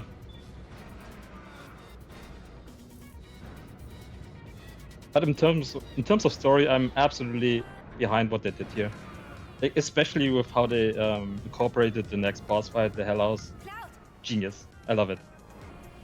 Yeah, I mean, honestly, the taking non-boss enemies from OG and making them bosses is probably like some of the best implementation I think they've done. I remember before Remake was released, everyone was talking about Hell House. How would they implement Hell House? Like, it is such an out there fight, and yeah, just taking it to the next level with as a mini boss, great, fantastic. Well, and honestly, it makes sense too because like it was such a weird fight in OG with just how it is, and like with the nature of this game, and it's like the real-time mechanics of it, and like how it's not like turn-based. It's not really a turn-based game, or it's not a turn-based game. Contrary to what survey results in the Wanzig survey says, it would have been an interesting fight if it was just a random mob. So I think making it a boss fight with some like very unique mechanics. And it's always an interesting watch. Like I don't know if other people do this with their speedruns. Like I watch people casually play games like Remake and Rebirth all the time. Yeah, for sure. And it to some extent, it always feels really awkward when people get to the Hell House fight because like nobody goes into it, and I didn't either casually. Like I wasn't a speedrunner when I played this game the first time. Like most people don't go into that fight like sitting there with every materia on them, and then realizing like the color of the windows, like oh I got to use the weakness. Like what's the weakness to this? Like most people like maybe don't even have the proper magic on, and so like there's just a lot of brute forcing. And I can absolutely relate to that. Yeah. And in some cases, like it's a rough fight because like you're and especially if you're on hard mode or even on normal mode and you're just trying to like brute force it and you're just getting like thrown around the arena like no tomorrow. It's crazy. Yeah. So there are some story sections that we need to complete here. One thing of note is that A and B needs to select specific dialogue choices. So that he can manipulate the side quests that he will receive later on. Specifically, you want to get the side quests that Madam M gives you, not Sam, so that we don't need to run to Sam and waste like I don't know 50 30 seconds. 30 seconds. Okay. 30 seconds. Yeah, that's bad. I've been there. I've been there. Yeah, it's bad. I mean, I can believe it. It is so easy to select the wrong dialogue choice. Yeah. Yeah, so basically, Madam M signs us up for this tournament here, so that we can, get a dress for Arif to meet up with Don Corneo and save Tifa. Although, what is it? 100k gil or something like for that dress? A little bit much. But yeah, it was like a million. I thought it was like a million. It was maybe even a million. Yeah. Yeah, it was like a million gil or something for the dress. It's a huge amount of money, and like we have to like go win this tournament to have her help us make the dress. And then A and B doesn't talk to Chadley yet because of his route. He already has ATB boost. He doesn't really need parry for this section, so he'll talk to Chadley post Hell House. I guess the others would talk to Chadley before the tournament, huh? Yes, because they don't have ATB boost, and you'll need ATB boost for the arena fights. Oh yeah, there's a save load here to skip this elevator section. Yep. A and B couples this with a menu. Does some weapon upgrade shenanigans and gives Cloud the supernatural wrist guards. I think that is also something unique to his route. It is, yeah. And the other routes don't get the upgraded weapons. Yeah, the upgraded accessories. They just stick with power wrist guards, and it's just less menuing to move around accessories. It's just that way you're only moving around Fury Ring. And maybe earrings and power wrist guards like once or twice, but I've played around with it in the past. Like I didn't find there's a motivation for it for his Hellos strat specifically. I'm not sure if it saves time, but it is a clean fight, that's for sure. Yeah, he also needs to go for these extra staggers in these fights. I think he wouldn't do them in order to gain these 40 staggers for the ATB stagger. Yeah, he does the grenade to pressure the Beastmaster so he can stagger him. Yeah. Because he's going to get 40. He's going to have it to where he has 40 staggers. So when he talks to Chadley after Hell House, he'll be able Did to you get. keep track of his daggers? I didn't, but I'm assuming he is. He's the runner, not me. I don't know. Me keeping track of his staggers ain't gonna help nothing. I can be like, oh, he's got 39. I hope he realizes he.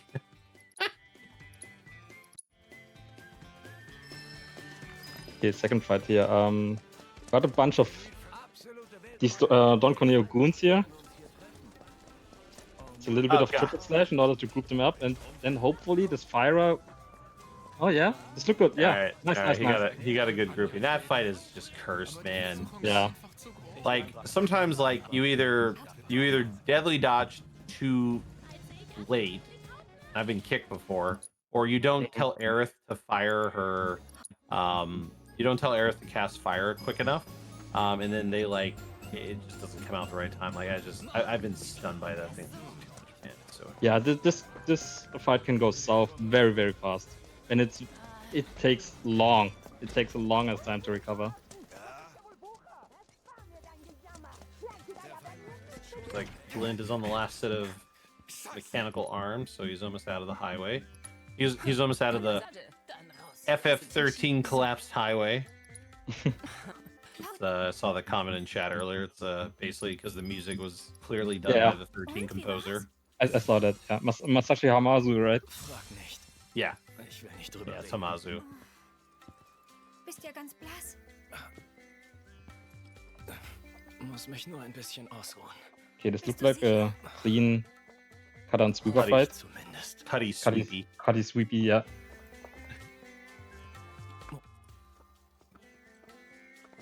He's got a Hell House going on, and I know AMB does a different version of the God House skip. Funny enough, it was again. This is the part that's fun. I wonder if like he saw an old run and got the inspiration from there, or if it just randomly turned into him just doing it. But he it was also... basically me. Like I was in the stream when he was routing this. I was throwing out around some suggestions, and then yeah, he was motivated to. So his version of this like God House skip is the old method I used to do. Really? Like, yeah, no, like literally, like you do the like double braver, you do a Fyra, like no, this is like literally what I used to do. This is like the initial routed with the Tempest. Well, I guess he does Thunder. So okay, it's close enough. So the difference is he's doing like Thunder. There was a version with it was a double braver and a Fyra that would also get you the full bar as well. I'd have to look at like my old runs, but but it was definitely like 90% almost the same thing with just he's doing like 2 Thunders instead. Yeah, so basically what happened there is in phase 2 he will eventually enter God mode, and during God mode he will take almost virtually no damage, virtually no stagger damage, and the only two ways to break God mode is either you break the arms that spawn during God mode, which takes forever because the arms are also fairly resilient, or you stagger him. But as mentioned, he barely takes any stagger damage, so you need to max out the stagger gauge right before he enters God mode. And for him to enter God mode, you also need to reach a specific HP point. So yeah, it's all very, very specific. So that we can basically stagger him immediately with a couple attacks during his God mode. It's every category of this fight is incredibly specific to skip the God mode. It is, yeah, I don't think any category, maybe the NG Plus Easy category, does it the conventional way. Yeah, it's there was a lot of math that went into figuring out like how to like make the bar pretty much within like either a single hit or at least within like a Punisher combo. Yeah. Because the bar has like I think the bar has like a static amount of stagger you need to gain. Yeah. One thing that's interesting is in the normal category, we had to be very careful of a fight transition pre-damage. It's a weird thing that happens on normal where you would, as the cutscene for phase 1 triggers, if you pay attention to the damage numbers that appear in the cutscene, and if any of them are like white, it means that he took damage post stagger, and so the stagger bar will already have a little bit of damage implemented on it, so that can fuck with mess with the math. I feel like this has to be a glitch. I can't imagine this was intended.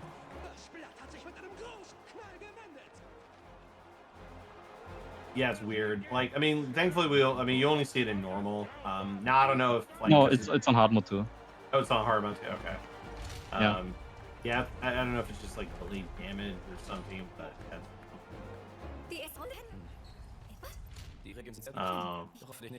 but A&B is about to enjoy himself a nice 3-minute break as everyone gets to watch dancing cutscene mini game, because it's a mini game. It's not skippable, even in New Game Plus. And I appreciate it. We all wanted that from break. Yeah, it's like a weird case. Like, well, you know, it'd be nice to have the run be 3 minutes faster. It also means that I now don't have a 3-minute break to just kind of like recuperate myself. Looks like Earinor got the version of the fight we were talking about, where like if the grouping doesn't play into your favor, then it gets a little awkward, and then like if these like electrical traps down, and if they accidentally then the problem is with triple slash, because Cloud's just flying across the stage, he will a lot of times run into one of those electrical traps as a result, and then he's like stunned for like a good 15 seconds. It is agonizingly long.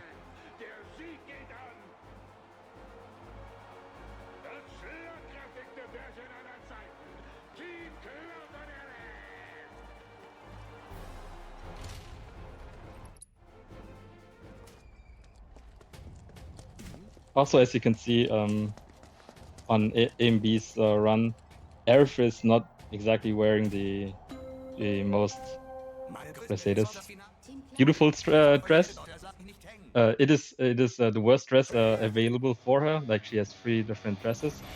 It depends on how many side quests you do in Chapter 8. Since we do none of them, she gets the worst dress. And yeah, that's apparently that's what we work for.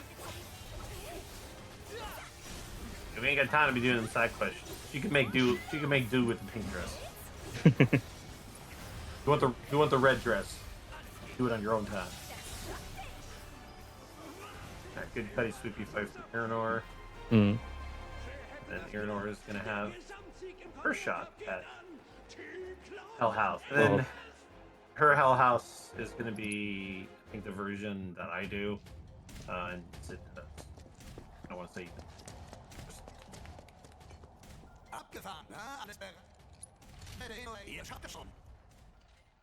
Where you have Aerith Blizzara with a full Tempest, Cloud Berserks. Yeah, so you're gonna throw Blizzara because Hell House's windows represent what color he's weak to, and so he always starts with red windows, meaning he's weak to ice. And so looks like she didn't get the Berserk off. I was about to say. I think we'll be okay. I don't think he'll pressure on the first hit, but it should still be fine. I'm trying to remember. It might throw off the stagger calculation because you pressure at a different time. Yeah, so it means it just might mean that she's got to do like, a couple more hits. Yeah, there we go.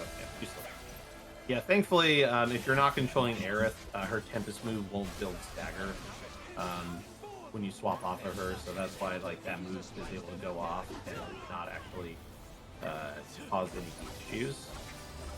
That's another thing that's handy.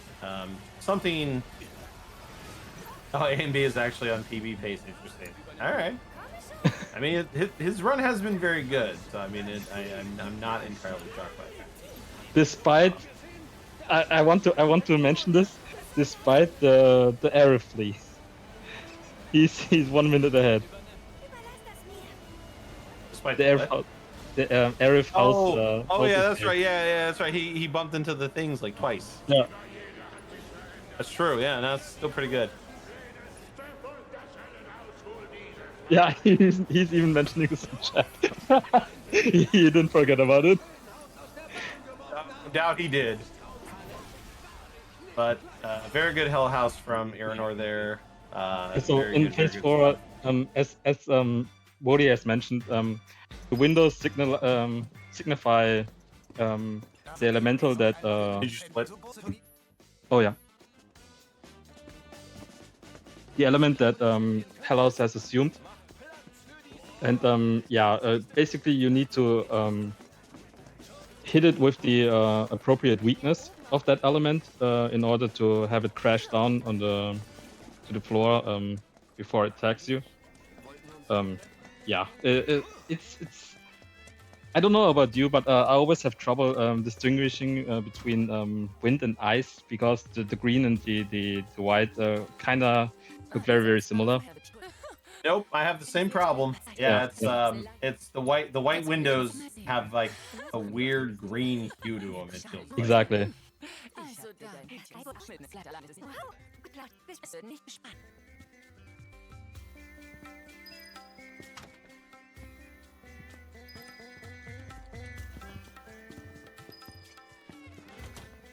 So yeah, sometimes I'll take like half a second to like make sure that actually caught like the proper window.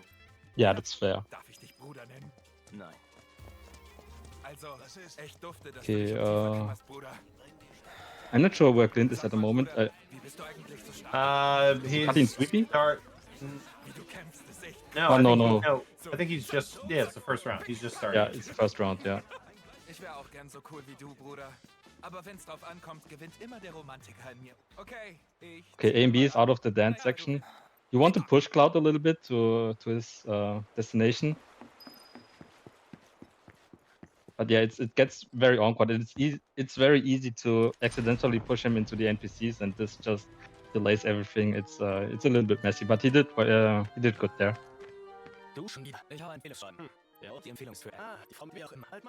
And you don't want to prompt the dialogue too early because then Cloud will just add an extra dialogue costing you like, I don't know, 5 to 10 seconds.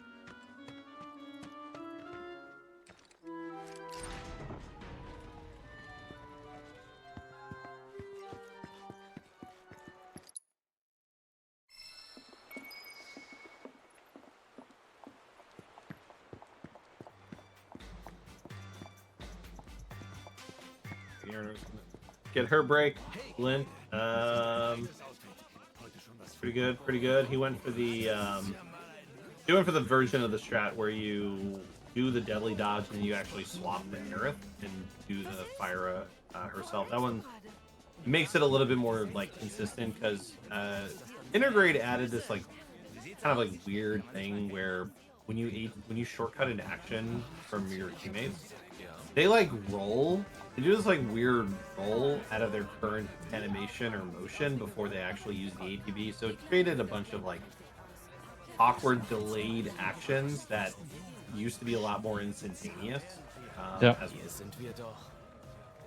And this got even worse than in Rebirth because the thing is, while that roll is really annoying in Integrate, you can somewhat control it to an extent. Like if you do like 2 ATB attacks back to back, your allied character probably won't roll in between. Like you can do something like 2 Star Showers back to back, or Star Shower Somersault. On Rebirth, on the other hand, you're bound to have a roll in between, and this kind of messes with some strats. Let's put it that way.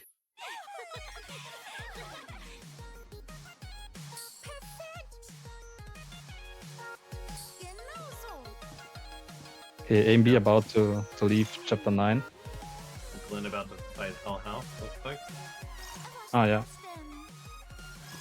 Okay, A and B taking a little detour here. You don't need to fight these goons, but there's a Fury Ring behind these furniture. which is just really important for our damage output. Like this extra 30% buff we really wanted. Plus, it gives other characters Berserk instead of just Cloud only. Yeah. It's funny too in Intergrade because things load a lot quicker. We can't. We have to do the fight. So you have to do the fight either way. But in OG PS4, you could do that fight after picking up the Fury Ring if you moved quick enough, because the enemies would take too long to spawn. A lot of times you would get them to spawn after you've entered the crawl space. Oh really? I didn't know that. Yeah. It was more common in PS4 to not to fight them after picking up the Fury Ring, because interesting. They would, if you just like the minute the cutscene loaded and you were moving and you just didn't stall at all, you could get to the crawl space before they spawned it. Glint is having trouble. Okay, he did it. Yeah, I think he had a little too much stagger left on the screen, on the barb when he opened it up. So you just had to do a lot longer combo. And an A and B fighting Abzu. Classic boss. Used to be called Apps. Now it's called Abzu.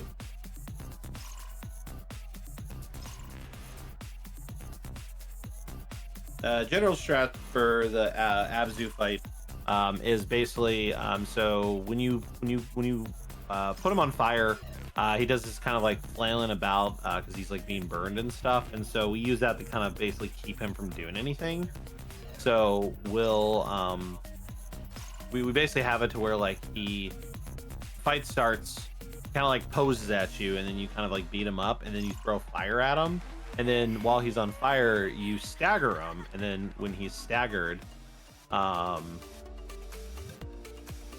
you deal a bunch of damage to push the Oh no. Glint summoned Ifrit. Ifrit! Oh, we got an Ifrit summon! Oh my gosh. Oh, did he use the wrong element? I didn't even pay attention. I guess he used the wrong element on I think so, yeah. Or did he not? Wait a minute. I'm not sure what happened. Oh, I don't think he did enough damage. I think he's in I don't think he's in that final phase. I think he's still getting to the final phase. He's in the final phase. He's in the final phase. Oh, it is? Okay. He just didn't get the right element then, I guess. Yeah. Oh, I'm not sure if he knows about the arms. That he's supposed to attack the arms. Oh. Yeah, because I mean, we don't usually fight the arms, so if you're not used to... Yeah. There was a really old strat before we found out about God House mode skip where we did have to break the arms. Oh no. He has to do with all the elements. That's really rough. Okay. All right. Okay. He finally. Yep. He got it. Yeah. Okay. There you go. All right. I think we're. Whew. Wait. Oh, and then. That is so salt to the wound. Nice. Kicking when he's down. Oh, and it killed him! It killed the fire killed. That's amazing. I don't care. I don't care. That was phenomenal. It killed the Hell House. That's great. I'll take it. That's fantastic. That's good. cinema. That's a high. Somebody clip that. That was amazing. Oh, so good. So summoning Ifrit is a remake runner rite of passage.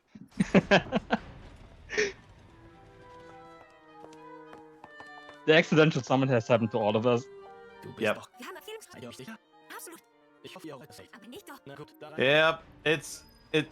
It only happens on fights where we use cross slash.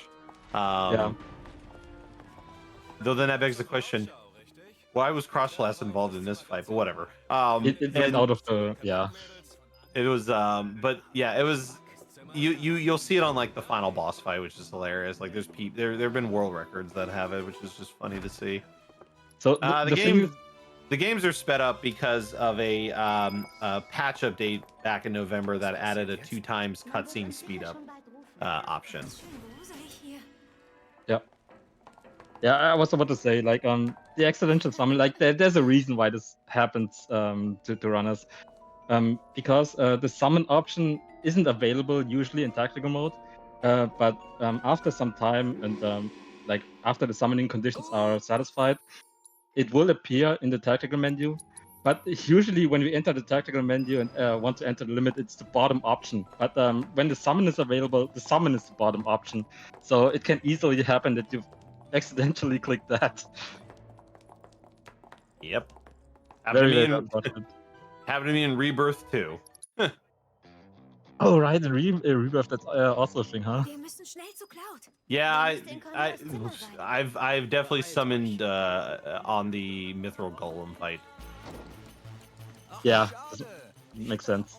Makes There sense. was one other fight. I'm trying to remember which one, but I've definitely summoned the Choco Mog by accident a few times. Earinor about to grab the Fury Ring as well and enter the sewers to fight Abdu. And Glint is on his way to his much deserved break. Yeah. After that fight, he absolutely deserves it.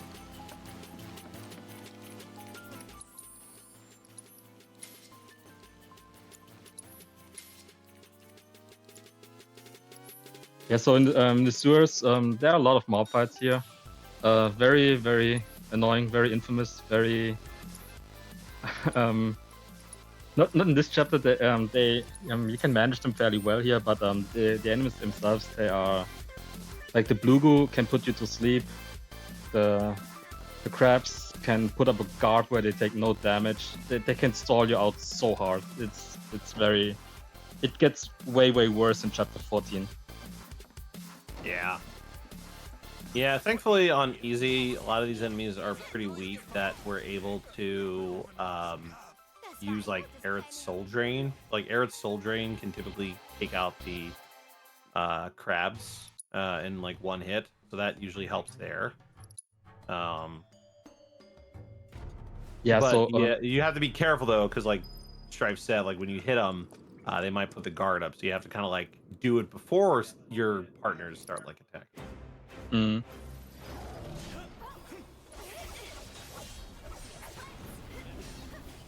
Fire to pressure.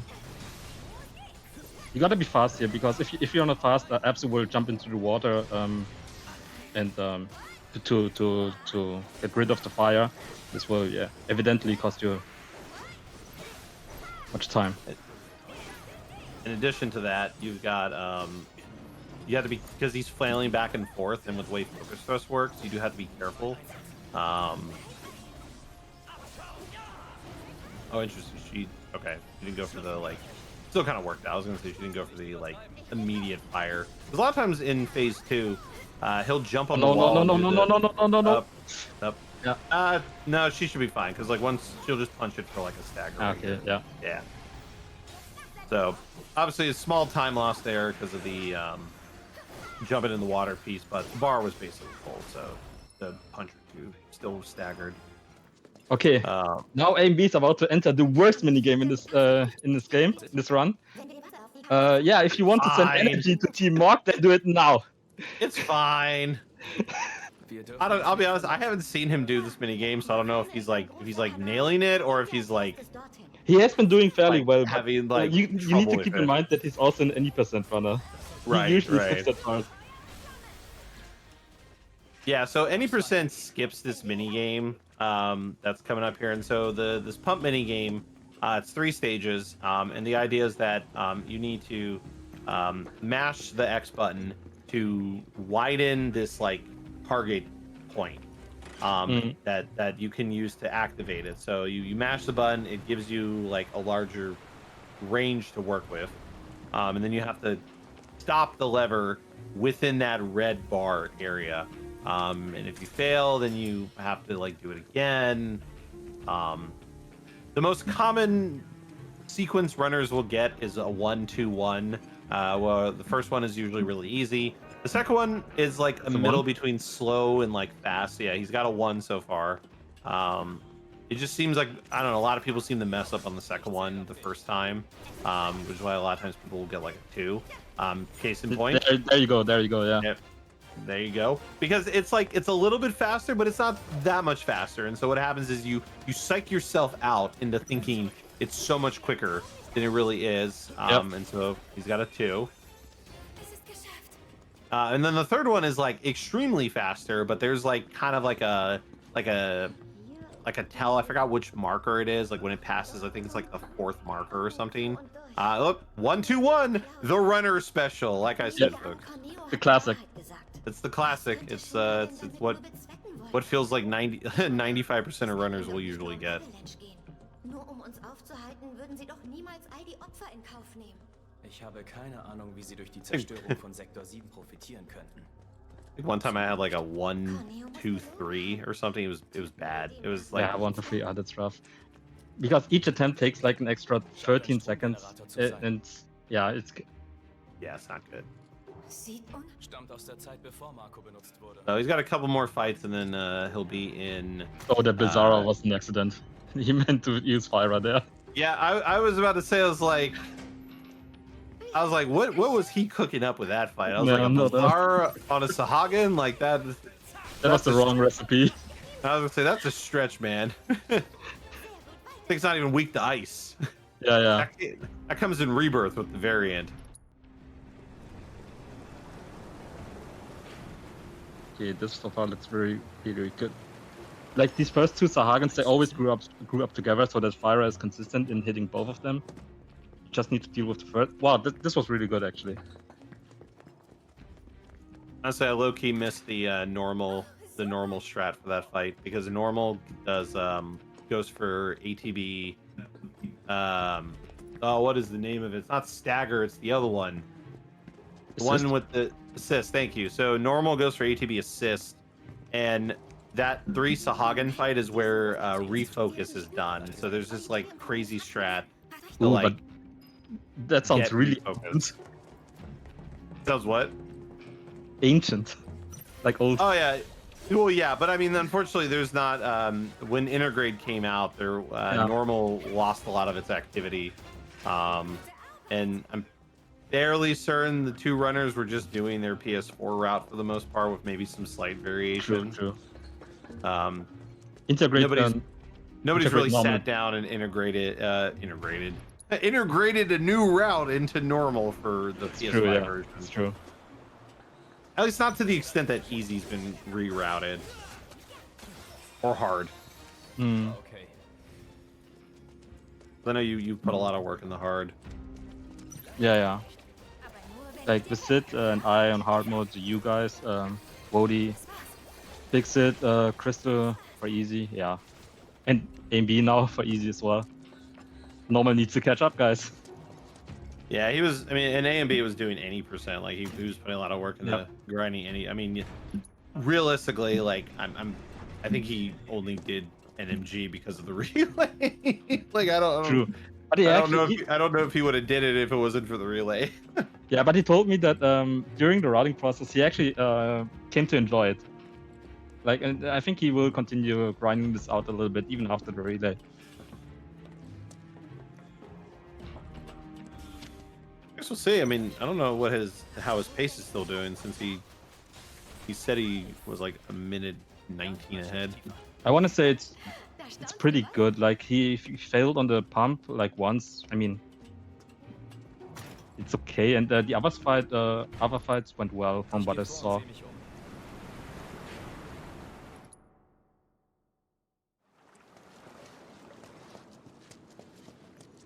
Oh my god, the ladder! Did you see it? Earinor struggling with the ladder. Oh god.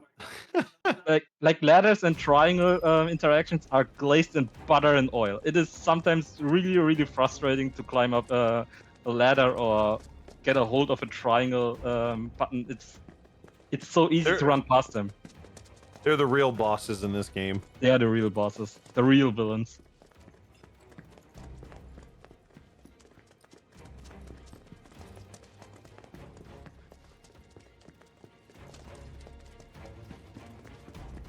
Yeah, AMB on his way to Ghoul. This is quite an extended version of the Trainyard graveyard from OG, adding 2 extra bosses, which I'm cool with. But yeah, it is fairly lengthy compared to OG. I mean,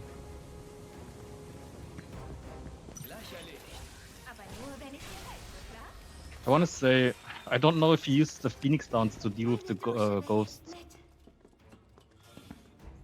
Oh no, he will actually. He will. No, yeah, I was gonna say he picked up the chest. I would hope he's going to if he was gonna spend the time to get that chest. But yeah, he will also spend some time in this section. He will invest some time using Star Shower here to learn it. We haven't really covered it, but you need to the way you learn abilities, new abilities in this game is by equipping a new weapon, and that weapon has an ability associated with it. He grabbed the feathered gloves in the sewers, and the feathered gloves have Star Shower. And in order to learn it, you need to use it in combat. And each ability has a specific requirement for getting more, learning points, I guess. So yeah, once you use it a couple times, you will have learned it completely and can use it without having the weapon equipped. Because the thing is, while feather gloves isn't too bad in terms of attack power, the metal knuckles that we acquired from the Crab Warden in Chapter 5 is far stronger. Yeah, Also, Sonic was a feathered gloves is not that powerful, like physically speaking. So we want Star Shower because Star Shower is like crazy broken. Because it basically amplifies. You use Star Shower and then it amplifies the next immediate action by like 70, including limits. Including limits, which you'll see plenty utilization of that in the boss fight. Oh, Earinor's about to do the pump mini game. Let's see what she gets.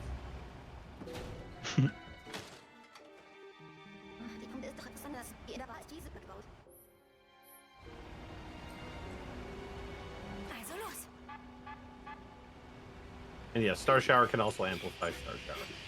Which there are some fights where we've done like we'll do like that's the one.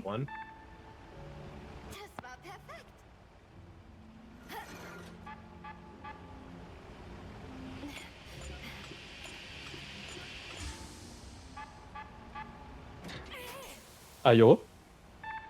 Hey, 1-1. Let's see how it was very close. It was like it was probably a debatable. I believe. Hey. Let's go! 1-1-1. We got the triple ones. Love this. I'm so proud. I'm so proud of it.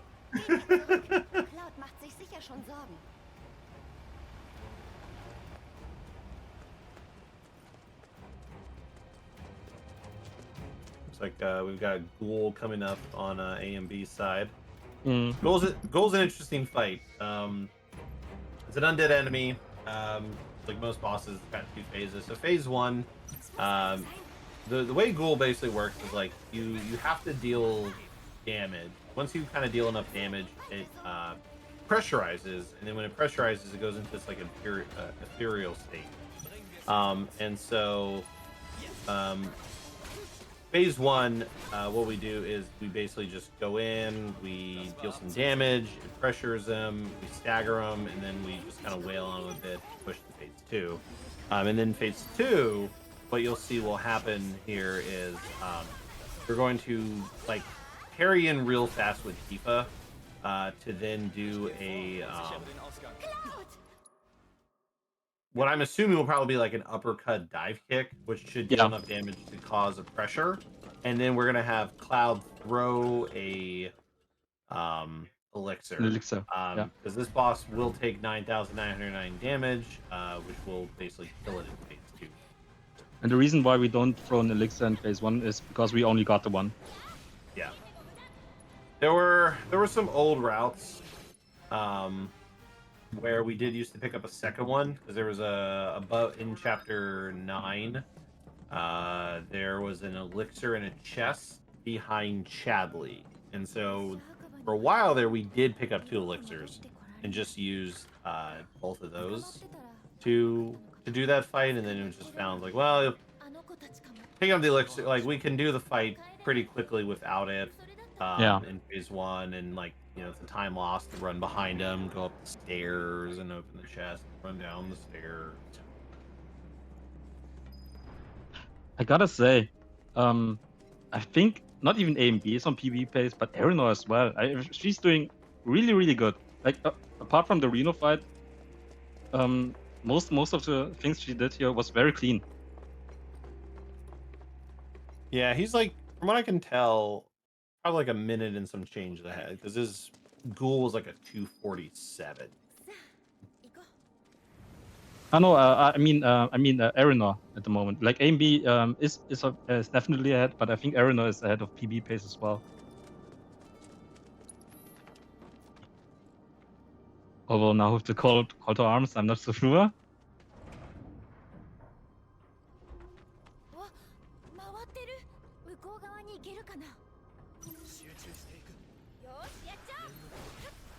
Yeah, there's plenty of run left.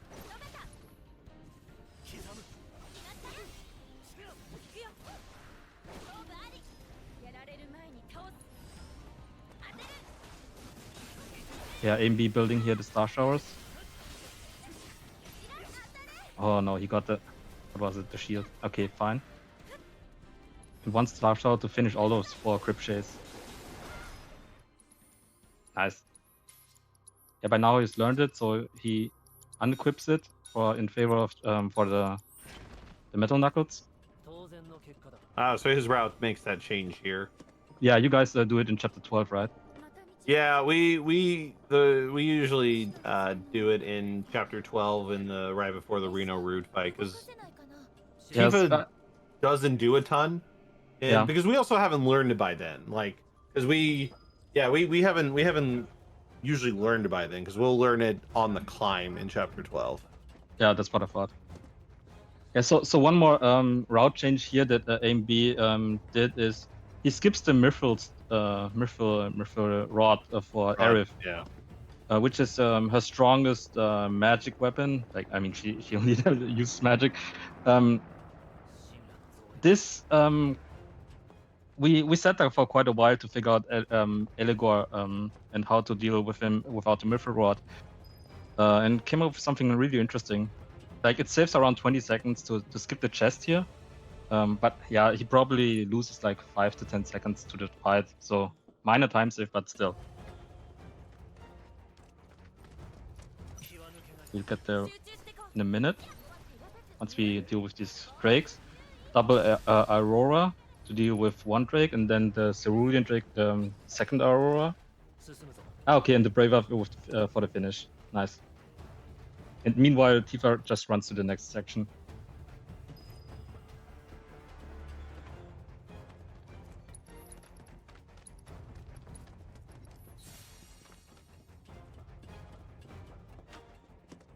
Okay, so how we making his way through the sewers. Yeah.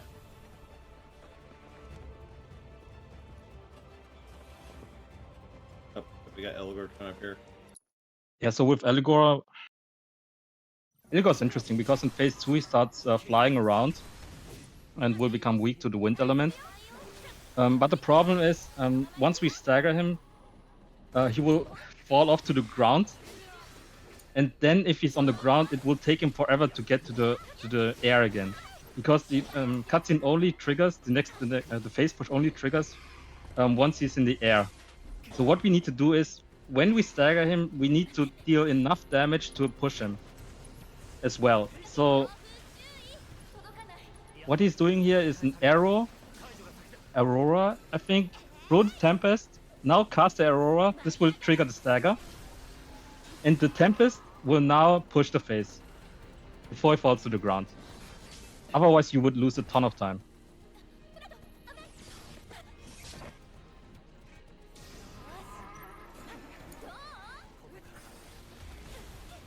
Now, yeah, because of the lack of Mithril Rod, we are lacking quite the attack power, so we need to kill these wheels, use the stagger, and then have Blizzara from Aerith finish the fight. Yeah, a couple hits, bam. Okay, meanwhile, Glint seems to be doing fairly well on the The pump? He got a 1. Ah, 2. That was close one. That was really, really close. Yeah, everyone was like really close. So it's always like you stop it like a little bit too early. Yeah.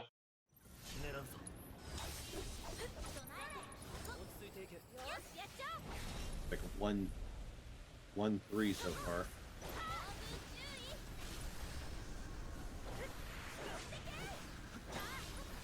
There you go.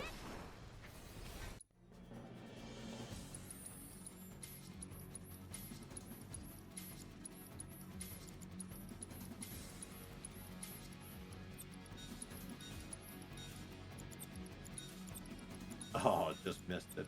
Hmm.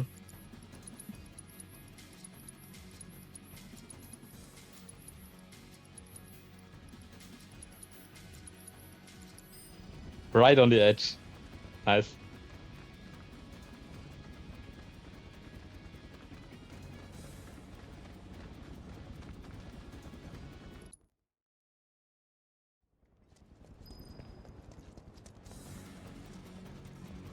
Okay, Earinor is doing braver here.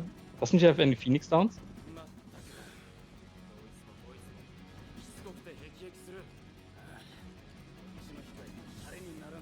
Well, either she doesn't have Phoenix Downs or she's doing the strat. So if you don't have Phoenix Downs, the strat is to do a Punisher into a Braver on one ghost. I thought you would go out of your way to buy Phoenix Downs, actually. I'm not sure about that, to be honest. No, yeah, so the basically if we don't get the drops, then we just do Punisher into Braver and that kills the ghost. Yeah, I see. Like so she does Punisher 1 into a Braver, dead. So that was what Big Sid came up with for skipping the chest and stuff with the route he put together. I mean, it makes sense.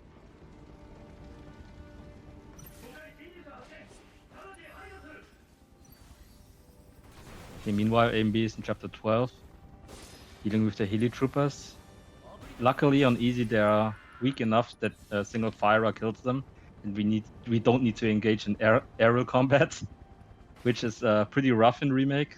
Got a lot of improvement in Rebirth though. Oh man, it's so much better in Rebirth. Like, thank God they especially if they were gonna make Cloud have this all like a gimmick where you can like fly in the air. I mean, you'll learn more about that with the Rebirth run tomorrow. Yeah, it's a night and day difference.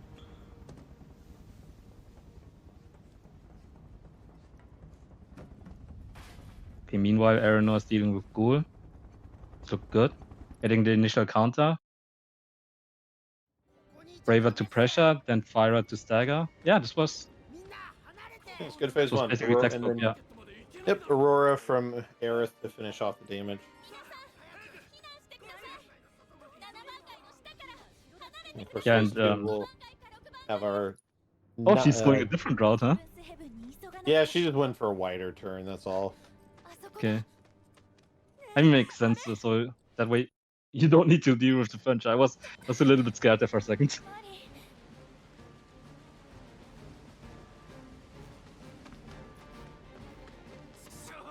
Yeah, so now A and B is in that section where Aerith needs to save Marlene.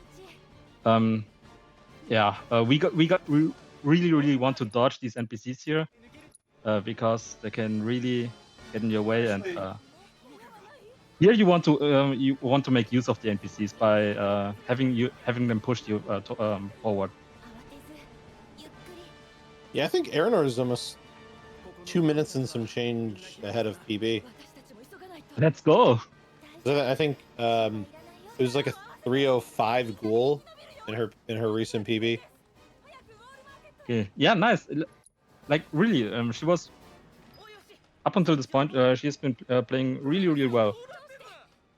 Yeah, everyone's playing really well. It's an intense run to do in a marathon setting because we're all us 7R runners. Like, we're pretty reset, trigger happy. Like to be honest, like when it comes to stuff going wrong. So getting through an entire run, it takes a lot of willpower. Yep, it's it can sometimes be really difficult, especially during the slow sections, to let these bad splits fester. Yeah, so really props to all of you.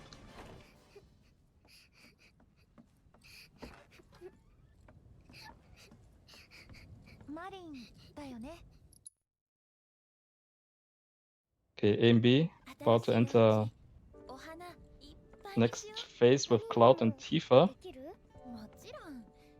I hope this works out. I know this blew up in his face last run, where he climbs the stairs with Tifa, but then he got warped back to Cloud.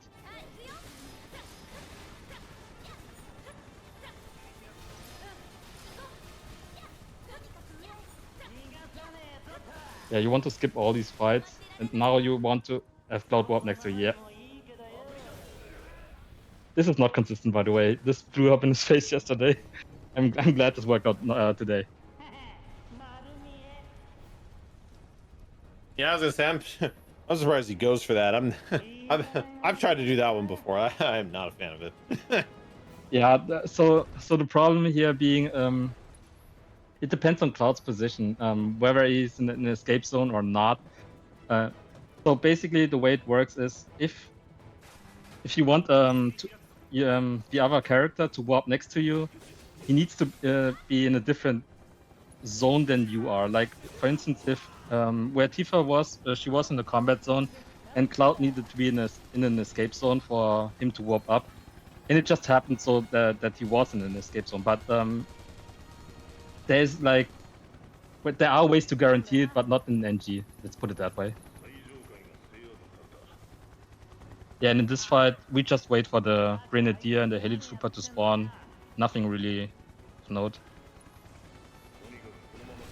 Yeah, that character warping mechanic is part of the reason why our skips work in the PS5 version, because originally the way we do skips for 80% PS4, where we abuse like a death mechanic, doesn't work in Intergrade. And so somebody found like a way to still kind of get it done, but it involves a lot more like battle management, where you like leave one character in combat and then swap to the other character, and then you put the other character back in like combat or the flee zone. Like you move them in and out of the zone as you swap back and forth, and then move further along the path bit by bit.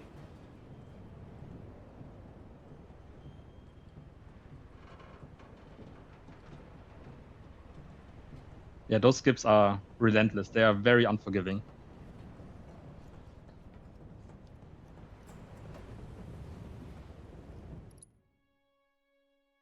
Okay, A and B about to fight Reno and Root.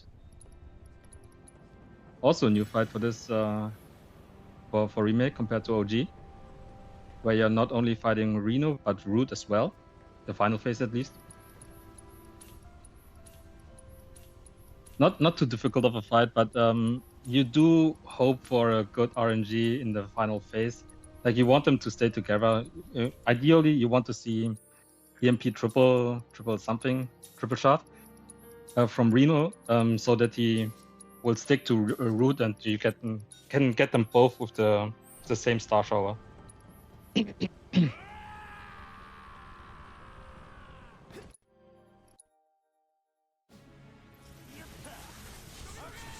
Counter the initial attack.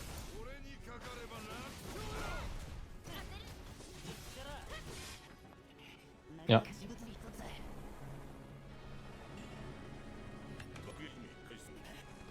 Now Root will come in with the helicopter, try to support his boy. Shoot him with Barret, deal some chip damage. The Thunder there. Yeah, like the helicopter doesn't have a lot of HP, funnily enough. So it's quite easy to get him to the HP gate. I'm actually not sure why you run away from Reno there. Okay, a couple uppercuts to build ATB. Knife kick to push. Then there's the helicopter, and yeah, single thunder pushes the phase. Now, hopefully for a good phase 3.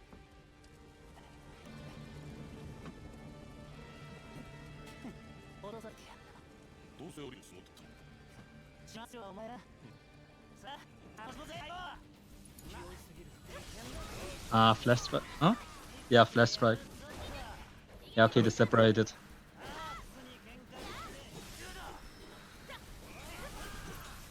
No wombo combo. Nope. But still, it was a fine recovery.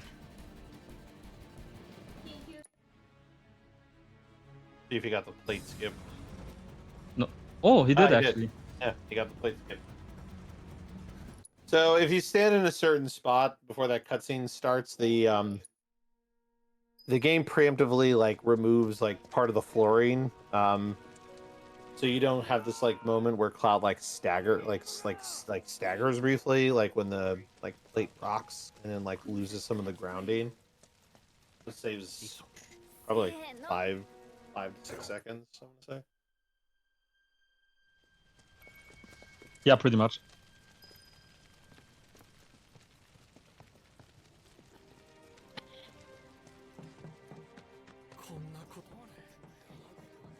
Okay. Glint is having trouble getting the dive kick in.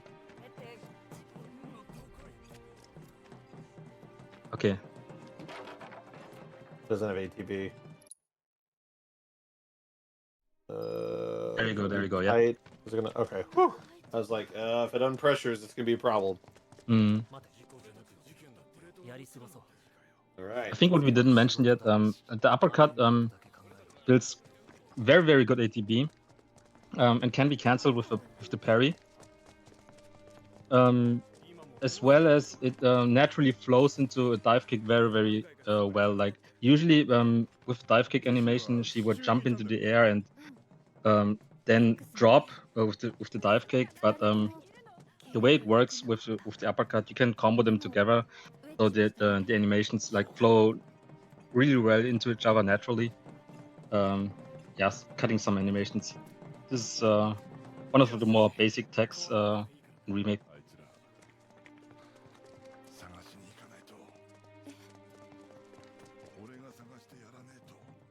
Earinor waiting there for the grunts to group up so that she can kill them in a single fire. Okay, second fire is fine too.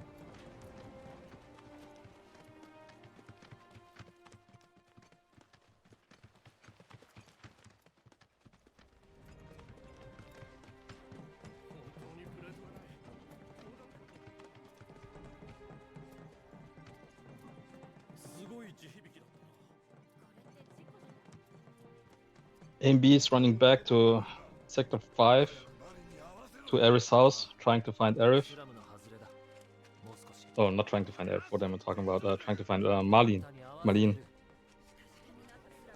And yeah, this chapter, also new to Remake. Quite an infamous chapter. Very Barrett-centric. And in my opinion, not exactly easy for like the fact that we control primarily Barrett is not exactly to our benefit.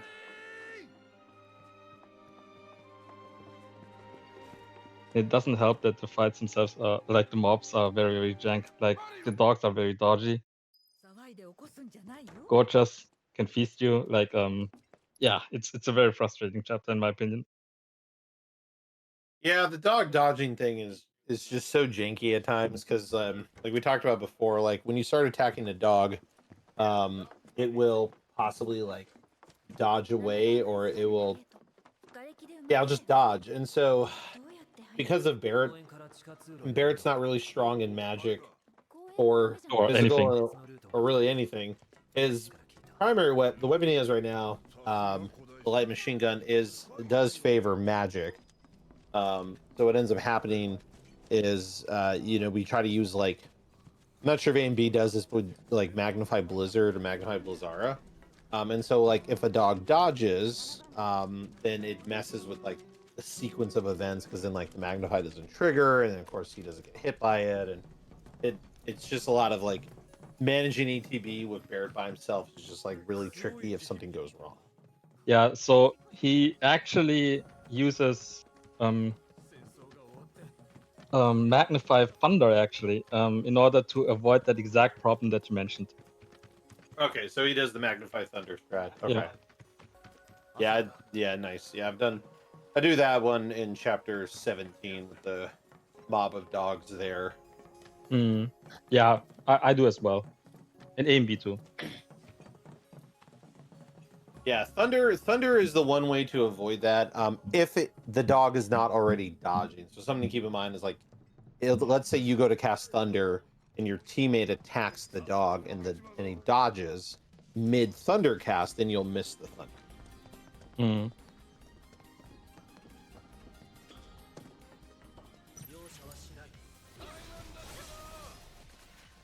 Nice. So yeah, what he did there, he let Cloud finish the mobs while running away with Tifa. Like the parry sliding, being incredibly efficient. Like the way you do it is, you parry and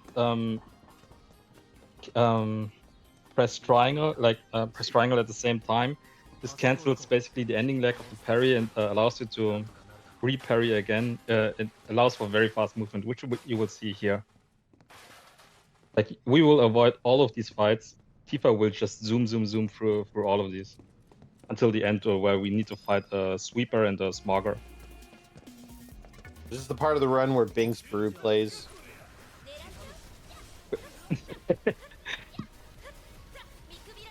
On your stream at least. Yeah, yeah, right on my stream, really. Look, man, it's a good like 2.5 minutes of running back and forth before you get to this highway part. Yeah.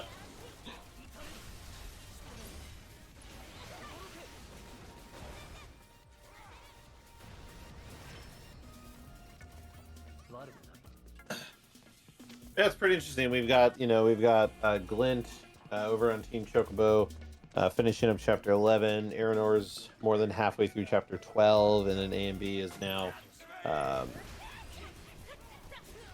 still early on in 13, getting to the Barra section. So the spread of location is very.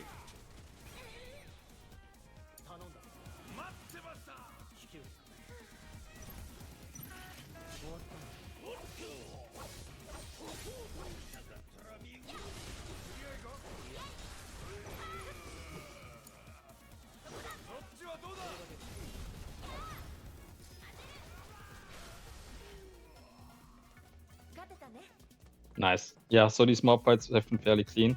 Except for one, but that's fine.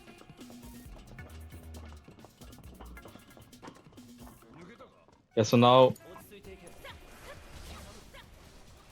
So, during the story part of this section, I don't know, I guess it's supposed to be like something similar to what they did with Deep Ground. Where... Yeah, we want to find some survivors here. We will find Wedge, and then we fall into this deep ground section.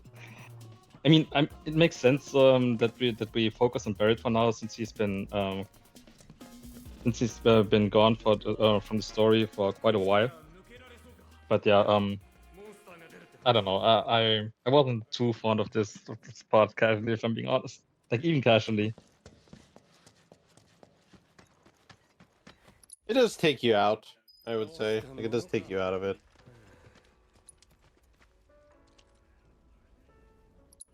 Yeah, so what A and B just grabbed that was the magnify material that we talked about in chapter 9. It's just lying there. Usually, what you would have to do in chapter 9, you would have to actually engage in the crane minigame and invest like a minute, but you will never get that minute back from just the magnify material. As we said, like triple slash alone is already pretty good in dealing with the mobs. But here it's really, really good. Because we can use it in conjunction with ATB Stagger in order to throw out a bunch of magnified spells here, which you will see with Tifa in the boss fight.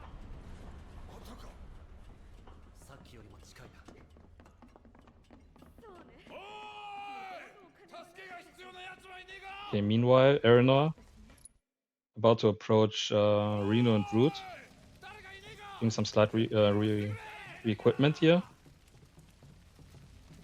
Hard Edge and Metal Knuckles for more physical power.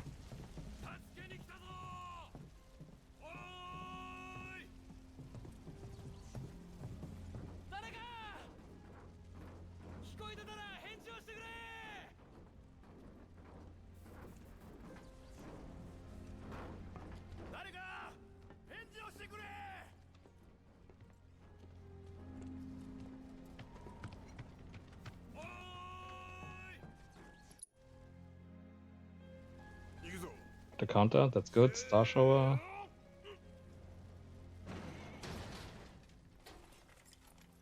She goes triple slash. You're supposed to Braver there, right? Braver would help push the phase a little bit quicker, but I mean, triple slash works. Yeah, it works. Braver, triple slash just means you have to do like you saw there. You have to do like maybe an extra like uppercut. Yeah, triple slash and Braver are not too far apart in terms of attack power for a single target damage.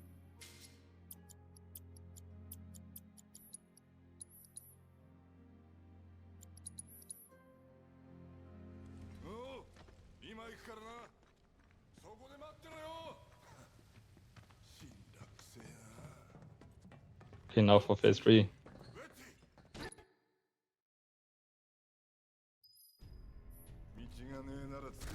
Alright, well, we get the Wombo combo.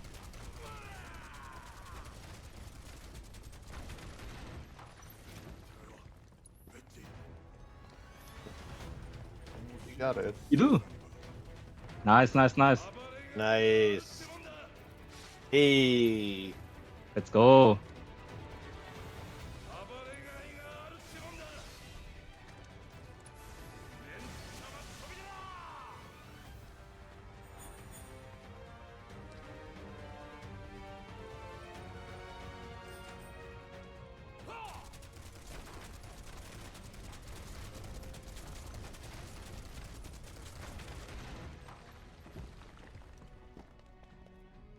I always accidentally split on Team Chocobo.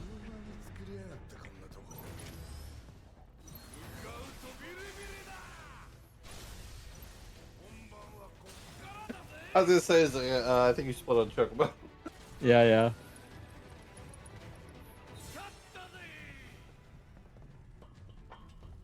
Keeping everybody on their toes.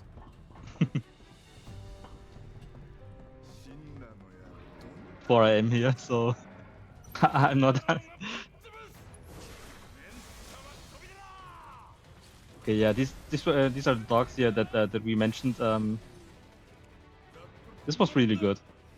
Yeah, so usually with Ice Magnify, you would even have to deal with the stairs. You would need to pray that the stairs don't interfere with your blizzards, and it is such a crapshoot of a fight.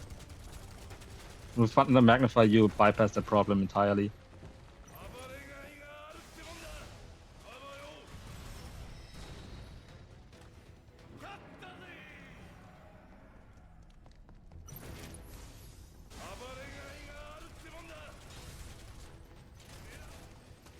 Okay, nice.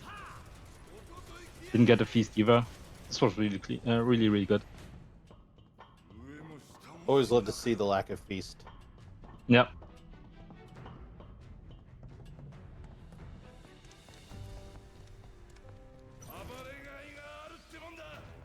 This fight we just skip entirely. And now we. In my belly.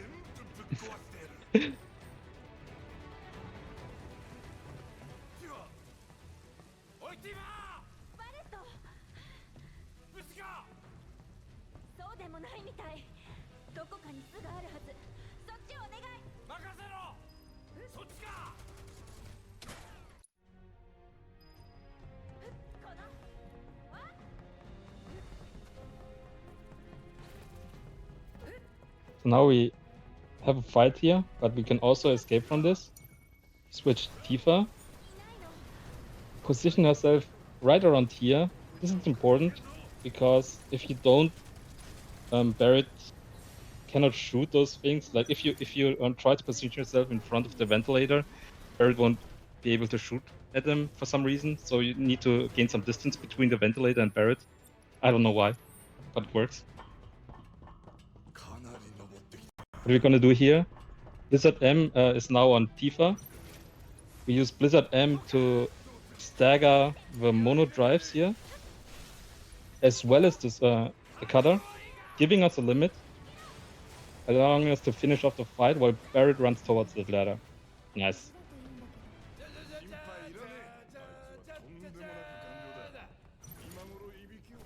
This section we would skip as well. and wait for combat to end here. And then we will get a boss fight where we need to deal with a lot of ads. But luckily for us, these ads are easily staggerable with Blizzard M casts. And since we got ATB stagger on Tifa here for this section, at least AMB does, the stagger will refill ATB with the materia, allowing us to cast more magnified spells. Yeah, basically killing these ads really, really fast. You want to have Tifa in this position at the start of phase 2, so these ads on the bridge will stay there and not move around, so that we can hit them with the Blizzard M more reliably. And also the Blizzard M gives her access to the limit twice actually. What we will do here now is we will cast Blizzard M on these ads, and before the Blizzard goes off, like it takes 1.5 seconds for Blizzard to deal damage and stagger, we will input the limit here.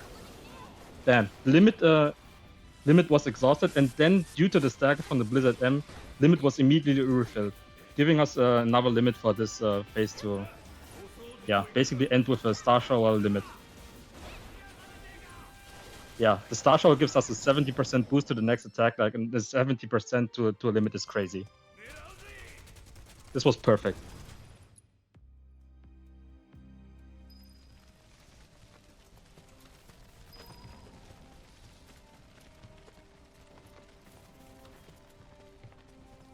Alright, and Glint. We'll see if he gets a wombo combo here in a little bit.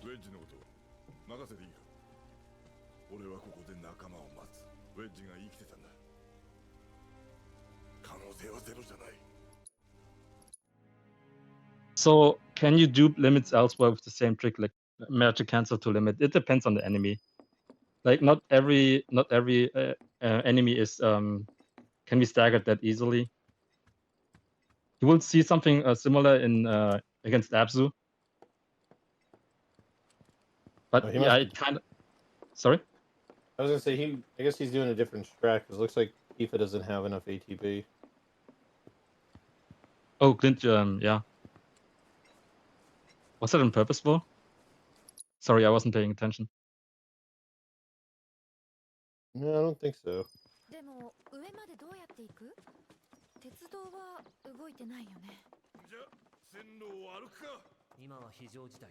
Alright, taking him out piece by piece, it looks like. Yeah, but that's fine. Like,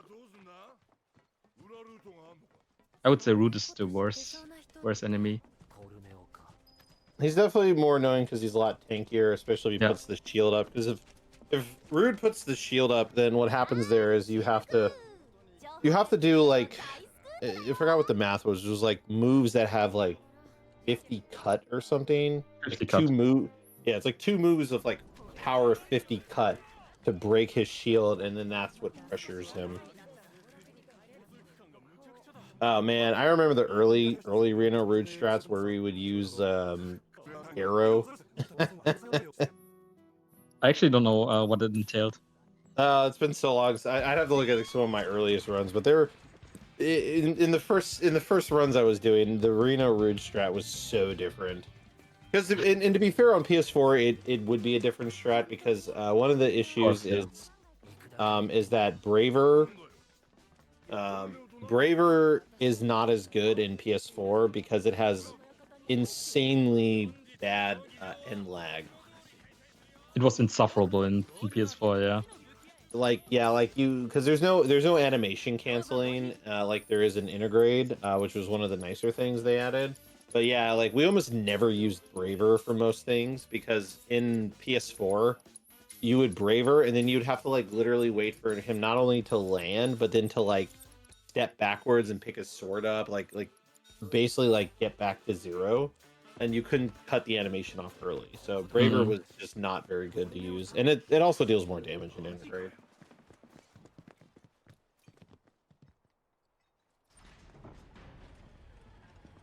So AMB did a shop there, buying the Mithril Saber and the Mithril Rod. Mithril Saber here because, yeah, since we got now access to Magnify, we can deal with mob fights, use magic to deal with mob fights more effectively. Yeah, and since magic has such a high base attack power and everything is weak to fire, as well as staggering them easily, it's just really efficient to use magic here.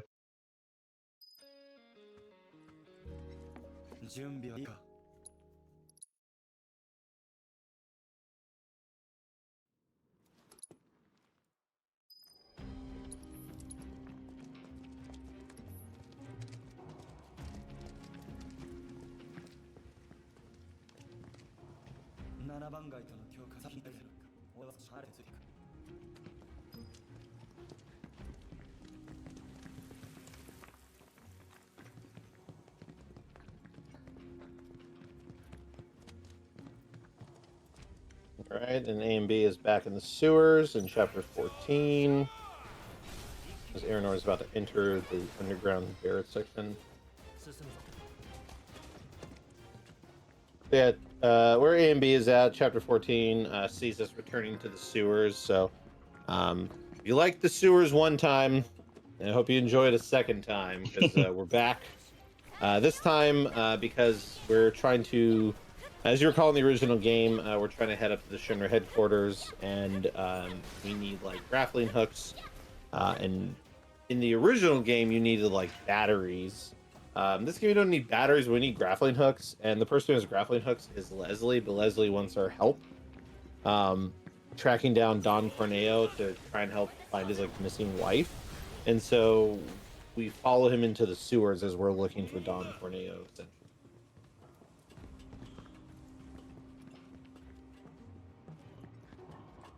Oh, this fight. Yeah, so in this fight specifically, we use triple slash because as you see these pillars there, they just get in the way of our magic. Like, you're never... Like, it's a miracle to hit the rats and the blue goo with a magnified spell there.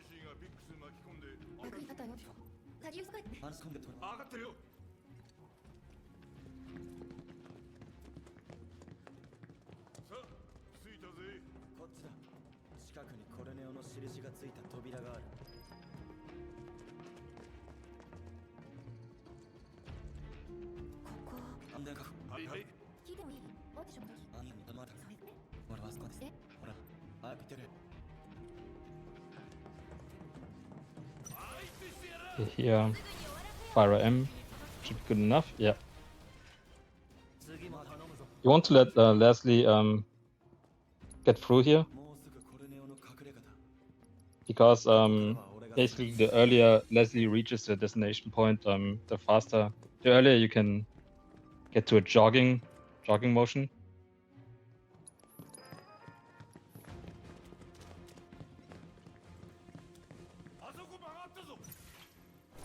Gonna let Cloud deal with the rats by having some forward movement and Tifa. Same here, just with Fire M. Fire M should stagger all of them, refill out our ATB, and then kill them while they're staggered. And this, yeah, warps Cloud to the ladder here. So basically what happened is, so one of the shots stole the key to a door where Don Corneo is. And yeah, we are just running after that shot while dealing with all these mob fights in between. And we can't flee from all of them because of these interactables that basically block our path. As Woady has said, when in combat you cannot interact with these things. Nice, a weird rock thing that happens, and if you like finish the fight too close to like the rocks, it like won't break the rocks. It's really awkward. Like you have to kind of like not be too close to it when you end combat. Ah, you're talking about Earinor or for Earinor's screen? Yeah, yeah, yeah.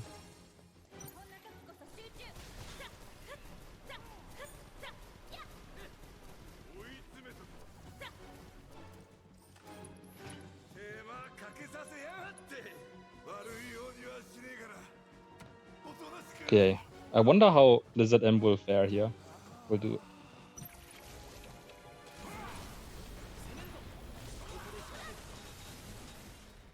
I think she got all of them. This wasn't too bad. This was good.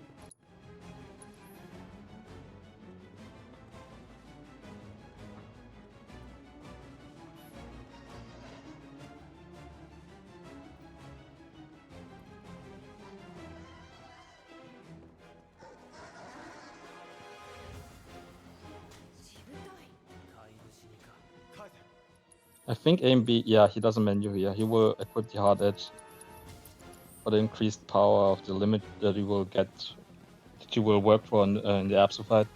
I think you guys don't menu here, right? No, we just do the one menu at the beginning of the chapter because we just use Mithril Saber with the cross slashing because it still works out. Because what we do, the arrow. I assume it's what Earinor and Glint will do, where you'll do like an arrow, magnify arrow to build limit. You cross slash, then you do like another magnify arrow to build limit and stagger, and kind of do that in like phase 2 again and like phase 3 sort of. It's a lot of like magnify arrow into limit. Yeah, AMB does something similar, just slightly faster at the cost of a menu. To be fair, he just skips the stagger, I think, entirely. So well, I assume it's at the cost of 2 menus because I imagine he re-equips Mithril Saber next chapter. He does, but I mean, you would enter a menu for chapter 15 anyway, wouldn't you? It's just, I mean, it's for the route I do. It's for like 2 things. It's just to move fire and wind to I see. like swap. I think it's like swap fire, magnify fire. I can't. I know it's to put mithril claws on and like one other thing. It's like 2 things. Like for it's a couple more inputs for AMB. Yeah, that's true. Doing a last shop here while waiting. I actually don't know if it's last shop, but definitely a shop while waiting for Leslie to catch up to you. Buying some ethers here.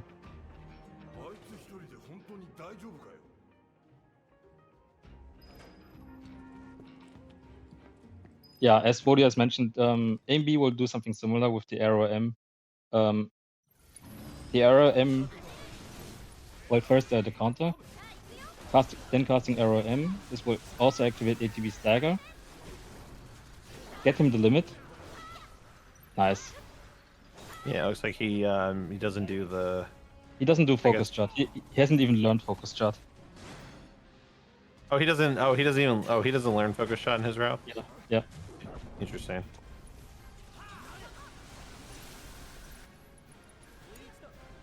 Yeah, and the same tag as mentioned earlier with the Arrow M. Throwing out the limit before you stagger with the arrow. This will then, once the limit is activated, the Arrow M will then refill the limit. Now you're back to limit again. Yeah, we kind of see the first example of that in the failed experiment fight that Earinor is about to get in. AMB did earlier, where we throw a magnified Blizzara, trigger somersault, and by the time the somersault goes off and the delayed reaction of the blizzards, give the limit back. So that's why phase 3 goes like super fast. Looks like AMB just did Abzu. Yep, split. Alright, he's gonna be in chapter 15. Yeah, okay, so here the thing is, with Earinor, you can see she doesn't have ATB stagger, so she's a little bit struggling with ATB here. These unknown entities are very, very dodgy, very. It's very difficult to catch them with your uppercuts, which is your primary way of building ATB. Yeah, that's the downside to not having ATB stagger here.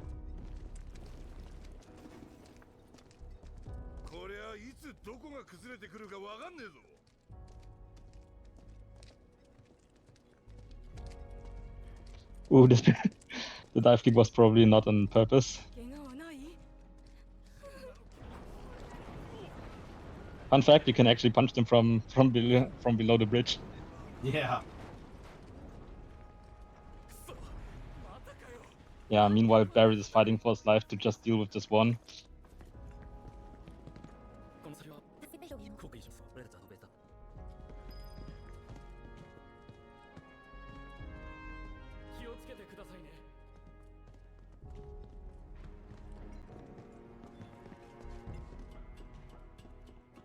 Okay.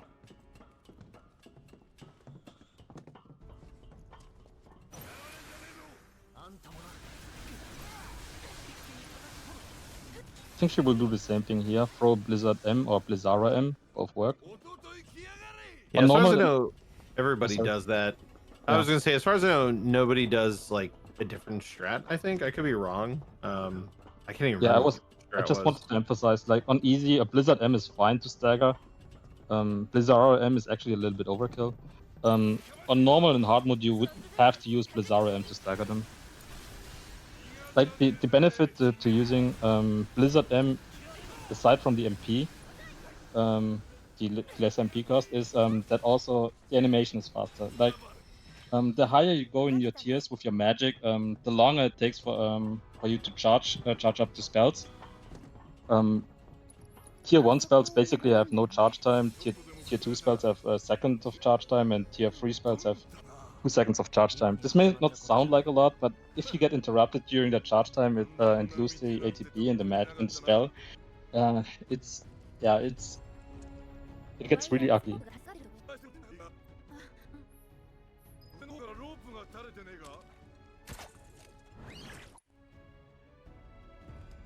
Okay, MB about to fight the first soldiers, grade 3. Okay, they're not really together. But I think it's fine. Both of them are pressured now. Yeah. So the gauntlet here is really, really cool.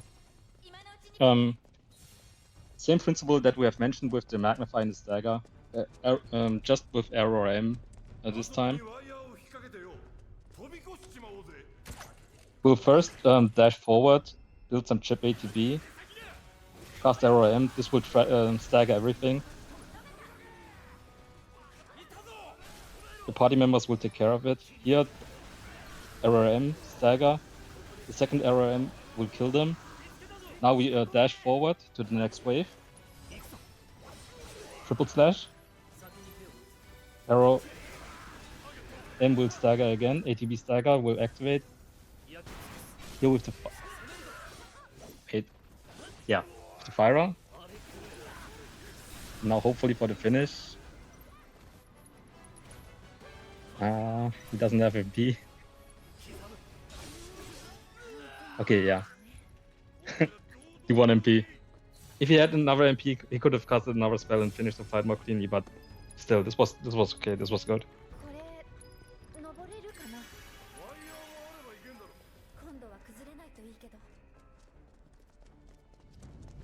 Now that we've gained these grappling hooks from Leslie, we're now supposed to use them in chapter 15.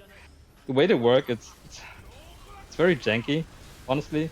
If you don't position yourself correct enough, Cloud will wiggle around for like 3 seconds. Like you can lose a lot of time here actually, if you don't position yourself correctly and before activating the triangle there.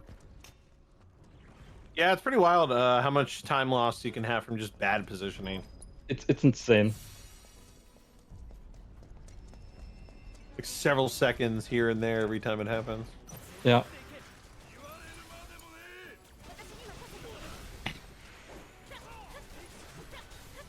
Yeah, it's our first instance of the Blast Ray fight.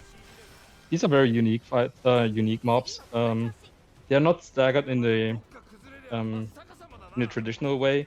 Like usually, the way it works is all of your attacks have HP damage and stagger damage. Your stagger damage is fixed, but the way the Blast Rays work is you can only increase their stagger gauge in set increments, like by dealing a certain amount of damage. And then suddenly the stagger gauge will spike until they are staggered.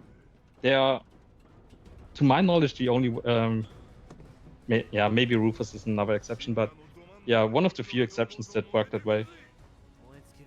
And then when they're staggered, they build this shield that kind of push you away when you try to close in. So you want to have enough ATB to finish them during the stagger, because during the stagger you won't have any opportunity to build ATB with Tifa and Cloud, unfortunately.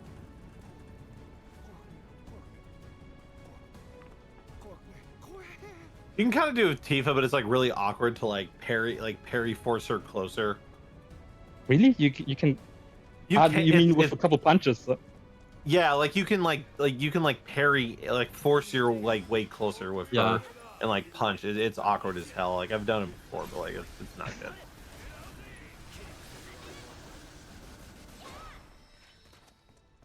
Oh, this was good.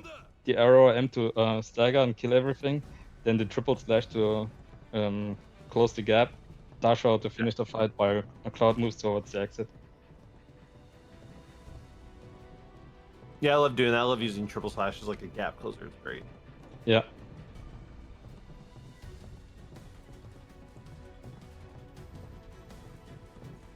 It's funny because you would think that that would be helpful in Rebirth as well, but I guess due to the fact that we got the warp, the R1 warp, it's kind of redundant, huh? Yeah, it's true. The warping and Rebirth kind of changes all that up. All right, is he gonna get caught, or does he? He got caught. Yeah, but still, not the worst. Not the best either, but not the worst. I've seen far worse. Yeah, no, I've seen worse too. From me and from others.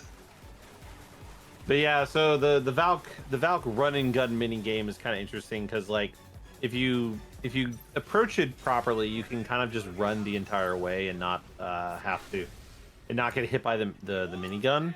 But then like he might but then if you get caught though, with the way it works, so if you try to brute force through the mini game, then you just might sit there getting like pounded to heck. And you just have to kind of like wait and then go. It's just one of those like really awkward moments if you get caught by it, and it can lead to some pretty massive time loss. Absolutely.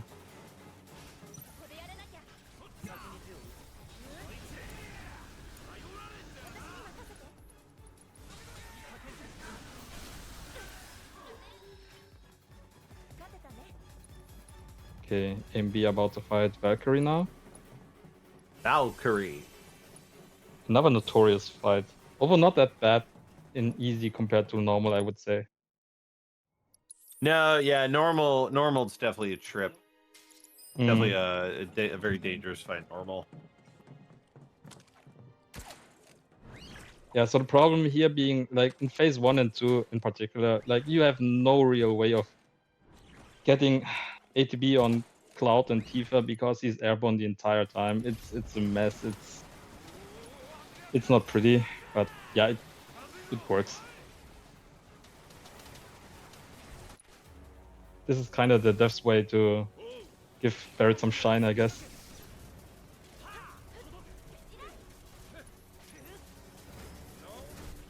I mean, it's interesting, but at the same time, like the problem is that there's this whole gimmick in the last phase with the shield, the like anti-magic shield that you have to like, deal with, and Barret just doesn't output the proper damage to deal with it.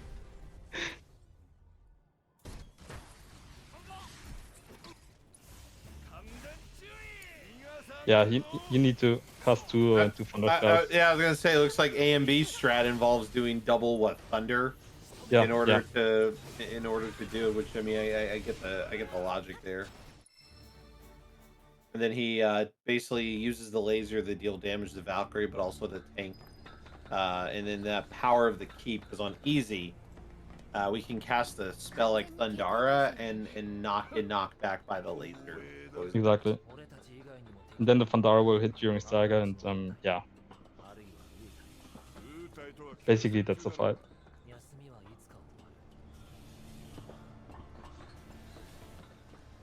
Okay, now for the garage fight. I think we're now back to Fyra Magnify in order to deal with the grunts here. I would assume so, unless AMB does some different. Yeah, Magnify Fire would be. I mean, you could do Arrow. I've done Arrow before, but Fire just works better because Yeah. they're weak to fire, so the damage dealt is just much stronger. Yeah, so as a rule of thumb, like humanoid mobs are usually weak to fire. Beast-like enemies or like non-human biological creatures weak to ice. Machines weak to lightning, and flying enemies weak to wind. Like that's somewhat of a rule of thumb. The Fire AM. The splash damage ensures that that you also get a stagger here. Pretty Nice. much, yeah, and helps build stuff back up. Yep.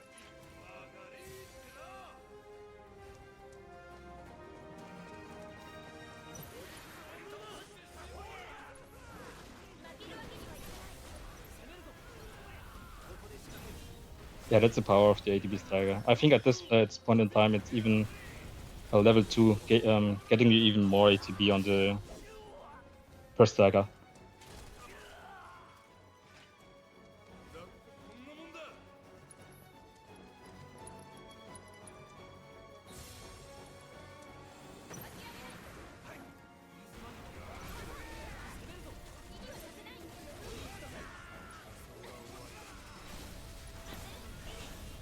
Okay.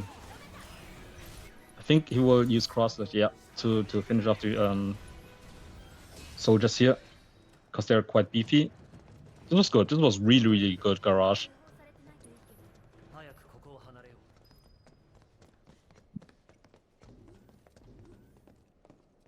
Yeah, very strong showing. And then he gets to do his own. He gets to play around with the monkey bars.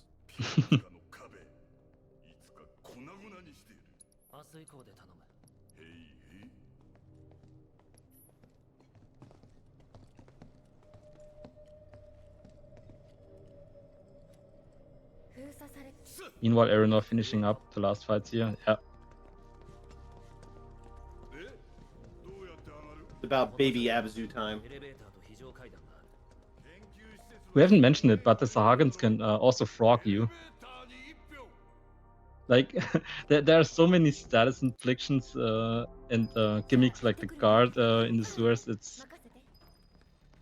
Well, yeah, between getting put to sleep, getting turned to a frog. Yeah. The mysterious shout fight that's coming up here, it's an interesting one. It's got a gimmick where after you deal damage, I want to say it's like 80% of its HP or something. It's when you reach a certain HP threshold, it will summon these like add-ons. And so what we do, thanks to the power of like Blizzard and stuff, is that we aim to deal just enough damage to like where we can like stagger it. It does look like Earinor did get the add-ons. Yeah. Ended up dealing a little too much damage before the stagger.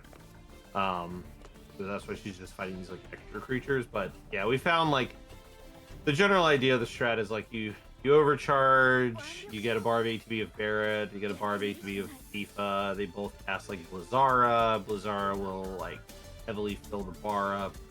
A couple punches from Tifa, and then like a fire from Cloud. Once it's staggered to kind of like finish it off and stuff. Yep. And by the way, this is something that you're seeing on AMB screen, what Woody and I have mentioned about the monkey bars. This is not efficient. This is not efficient. Like, this POV makes no sense in my mind. Like, Doesn't make absolutely any none. sense.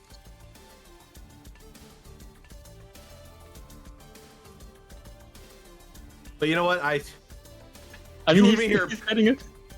No, I mean, yeah, I mean, people still get it. I just don't think it's an efficient way to do it. Yeah, me neither. But hey, as long as they get it done. Yeah, I mean, look, if you get it done and it works for you, great. I'm just like, Oh, Earinor is using the Buster Sword. I think that's an old route, right? yeah, that's a different strat. That's a previous strat. I remember Bixit using that at some point in time. Yeah, that was an older strat. I mean, it just goes to show you, man. Over the years, we've had so many different strats we've done. Mm. They're all viable. I mean, they all work for the for getting really good times. But I believe it should still be kind of the same with the. I think the idea is pretty much the same. Yeah, it's just using Buster Sword. Yeah, I think the initial assumption was that you need the extra physical attack power for the limit, but it turned out that it's fine. With the Mithril Saber too. I think. Yeah. Maybe mindful of the.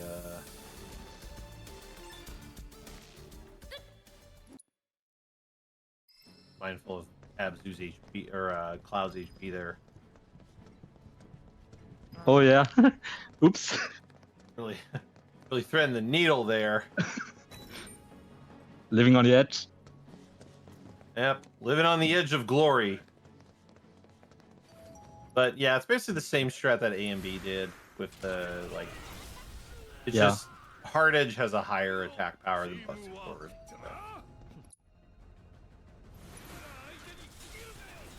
Plus, in the route Earinor is doing, she resets Hard Edge. Badly complicated. I guess that makes sense, yeah.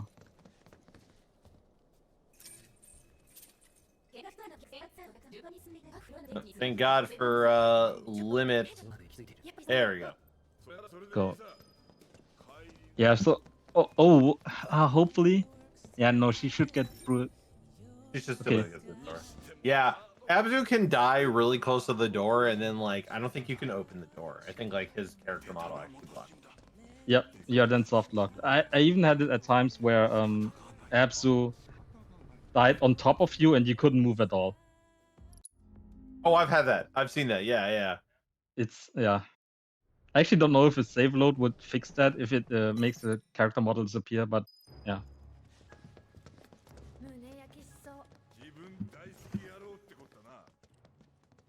Okay. Meanwhile, AMB is enjoying his break. Yeah, chapter 16 is it's another one of those chapters where a whole lot of fights and a lot of running around and then a fight.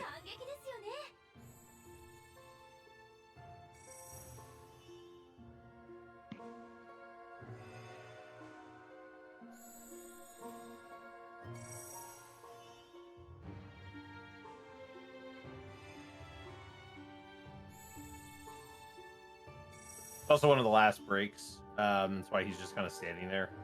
Because you enter these like video presentation rooms, and like for both, like there are 2 rooms, and each one's about like a minute, and you have to wait till like the video finishes before you can progress.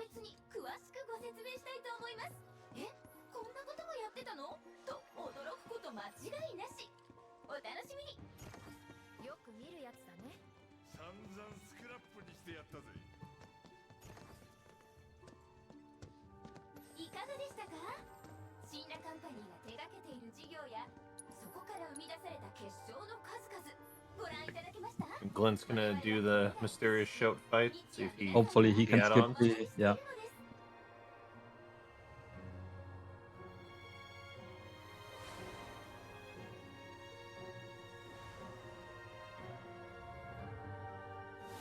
Nope. So he's doing a very different strat. I'm not sure if he noticed that that they're there. Okay, now at least.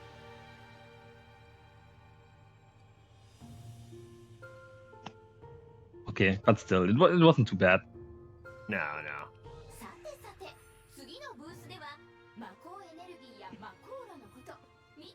The fight that Earinor's on was a notorious fight in PS4 because of how wind spells work. So one of the changes they made is that wind now tracks the person, and so now originally in PS4, like if you casted like the wind spell, it would just target the enemy and then it would activate on the spot they're on. But if the enemy moved, especially like flying enemies, then you would miss. Like it just had a high chance of like missing and just wouldn't work, unfortunately.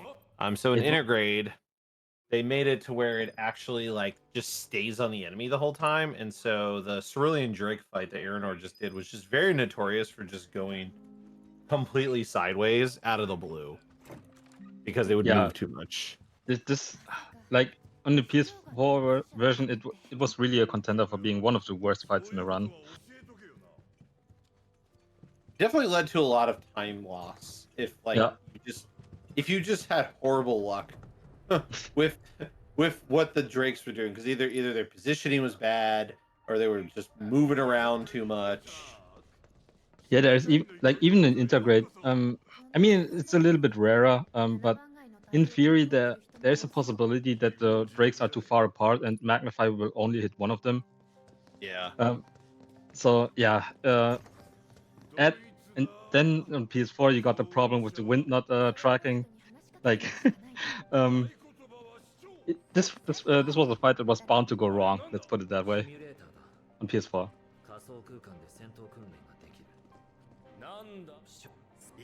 I kind of like that they upgraded the wind spell with each game, kinda. Even in Rebirth, like how the enemy fly towards you makes it far easier for crowd control. Like with Wind Magnify, they kind of fly all over the place in this game, making crowd control a little bit more difficult.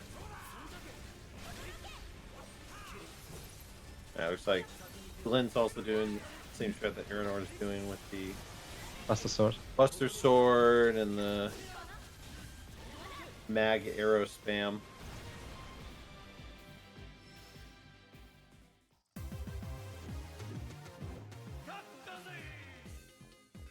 Not quite to the limit yet.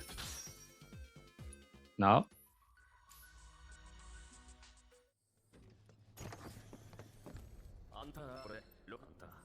AMB just finished up on a VR mission that we had to do because we're climbing the Shinar Tower. We need key cards to get the different floors. Oh no! Oh no! Okay. For a second there, I thought Glint was completely blocked.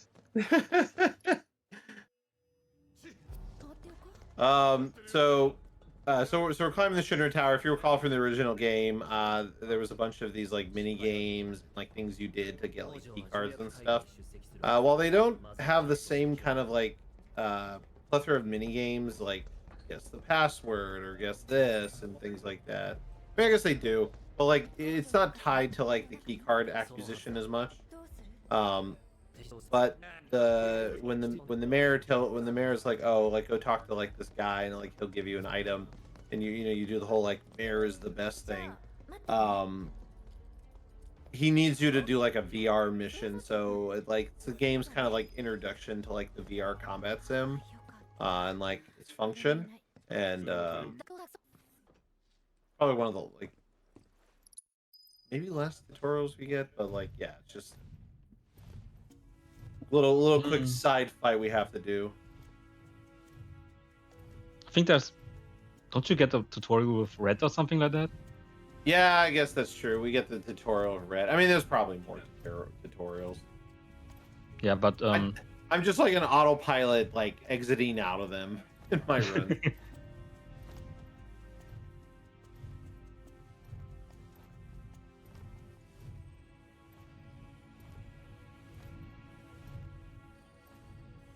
Yeah, AMB almost there at Specimen. He's crawling through Devencia. It isn't quite that easy to get a smooth movement here. Every time you need to take a turn, Cloud will likely stop. Like I have never figured this out to make him crawl here smoothly. Honestly, I don't get it. I do it every now and then, and I'm almost a little bit aware of how to do it, but I've done it before. I have done it before, but I don't get why it worked. Like here he had to stop. Yeah. It's something to do, like the best way I can put it is like something to do with like as you pass a certain point, you let go of holding up and you start holding right, and it just seems to automatically trigger the turning without having to like stop. I don't know. I definitely did it not too long ago. Like but I've never sat down to like really figure out the sign. Yeah, I mean, me neither. I just kind of wiggle in that direction, if you get what I mean. And Yeah. hope Cloud takes the turn. Wiggle and hope for the best. Yeah. Looks like Earinor is going to be doing the run and gun section here in a little bit.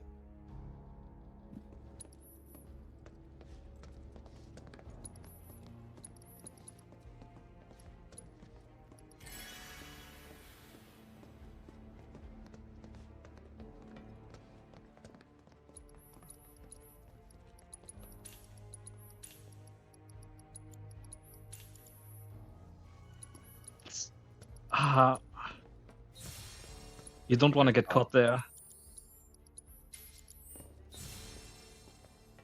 Okay. Oh, good wow. recovery. Good yeah. Never mind. Yeah, it ended up being a pretty good recovery. Yeah.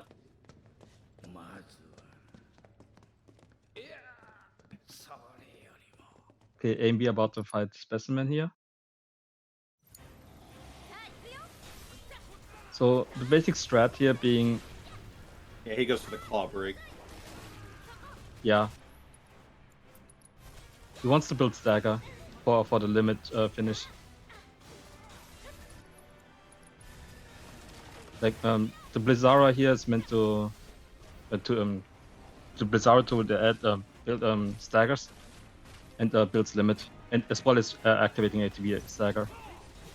Now here this will the idea here was to instantly stagger and get him and have him stay right next to the tube, because in order for the phase transition to occur, Specimen needs to be next to the tube, and him jumping towards the tube loses you a bit of time. So yeah, but no big deal. You will get the limit through damage here. You will tank this Marco Expulsion with the Star Shower. Double Star Shower even, oder? Or did he the limit there? Okay, so the problem here was he didn't stick on Tifa long enough. So he dodge rolled in between the Star Shower and the Somersault, and the Somersault lost on this lost the Star Shower buff. Which is why I didn't kill, but yeah, it still worked out. Earinor about to fight Valkyrie. I assume she's planning to heal here in a little bit. Pretty dangerous going the Valkyrie with no HP. Yeah, she caught it. She caught it. Okay. We got tank a laser here.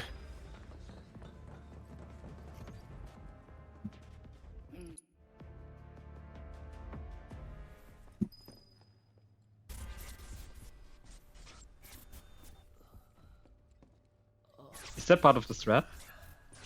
What she's doing? Yeah. Yeah, it's to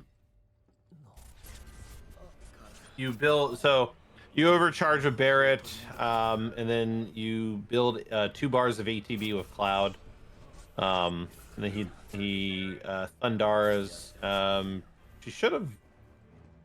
Maybe she does it later. I feel like normally we ATB. She wasted an ATB boost. She wasted an ATB boost with 2 ATB. I think that was an accident. Okay. So then that might be where it makes things a little awkward going into this next phase, actually. Yeah, pressuring here will be... Okay, yeah. She sees it? Okay. Yeah. So she'll have to... Yeah, she will have to do it with the laser. I hope she knows about it. Yeah, she does. But of course, getting the laser to be stationary and... Oh, she pressured anyway. Yeah, from damage.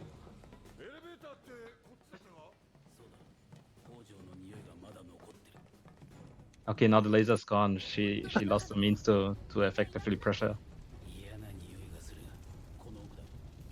Or rather get rid of the shield, the magic shield. Right. It's a lot of brute forcing until you get it. Okay, second laser. Ah, should have stayed on Cloud though, because the laser Yeah, is yeah, gonna. yeah. No, laser not striking Barret. No.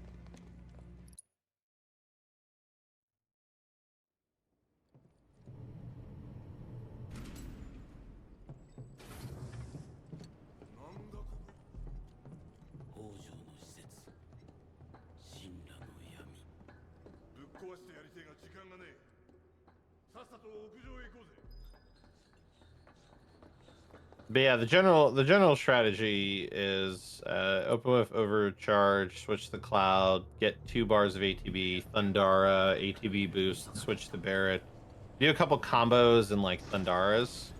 Hey, good recovery, good recovery. Nice. Because the goal is to you take a slightly longer phase 1, because then at the start of phase 2 you just do a Thundara with everybody, and then it's done, and then you're right in the phase 3. Yeah. So the unfortunate thing that happened is she missed out on the part that she wasn't having an ATB going into an ATB bar with Cloud going into phase 3, and it has happened to me. No shade here, and if that happens, it becomes very, very awkward. Pressuring Valkyrie before he gets a shield up, and when he gets a shield up, you saw what happened. Yeah, if you don't attack him like really quickly, then the shield goes up, and then kind of like what you see there happens, and you have to either bait it into the laser to get the shield off of it, or just brute force it, and when it pressures, like do whatever damage you can do. Like when it is like fire wheel, like it did, it's also pressure. That's like a time. The usage of magic can be rough though, because you only do like 1 damage while the shield's up. Yeah. So the magic doesn't actually do a whole lot in that case. A and B is in chapter 17, so getting down. You would think to the home stretch out of 18 chapters, but chapter 17 is like pretty long. It's a very long chapter. A lot of characters swapping back and forth. It's up to par with chapter 8 and chapter 9, like more than 30 minutes. Yeah. And then Glint is actually had to do Valkyrie, so Choco is gaining on Tonberry. Mm-hmm.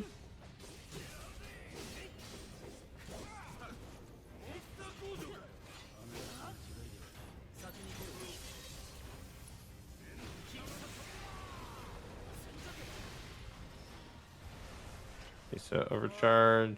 Yep, standing there with Cloud. So sometimes, like, yeah, the actions like ATB you gain.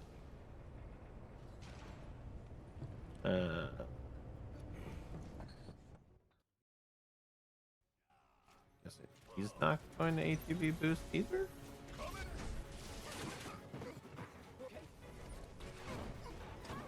I mean, he still has it.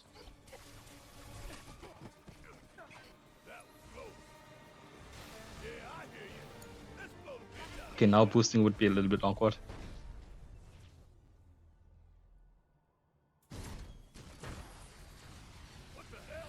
Okay, this will get interesting. I guess Tifa. No, I guess Tifa with Mithril Claws. Right, he has the Mithril Claws. Would deal enough damage. So I mean, it still works out. It just uses Tifa. I was just worried. I was thinking of the Metal Knuckles, and the Metal Knuckles would never deal enough magic damage to pressure there. No, yeah, he should. He's most likely using Mithril Claws. Yeah. And it does look like under damaged a little bit, but should be able to finish off right yeah, there. this was fine. Yeah.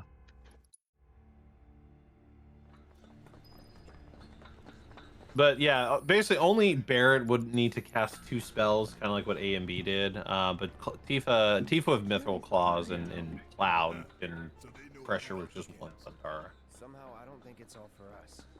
Could be for Avalanche, or maybe even Wutai. Can't be for Wutai. What about the ceasefire? That only put the war on pause. Yeah, so A and B is in chapter 17. The party is a little bit split up. You got on one side Tifa and Aerith, on the other side. We're here to rescue Aerith, Cloud and Barret. We don't need more attention than what we're gonna get. We need to be smart. So, yeah, you gotta what is it? I think Ward 3 with Cloud and Barret, Ward 2 and 4 with Tifa and Aerith, something like that. I don't remember the exact numbers. But yeah, gotta deal with a bunch of mob fights with them respectively. Each of them got their own little gimmick.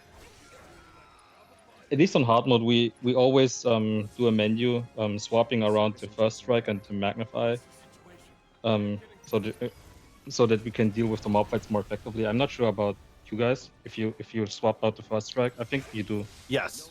No, we swap more than that. So typically the first thing that'll happen here is A and B is probably going to swap out a bunch of Cloud stuff onto Aerith. He's also going to move around some accessories, it looks like. But yeah, so he's moving. Yeah. For the most part, Cool. you move just about everything from Cloud Yeah. over to Aerith, and then like first strike the Tifa in the first menu. The second menu will probably be moving a lot of it back, but not maybe all of it. But most of it will get moved back just because Cloud and Barret have a fair amount of fights on their own. The third menu will probably have less swapped over because at that point, when you swap that time with the red rescue stuff, the fight you have from there is like Swordipede, and that's pretty much it's basically Swordipede and then a couple Aerith and Tifa fights. Come on. We need to move. Right. So yeah, but yeah, we move around a decent amount. We move a decent amount of stuff around. This building's incredible. And yeah. Again, he got it. He got the alt spawn. But not today. Like You got what? Yeah, every dog spawned immediately, didn't? No, it didn't. No, they didn't. No, they didn't. Yeah, they were delayed spawns. Yeah, so the Bloodhounds that A and B just took on. It's interesting is that sometimes when you go to do the fight, they will spawn.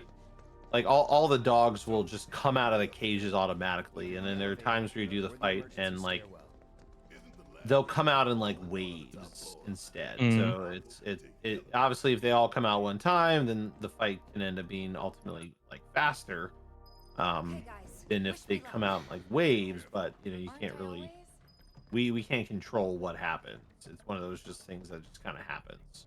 Yeah.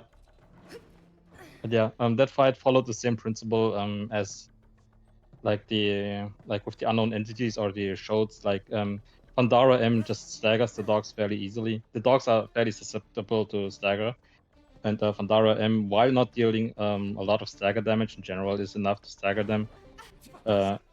Then this in turn builds ATB stagger, activates ATB stagger, building ATP.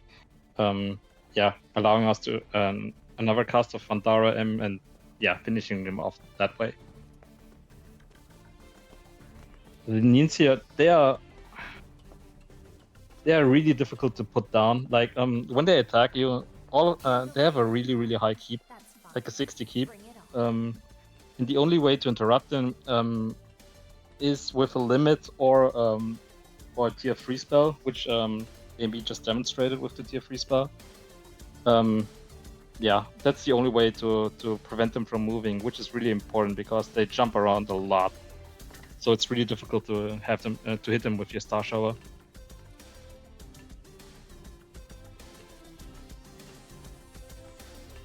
And now he's finished with the Tifa and Aerith section, and we'll move on to Cloud and Barret now.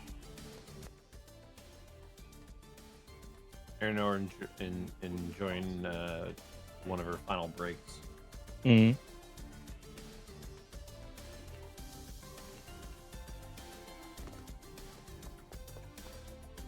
This isn't so bad. Pretty close now. Just need to make it over there.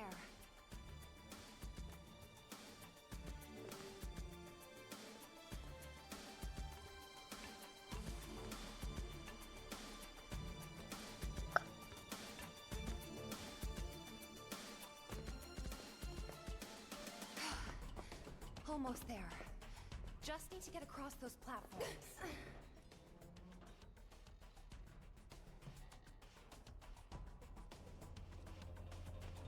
Yeah, so Hojo is now throwing a couple monsters at you. Watching his guinea pig.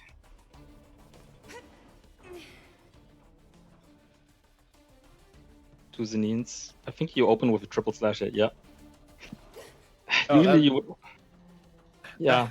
that Zane or whatever like jumped like really far away. Usually they stay more close together, but yeah, you open with like a triple slash, and then that triggers.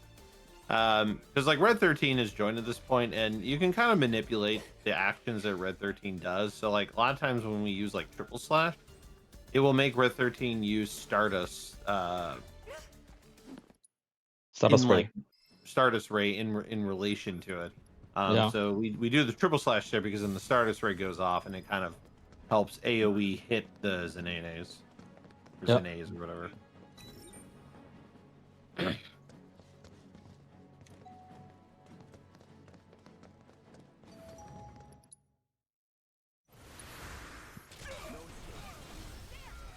Like, yeah, Glint is Glint is on Earinor's tail because he's about to enjoy in a moment his minute breaks. Yeah, I think it's like what, 5 minutes apart, something like that. Probably. I think it's about 5 minutes.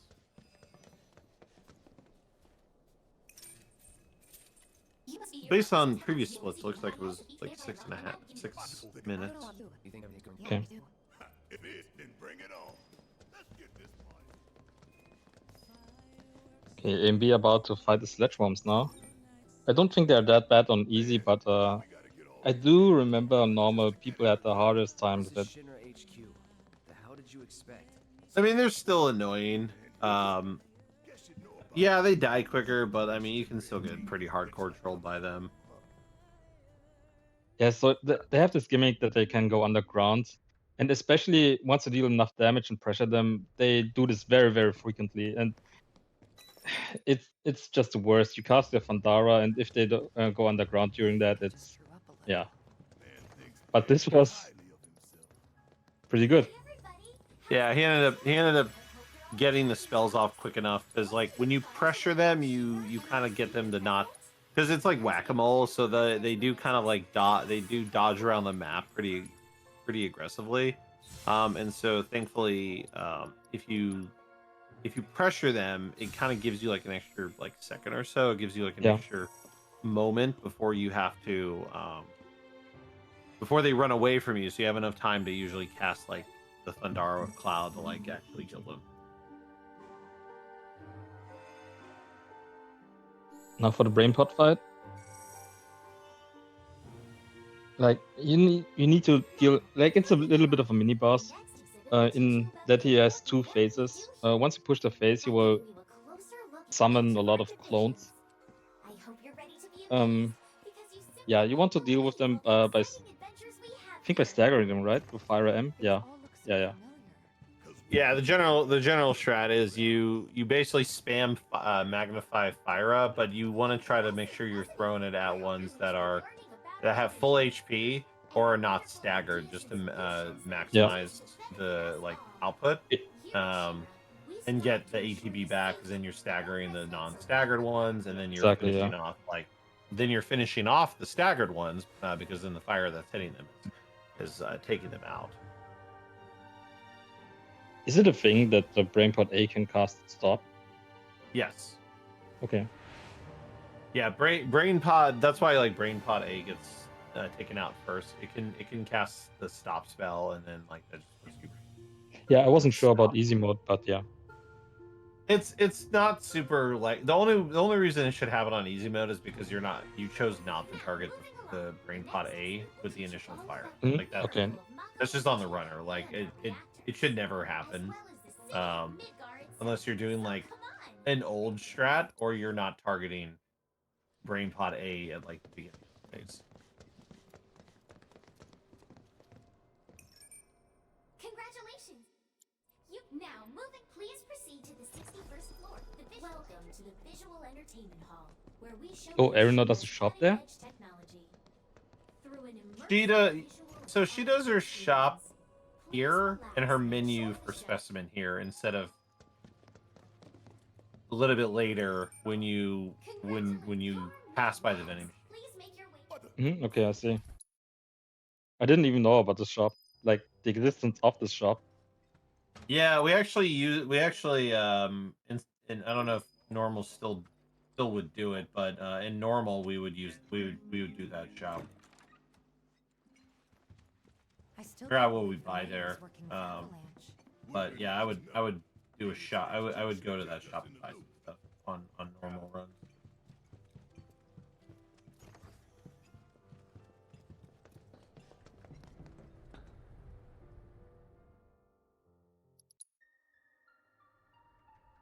Here's the 63rd floor, where loyal Shinra employees relax and recharge. It's pretty late, but I bet people are still here dealing with the aftermath of Sector 7. Okay, yeah, so A and B almost finished with the Tifa error section. Where are you, Mr. Collaborator? I think we just need to start talking to people who look the part.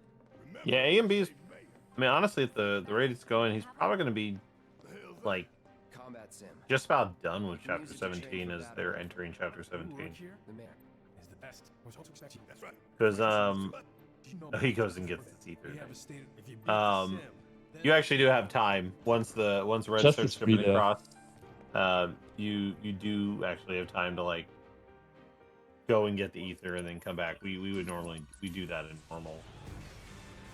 Because money is a lot tighter in normal with the stuff we buy. Mm. I got easy. You could probably accidentally spend $3,000 for a massage, or 3,000 gil for a massage, and then you'll be fine. You might have to buy less like ethers, but it didn't make or break anything. On normal, I'm fairly certain it would like ruin the run.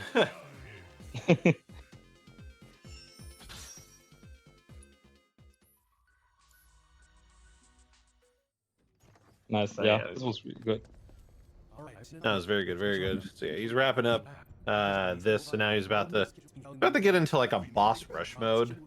The infamous end of Chapter 17 boss rush mode. So he's going to switch back to Cloud and Barrett, and then he's going to make his way to Swordopede.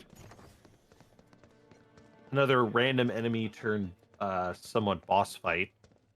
And then after Swordopede, then it's going to turn into like fighting Genova, and then after Genova, it's going to be Rufus, and then Arsenal, and then Chapter 18. Hojo should be at that Yeah. board meeting, so that'll buy us some time. We need to plan this just right. So yeah, I mean, honestly, at the pace A and B's going, he's probably Do you think that's where Professor Hojo is? 30, like just under 30 minutes from the end of the run. No thanks. We can find it on our own. That's hard for me to say because I have no idea how long this bike section is. I have no estimate. The bike section should be. Oh, never mind. You're right. Oh, I know this answer. Like 10 minutes, 8 minutes, 8 to 10 8 minutes. minutes? I wanna So, say. Well, his PB is like a 4:49. yeah, like a 2-minute PB isn't that unrealistic. Maybe even more.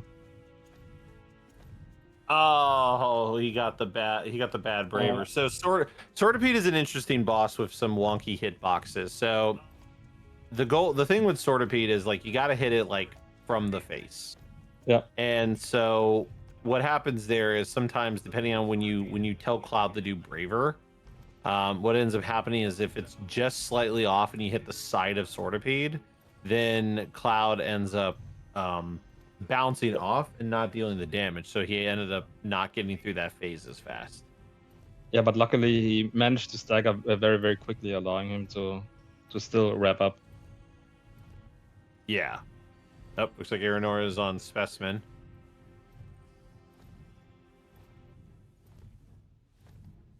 Okay, let's see. So yeah, she's gonna do the Blizzara, like magnified Blizzara strat. So phase one, it's like, yeah, you do one Magnify Blizzara, and then unfortunately the timing of the hit there knocked away. Now the somersault, that one's, I want to say, a little different, but You want to save that for phase 2 usually, right? I mean, you can do it this way too. It's kind of it's a very old strat that used to do this with Cloud, where we would do Blizzara and then Cloud would like cross slash. Like, it's a similar idea. Yeah. So I mean, saving it for phase 2 definitely is a move. But I can also understand like doing it in phase 1 because it gets through it. But like phase 1, like what you can do is you can set it up to where you do. Oh, we got hit with the C's up bound tutorial. Not bad though. Got the chapter 16 before getting hit with bound. So normally you would do Blizzara opener, get some stagger, and then you would build some ATB, Star Shower, Cloud with Thundaga to deal some damage, and then another kind of Star Shower, and that should usually push it. And then when you get into phase 2, you do the Magnify, and then you do like somersault or Star Shower in the somersault, and then no, she recovered really strong there with phase 2, and then 3 went really well. Okay, Glint about to enter the same fight, and A and B about to do Genova, one of the most mechanically heavy routed fights. Or I mean, probably Arsenal is like the one that has like the most the most very specific like steps to it. But Genova's got a lot, because it's a lot of like, okay, do bravers into Star Showers into dive kicks, and then he does a version of the fight where I know he does a bunch of Blizzaras to help. He does like a bunch of Blizzaras like right before the phase change, so once it gets pressured, it gets hit with the damage before the reflect goes up. Yep. This was really good. Yeah, it was a very good Genova.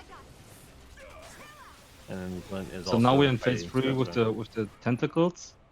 We want to use triple slash to take out the tentacles. We want to take out at least 2 in the second wave with a triple slash to be ATB efficient here. And in this phase 3, wave 3, we want to take out 3 tentacles with a triple slash. And the cleave here is enough to take out 1 tentacle, building up ATB again so that we can use another triple slash. This was good. This was really clean. Yeah, here counter, immediate stagger. I think Omni Strike to push. Yeah. Cloud has limit, which will then be used to pressure Genova in phase 4. And the Firaga, I think, will then stagger. And the Star Shower eventually finish. Alright, the turbo will be fair as well. Because we have no opportunity to fill up Eris MP before the Arsenal fight. Nice. Yeah, because he does a lot. His Genova strat has a lot more magic from Aerith. We use them in the strat I do, and I want to say the other 2 are gonna do, or something close to it. The only magic that, like, the only thing Aerith does is she'll do like Firaga in the last phase, and then she'll use haste on Cloud. Like, that's it. Like, those are the 2 things like spell wise she casts.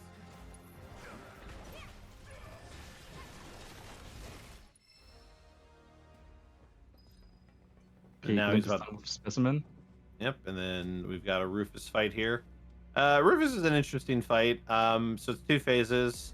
You've got Darkstar. So the goal is we do a triple slash, which will break the connection between Rufus and Darkstar, pressuring both of them. And then from there, we beat up on Darkstar a bunch to fill the stagger bar to like 1 hit away from stagger. So that way we can start phase 2 with a dash in for stagger, and then strat he does is he does cleave into another triple slash and then Punisher combo to finish off. And then most likely he is going to put Rufus to sleep. Funny little gimmick here.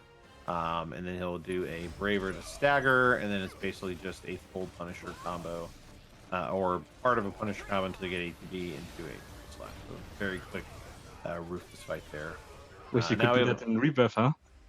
Yeah, I do wish I could do that in Rebirth. But you know what? We found a Rufus strat in Rebirth. That's true. That is still just as impressive. We just can't put him to sleep. And now we have Arsenal. Arsenal again is just got a lot going for it. So phase 1 is Arsenal is protected by these 3 drones. So in order to move on to actually damaging Arsenal, we got to take out the drones. So it's a combination of like attack a drone with some Tempest, and then throughout the fight, some weak points will appear. And when the weak points appear, as you saw MB, will thunder them or thundar them. That will then kind of slightly stun him in place, and then that triggers Red 13's like AI character to go to one of the other drones and do Sidewinder. And that will then stagger a drone, and then we usually finish it off, and we kind of repeat it with the next attack.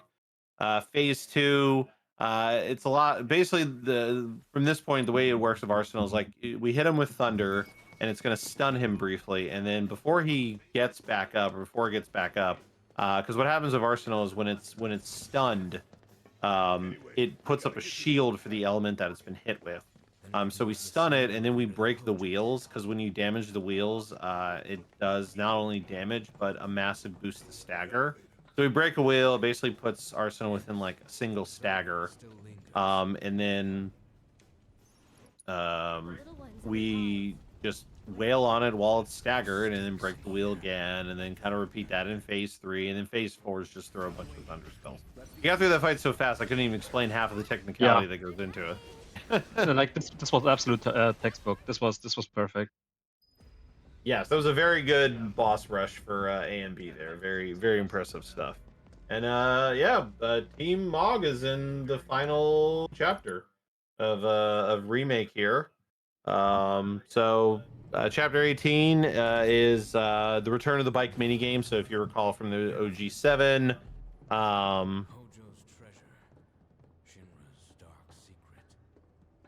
and it's the the crazy motorcycle section, so it's just kind of building upon the chapter 4 stuff and still kind of bringing that motorcycle section we grew to love, but without the slashing to the left and right, and the red soldiers will just not approach us.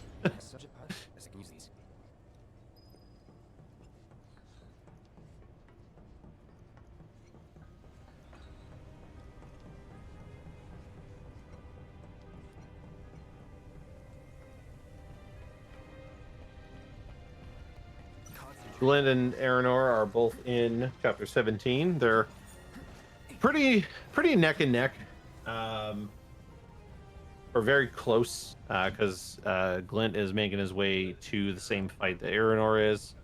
It's like a 3-minute difference at most. Yeah, it's nothing too crazy.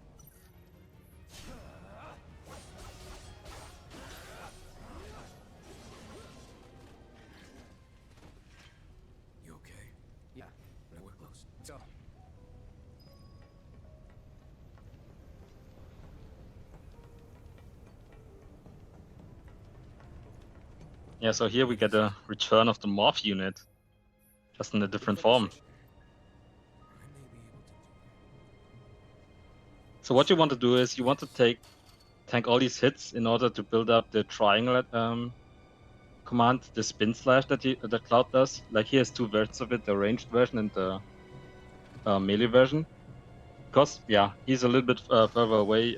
During that time, you want to use the ranged version, obviously. Guarding this spinning attack will cause him to stun him, allowing for more attacks to get in. Like this. Oh, this is good. Yeah, it's very good. Got through really good sequence of attacks there without too much crawling. Yeah.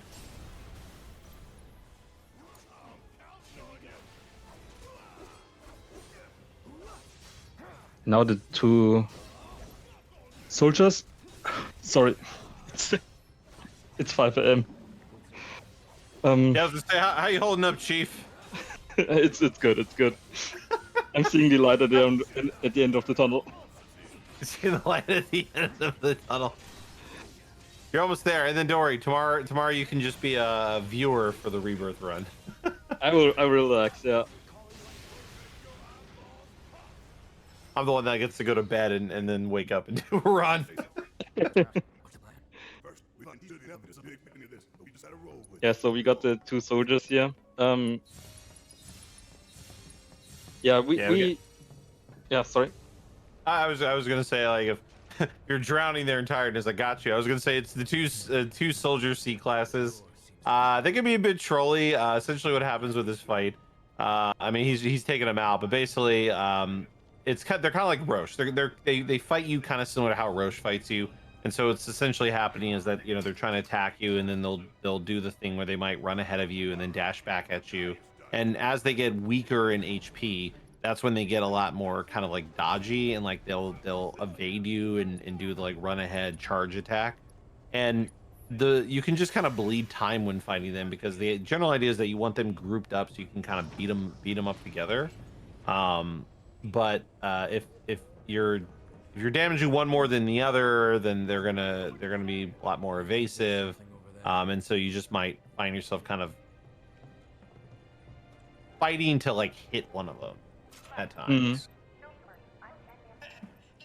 But now we've got Motorball, which is like a boss. It's a boss fight for the most part, even though it's like not a traditional boss fight because it's in a mini game. So your levels don't matter, your weapon stats don't matter. It's all just within the confines of the damage values established. But Motorball is a kind of an interesting gimmick because what's Final Fantasy VII without Motorball? But then I guess the idea was, how do we have a fight with a wheel-based vehicle-like enemy if we're not going to do it on like some sort of like actual like motorcycle or anything? So basically, to damage Motorball, you need to stagger it, and to stagger it, you have to break its wheels. So the idea is that you break the 6 wheels, and then it staggers, and then you basically wail on as much as you can. And what the game kind of does to help with like damage output, though, is the stagger bar percent goes up, so you do deal more and more damage each staggered phase, because that percent bar doesn't. I don't believe it goes down. I think it just stays at the value. So the next time he staggers them, it should be at 4. Yeah, it stays. It'll be at 404%. Something we tried to do, that A and B did, was after the. Oh, let's go. Oh no. Oh, sorry. I thought he would skip the next chase section there. Got the rare 4-wheel spin slash thing. I remember when I got that, it threw me off so bad. I was like, what just happened? How did I stagger him already? Crazy time save. That was only beaten because of the fast forwarding. But yeah, so essentially what happened there was the EMP phase. You in easy, you can get 2 EMP phases if you over damage them after the first stagger. So the general idea is like after the first stagger, once the bar runs out, you stop attacking him, because even though he's not staggered, he'll still take chip damage. In fact, that's actually quite literally what happened with A and B here. Looks like he's got. Is he getting the kill? No, I mean no. He's got another phase of it. Unless I've not been paying attention. This will be the 4th stagger, right? I think so. Yeah, I don't think he, because normally we only shoot for 3 staggers. I think he just ended up accidentally under damaging during one of the staggers, so it didn't finish him off in time. But it happens, sometimes okay, yeah, Chad has confirmed he under damaged the final phase. But yeah, so phase 1, you break the wheels, and then during the stagger, you beat him up, do a spin slash, and then stop attacking him. Because if you keep attacking him and do the chip damage, you increase the odds that you will get hit with an EMP phase, because he will always go into an EMP phase after the second stagger. So if you stagger him one time, beat him up too much, He'll do an M phase, and you got to chase him down. You stagger him. He's gonna do another M phase. So you always want to try to avoid 2 M phases. He chose the wrong dialogue option. He chose. Wait, what's a remake run without accidentally picking the wrong dialogue option? Because they're not consistent. They don't stay in the same spot.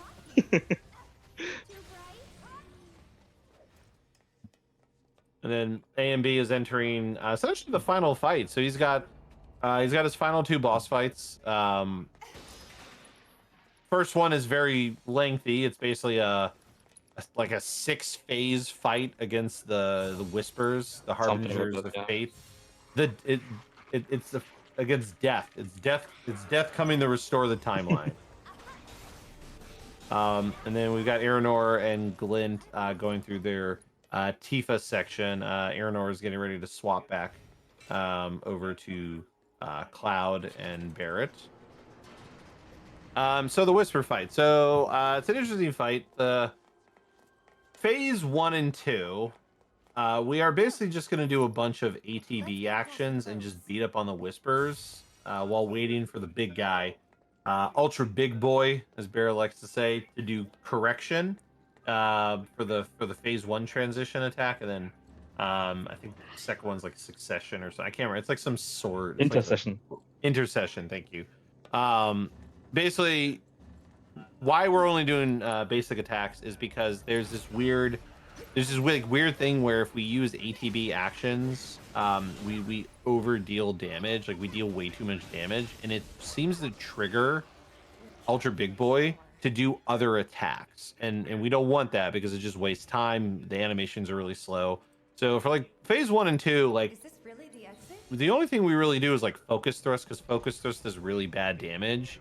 But it can kind of briefly stop Rubram's attacks there, depending on like the action it's doing. So it's just a way to also lets you keep through his action. So if he's like attacking you, it just allows you to power through one of his actions. So one thing to note here is that AMB has added something a little extra. I actually didn't pay attention if you followed through on that, but he used Unbridled Strength a couple times to get his G level. Yeah, he did. He did, yeah. To get his G level to level 2. In order to skip the stagger animation here, he will do this fight in a very specific manner. You will stagger, like the Whispers, the way you stagger them, you need to actually deplete all of their HP, then they will stagger. And then during that stagger animation, he will push through with so much damage that he will just entirely skip the stagger animation, hopefully, if it goes right. The Braver and the... Yes. Nice. With the combination of the Braver and the, what's it called, the Rise and Fall.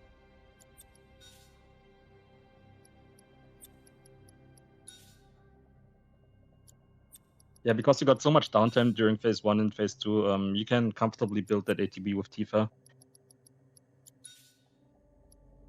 And the way it works, like, you got the Whisper Harbinger. The only real way to damage him is, like, it's very scripted. He only loses HP during the time when his smaller Whispers are staggered. And then every damage you do to them while they're staggered, it's tripled and then taken on by the big Whisper. It stinks.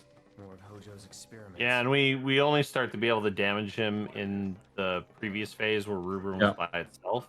And then in this phase with Woady and why am I forgetting the name of the yellow one? No, not Rubram. Perseo. Perseo, right. Or however you say that word. What we do with this fight is we open with like a triple slash, and then Red does his like Stardust Ray move, and then because the idea is that it's gonna like kind of stun them in place and pressure them, so then we just kind of beat them up. And then as you beat them up, you take one out. You don't want to stagger both of them, because if you stagger them both at the same time, the one of them that's not defeated comes back with like half HP bar, so it just wastes a bunch of time to then eat up that bar. Because ideally the goal is to, after you stagger and kill one of them, you basically stagger the other one almost like immediately. It looks like Earinor is fighting the sledge worms. I was about to say. Getting a little trolled by them, but you know, the sledge worms in a nutshell for you. But you got through it. Yeah. Glint will be onto the sledge worms shortly here. Yeah, so now I think a trend that has kind of will continue in part 3 with Bahamut final fights. We get to fight a version of Bahamut. Yeah, so he will counter the first attack. This is consistent. He will always do this these claw attacks. Braver, Star Shower, and I think Omni Strike will then double Star Shower will then kill it. He got the Omni Strike in reserve to deal with the Whispers. Really? Okay, the YOLO Braver. Yep.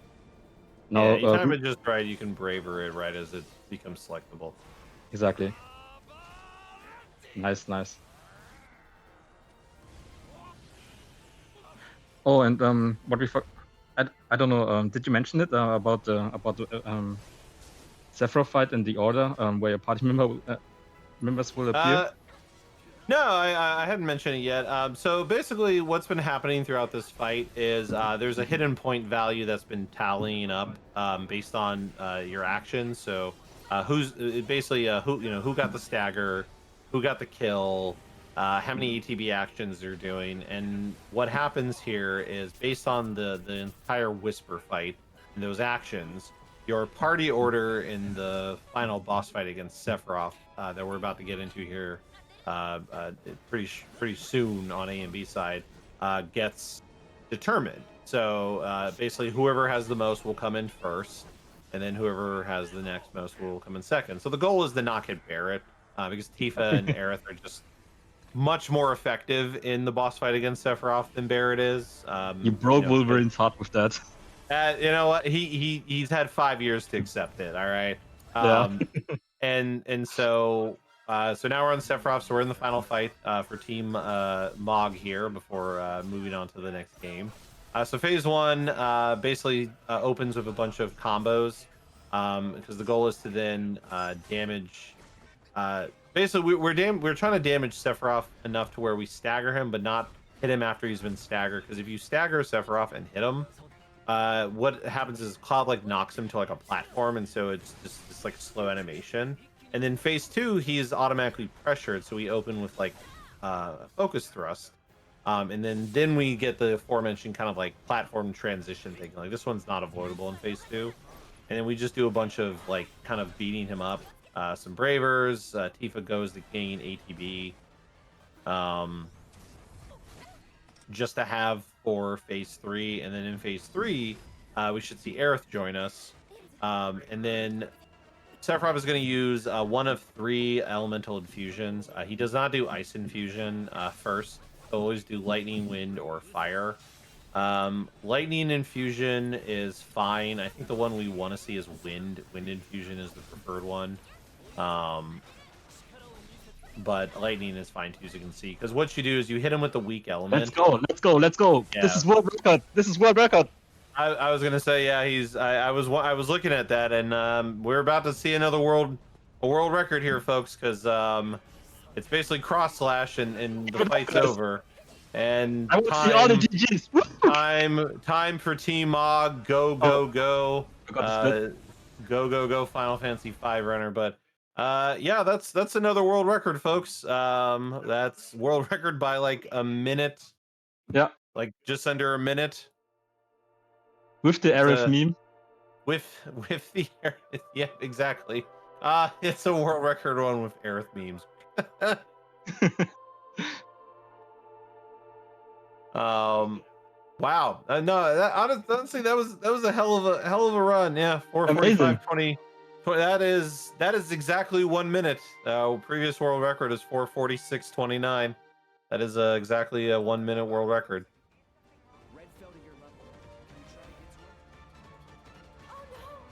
Now, I guess somebody from Team Tonberry needs to get a world record. So then everybody got a world record. So who's stepping up on Tonberry?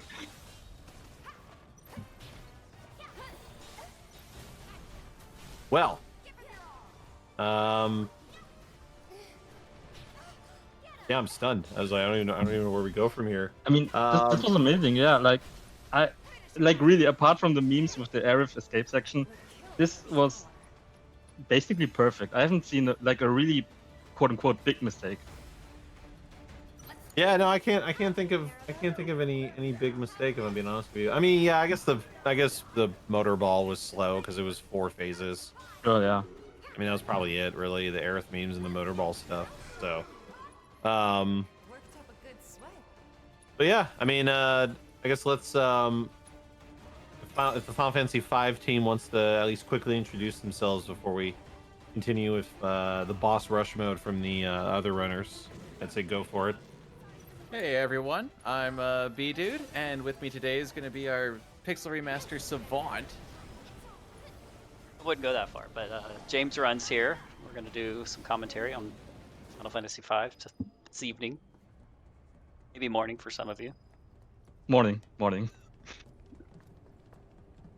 It's 11:45 p.m. for me. It's about to be midnight. That's the same as I am, so I'll be trying my best to stay with it here. It'll be a fun time. Yeah, it's chill run. Final Fantasy V. I actually, I've run Final Fantasy V. I could just stick around right now. Just probably get some sleep for my own run tomorrow. When is your run? In how many hours? 12. I'd have to check the schedule. What was it? 12 o'clock, 12:30 ish or something. Enough time for a good sleep and a FF5 run. For the record, I don't like this one bit. All that remains is the fourth ward. We must trust in Okay. Meanwhile, Earinor and Glint, they're very close. Like less than a minute, I would say. Yeah, definitely less than a minute. Yeah, I mean they're not even less than a minute. It's probably like. Yeah. Huh? Ah, okay. I was a little bit confused there. I thought he picked up the material, then went back into the fight, but he never finished the fight. Okay. Huh. This is true. This was a good idea, right? But yeah, they are like 30 seconds apart, something like that. Less maybe. Yeah, they're very close. They're very close. Yeah. Good. But Hojo did. There's only one thing. we unlocked it on. Right. Now we head back to that door.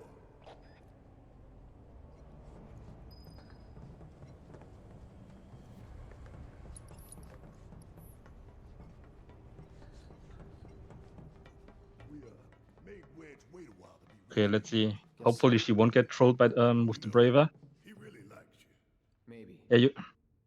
Friendly So. guy, but he has a hard time opening up to people. Luckily, we can always dash in and get a consistent counter here.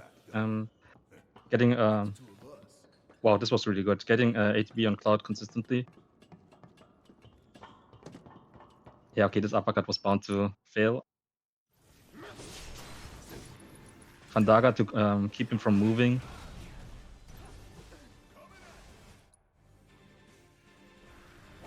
Kind of finish it. Do one more. Ideally, Tifa, yeah. Yep, there it is. And Glint is also on phase 2. Yeah, they're basically neck and neck. Hmm.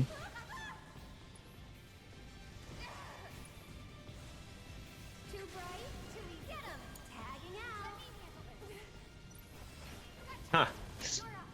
I just noticed Zik named Barth Mog.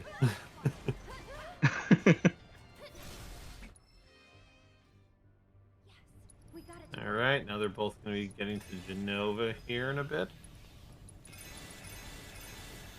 Yeah, I mean, if this keeps up, they're both going to basically finish.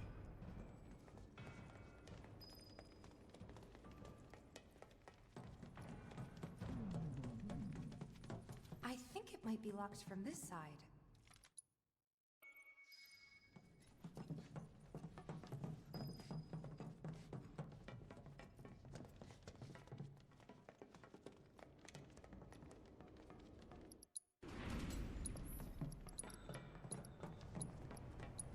Menus. getting things kind of set up. I mean, there's usually one final like mini menu after Genova.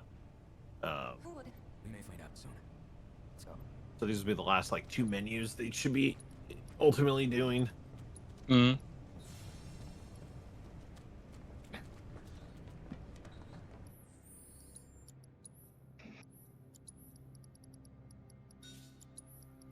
It's always interesting when people do their menus, because I feel like as runners we all just kind of have like a specific point in which we like trigger the menu. Yeah, so like it always be like for me, a lot of times I'll do like at the last logical moment I can do it. it kind of depends. Like I usually try to do it where I know I don't need to move with Cloud. Or like in this section where you switch from like after Swordpeat, and then when you reunite with Cloud and Barret. So there's this thing with the camera. Um, sometimes it's behind Cloud, sometimes it's in front of Cloud. It's so weird. It's so Yeah. weird. It's like always behind me. Yeah. So and since you can't know for sure where the camera will be, I always menu there so that I can adjust accordingly. Adjust afterwards. Yeah. Yeah. That makes sense. Like this is one of those things. But yeah, this is so specific. This is like the only instance where I can think of, where the cutscene skip causes that. I don't even understand the logic behind it. Okay, Earinor about to enter Genova fight.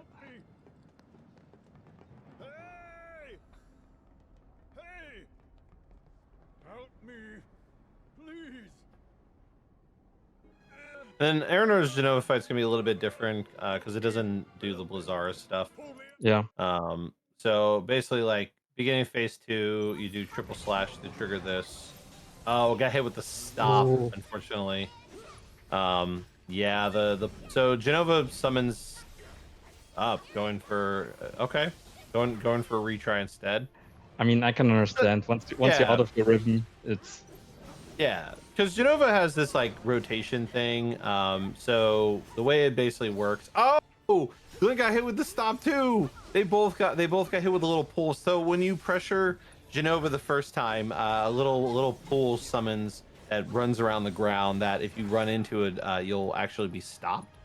And that's essentially what happened to both runners, as they got hit with that pull stop. And then the rotation that gets kind of messed up is that Genova does this thing where. Yeah, I think he got it. Like he got the shield now, and he got this it will mess again. up phase 4. I hope he's aware of that. Yeah, if not, you know, improvising is the name of the game for name of the game sometimes with these runs. But yeah, to the point that Strife just made. So when you pressure Genova the first time, Genova will reflect magic. And then the next time you pressure Genova, it will do physical. And it changes back and forth between that. Like it changes back and forth between those two immunities. And so with the strats that we do currently, the idea is that when we get into phase 4 and Cloud does cross slash the pressure, Genova will be physical immune. So that way Firaga can actually hit, because if you mess up the rotation, what's going to happen? And if hypothetically, let's say Glint didn't catch that or didn't make that connection, you might see Aerith self nuke herself as an outcome. Oh, that was close. I actually thought he was about to get hit by the counter like there. it, right? Yeah. It looked like it. Yeah, I guess he canceled his action right at the last moment. Because that's the other thing, is in the tentacle phase here, when you pressure Genova and you go to attack it, if you don't counter this initial action, like if you mess up this counter, it will actually give you another small wave of tentacles. So basically, Genova will just cover itself up, making it immune. and then it summoned a bunch more tentacles, and you have to. It happened. deal It with the happened. It tentacles. happened. It happened. It did happen. Yep. Nope. So unfortunately, Aerith just flambéed herself.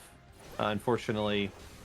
Currently, Glint is brute forcing some dive kicks. Yep. But this goes to show how easily these things can fall apart. Like, see, Yes. Earinor resetted the fight and still managed to maintain the lead. Yep. This is crazy. Like, this goes to show like how like it looks super easy when things go well, but if it goes wrong, it goes horribly wrong.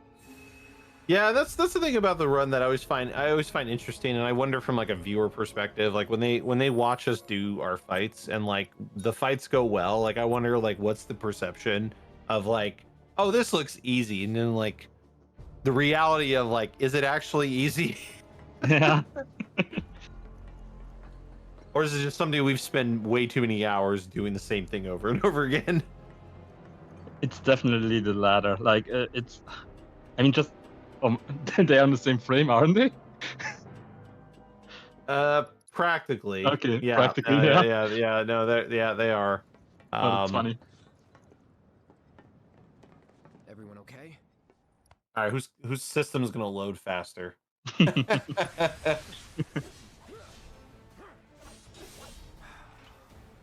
And then almost forgot this. Split.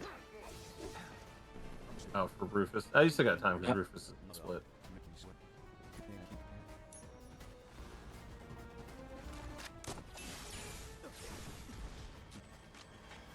Yeah, they're doing the Rufus fight. Same thing before. Looks like looks like they both got hit by the electrical attack that Rufus does, which is unfortunate. And then dealing with. Yeah. So Oh my god. Oh man, the bright lights got really close to hitting Cloud from behind. So the problem here was that the stagger gauge wasn't maxed out for Darkstar. Yeah, neither one of them maxed out the stagger gauge. The general way that you want to max out the stagger gauge is that you need to do, and this is always like the most complicated thing to like explain. So Punisher combo does 3 pushes. It's 3 pushes of the square button to do the full combo.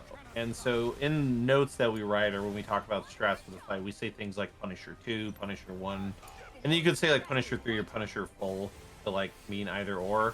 And so for Darkstar, what you're supposed to do is you're supposed to do a Punisher 2, 2 pushes a square, cancel your action, and then do a Punisher 1, and then you'll have a perfectly full bar, leading to like a singular hit for the stack. And then now we've got the Arsenal fight. So same kind of idea. It does look like timing on the homing laser was a little delayed there. So Aerith ended up taking a brunt of the hit there. But still getting through phase 1 pretty good. I mean, yeah, they're basically like neck and neck here. So same strat as before. It's basically going to do, it's basically a bunch of like cast thunder. Barrett will, haste Aerith just to help with ATB gain. He's also going to turbo ether her at a point. But yeah, it's just a lot of like thunder to pressure, break a wheel, stagger, more thunder. There's some Tempest thrown in there to help, because Tempest in this game, for those of you who are going to watch Rebirth tomorrow, you'll never see us use Tempest because it's a terrible move and they've completely nerfed it. But in this game, it is super broken. Like you charge it up, it gives Aerith like a massive boost of ATB. It's pretty crazy. While also dealing really, really good damage.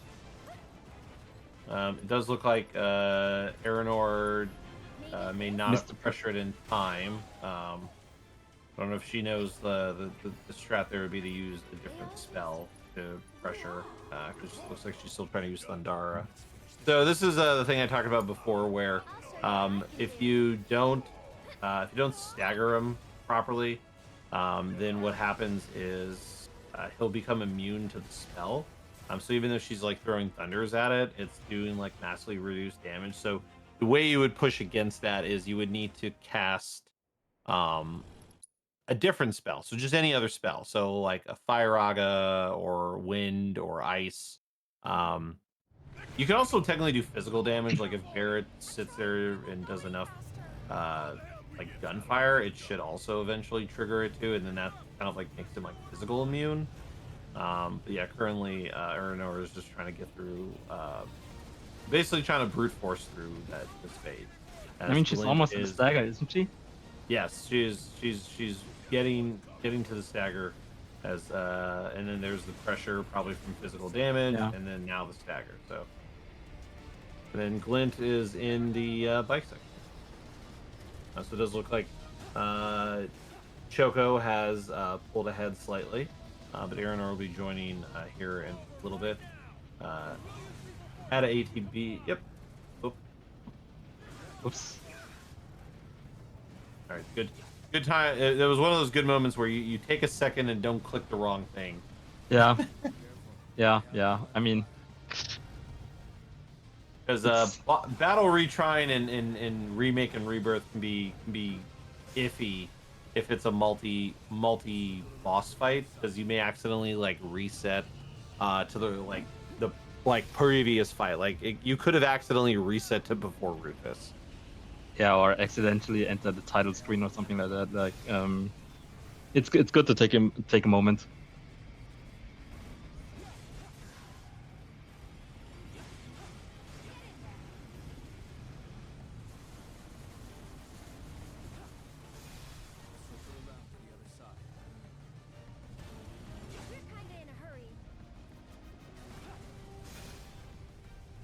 But we are in the final chapter for both Choco and Tonberry. They are both entering their final bike minigame phase. So we talked about, so with the truck section here, as we kind of talked about before when describing Cloud's actions, the general idea of the strat is like to have the truck shoot you, and as it's shooting you, you build up your like special gauge.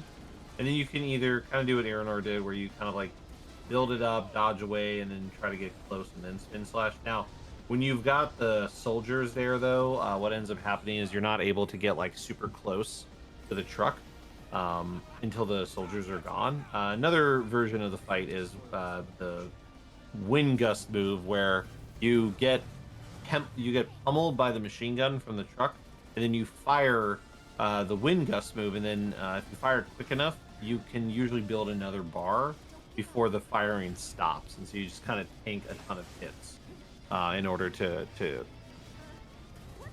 just keep throwing specials at it and like tear the truck down. And we'll enter the moth phase, which is what Glint is dealing with now.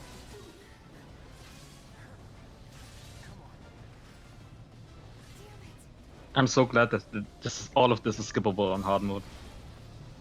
Yeah, so in new game, well, in new game plus, which is only thing hard mode is in, but so new game plus speedruns don't actually do this section because this part, I don't know, they just made it skippable. They just made the minigame skippable for whatever the reason was.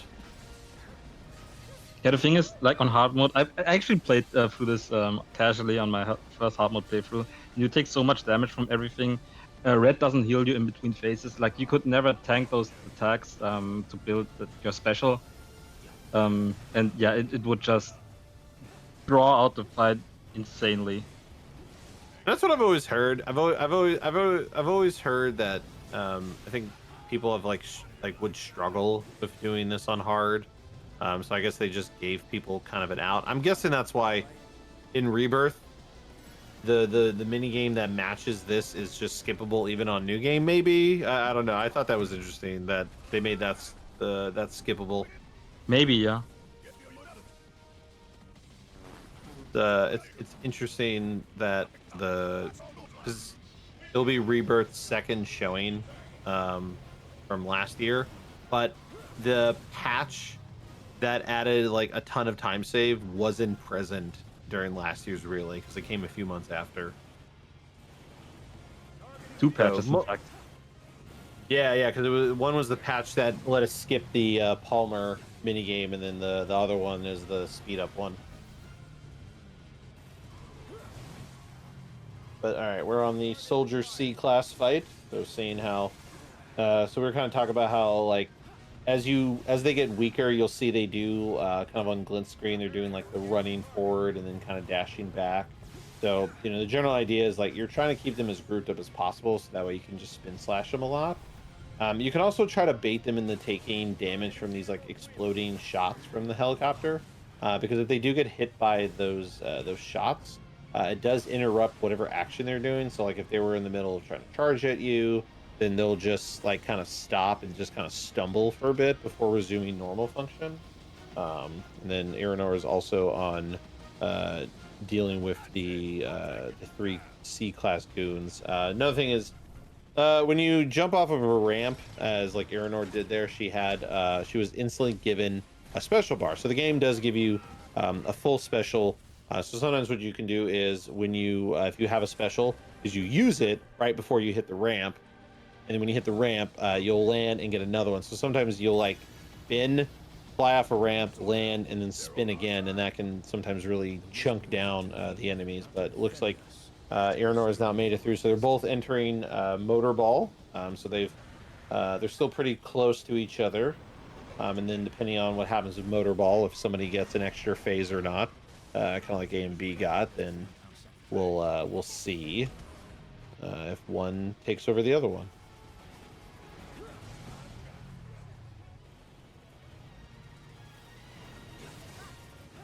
But yeah, we are getting down to the wire.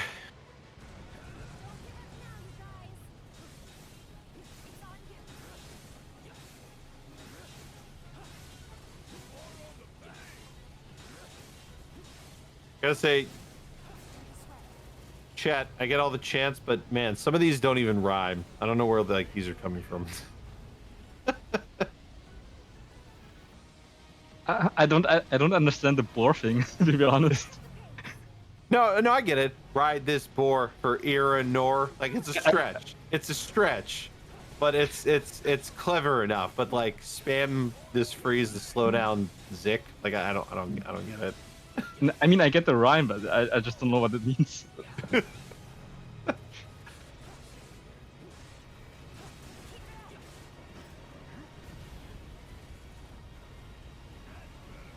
But to be fair, like it's 6 a.m. I'm You're barely clinging delusional. on to life.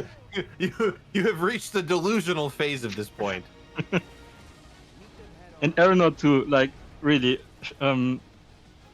you gotta give credit for pulling through at this hour. Yeah, I was gonna say, yeah, I guess it's like 6 a.m. for her as well.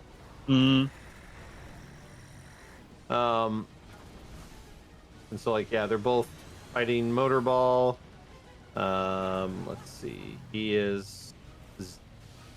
I was about to say Zik. Wrong game. Glint is attempting to take down Motorball. I think this should be, once the stagger happens, this would ideally. This should be a wrap. I think this should be a wrap. Yeah. Yeah. Okay. So he got through Motorball. All right. So he's headed to the final 2 fights.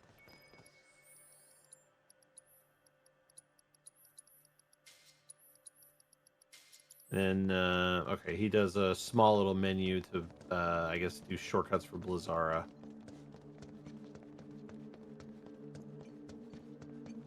Then Earinor is going to try to wrap up Motorball here as well.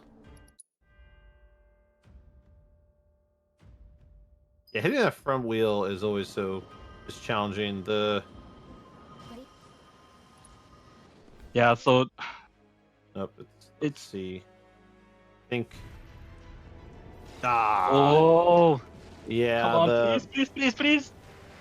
No, the problem is even if it's even if you get it down to 1 HP, you have to stagger to actually. Really, kill it. only during stagger? Yeah, it has to be through stagger. So she's gonna have to stagger it before.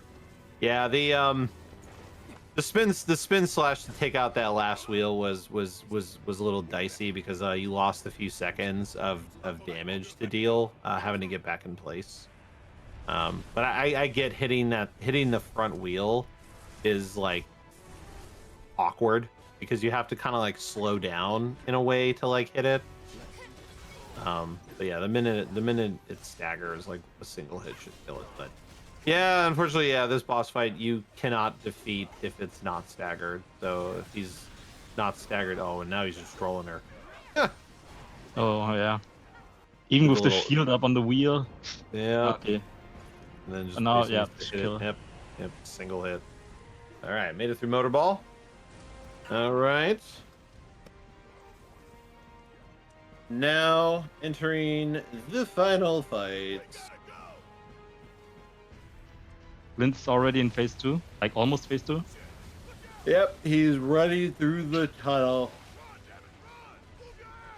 Fun fact, you used on PS4. There's a soft lock here where you can get stuck. You know, somebody tells me it's on PS5, and I personally have never seen it, so I'm not sure how true that is. But I've had people tell me it's on PS5. I got a different kind of soft lock here. Maybe that's what it is. Yeah, I don't know.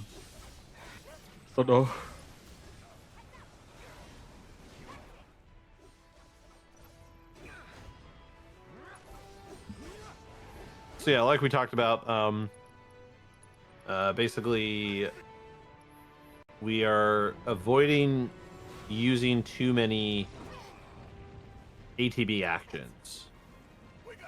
Although it seems like he's very low in ATB.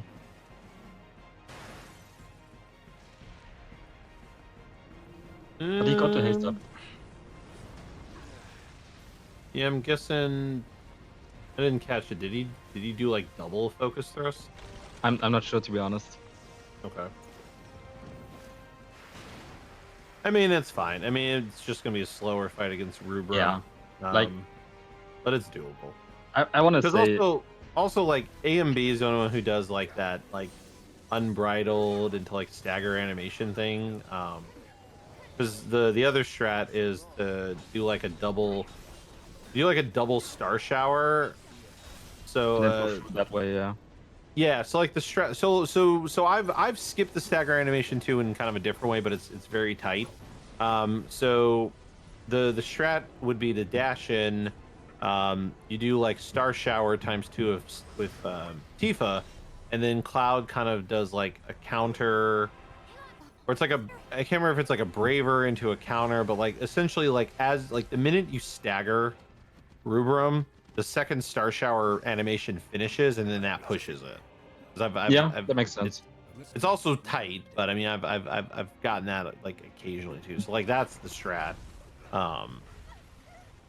Yeah, so the motivation behind the rise and fall is just so that Tifa has some ATB for Bahamut to kill him with the double star show, basically. Yeah. But yeah, what I wanted to say is these fights, while they can drain a lot of time, are fairly safe on New Game. Like nothing. I shouldn't jinx it. Should you say this comment for like 8 minutes from now? Like, yeah. Once we had Sephiroth, I will say it. Yeah, no, but the main priority is really like not allowing Barret to gain too many points. And yeah, just dealing consistent damage. Like even if it's not fast, it gets you through the fights. Yeah, see, so Earinor kind of got it. It just the Star Shower wasn't already mid-attack after the Braver, but she got pretty close because like the stagger animation while it was there wasn't staggered for very long. Because the nice thing is once you deal enough damage, the phase will just end. Like the camera will just shift right over, and so you don't have to like wait out like a stagger to end. Because there are some like the Reno fight. If you stagger Reno and you push the HP gate, like it will not transition to the second part of the fight until the stagger animation is done. And so that's planned in a lot of the routes and the fights to either avoid the stagger or to stagger the enemy usually when it's going to die and not when we have to wait out a fight. or wait Yeah. out for the enemy, the time to end. And this is very, very prominent in Rebirth in particular, because there it's in every single fight where the stagger doesn't end until like the duration runs out. Here it's like usually when you hit the HP gate, it will push the phase and end the stagger immediately, but in Rebirth they allow the stagger to run out naturally, basically.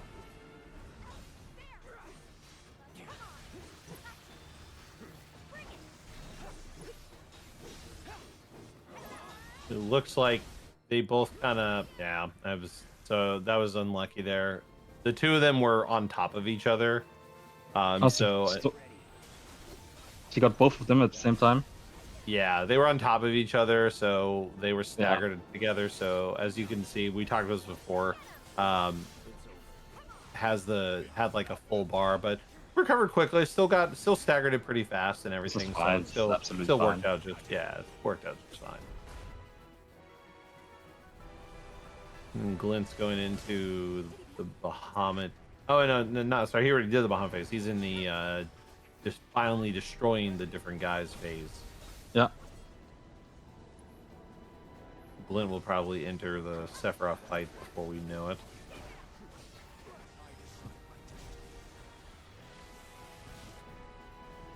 Yeah, both of the remake runs, the last two remake runs are wrapping up. So our the rest of our FF5 homies will probably be taking over here soon.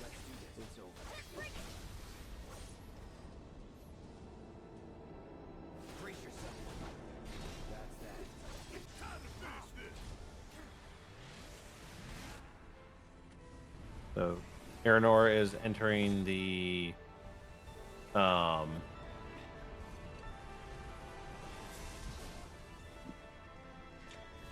Bahamut phase of the Earinor is fighting the Bahamut phase now. As we talked before, you're kind of blocking / countering the initial attacks. Thundaga deals some damage to then pressure, and from there you're just kind of wailing on Bahamut to finish him off. Looks like Glint is on the Sephiroth fight. So adding some extra flair to the fight. Oh yeah, didn't get the rock transition. Kind of skipped there. All right, I think his route accounts for having Aerith second, while A and B goes for Tifa. Yeah, well, it's because so part of that comes from like the strat that A and B is doing. I think for the routes or variation to the routes that the two of them are doing, I think it can go either way, because I know for me it's not consistent if I get Aerith or Tifa in phase 2 of the Sephiroth fight, because sometimes like just with the timing of my actions, what ends up happening is like I might stagger with like Aerith, and that's just enough to make her more than like Tifa or something. That is the moving target aspect of it, but if anything, it mostly just makes it so like you can't build ATB. Feel like Exactly. Like it's no huge deal. Either way, Glint is about to finish here. Yeah, so get ready, team Chocobo.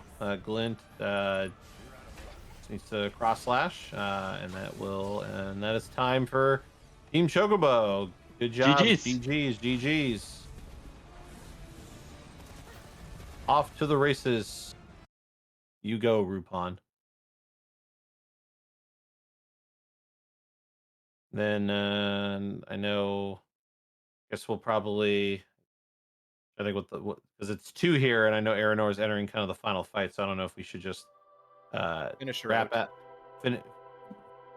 finish out our commentary since it's so close, and then we'll let Final Fantasy V take over here.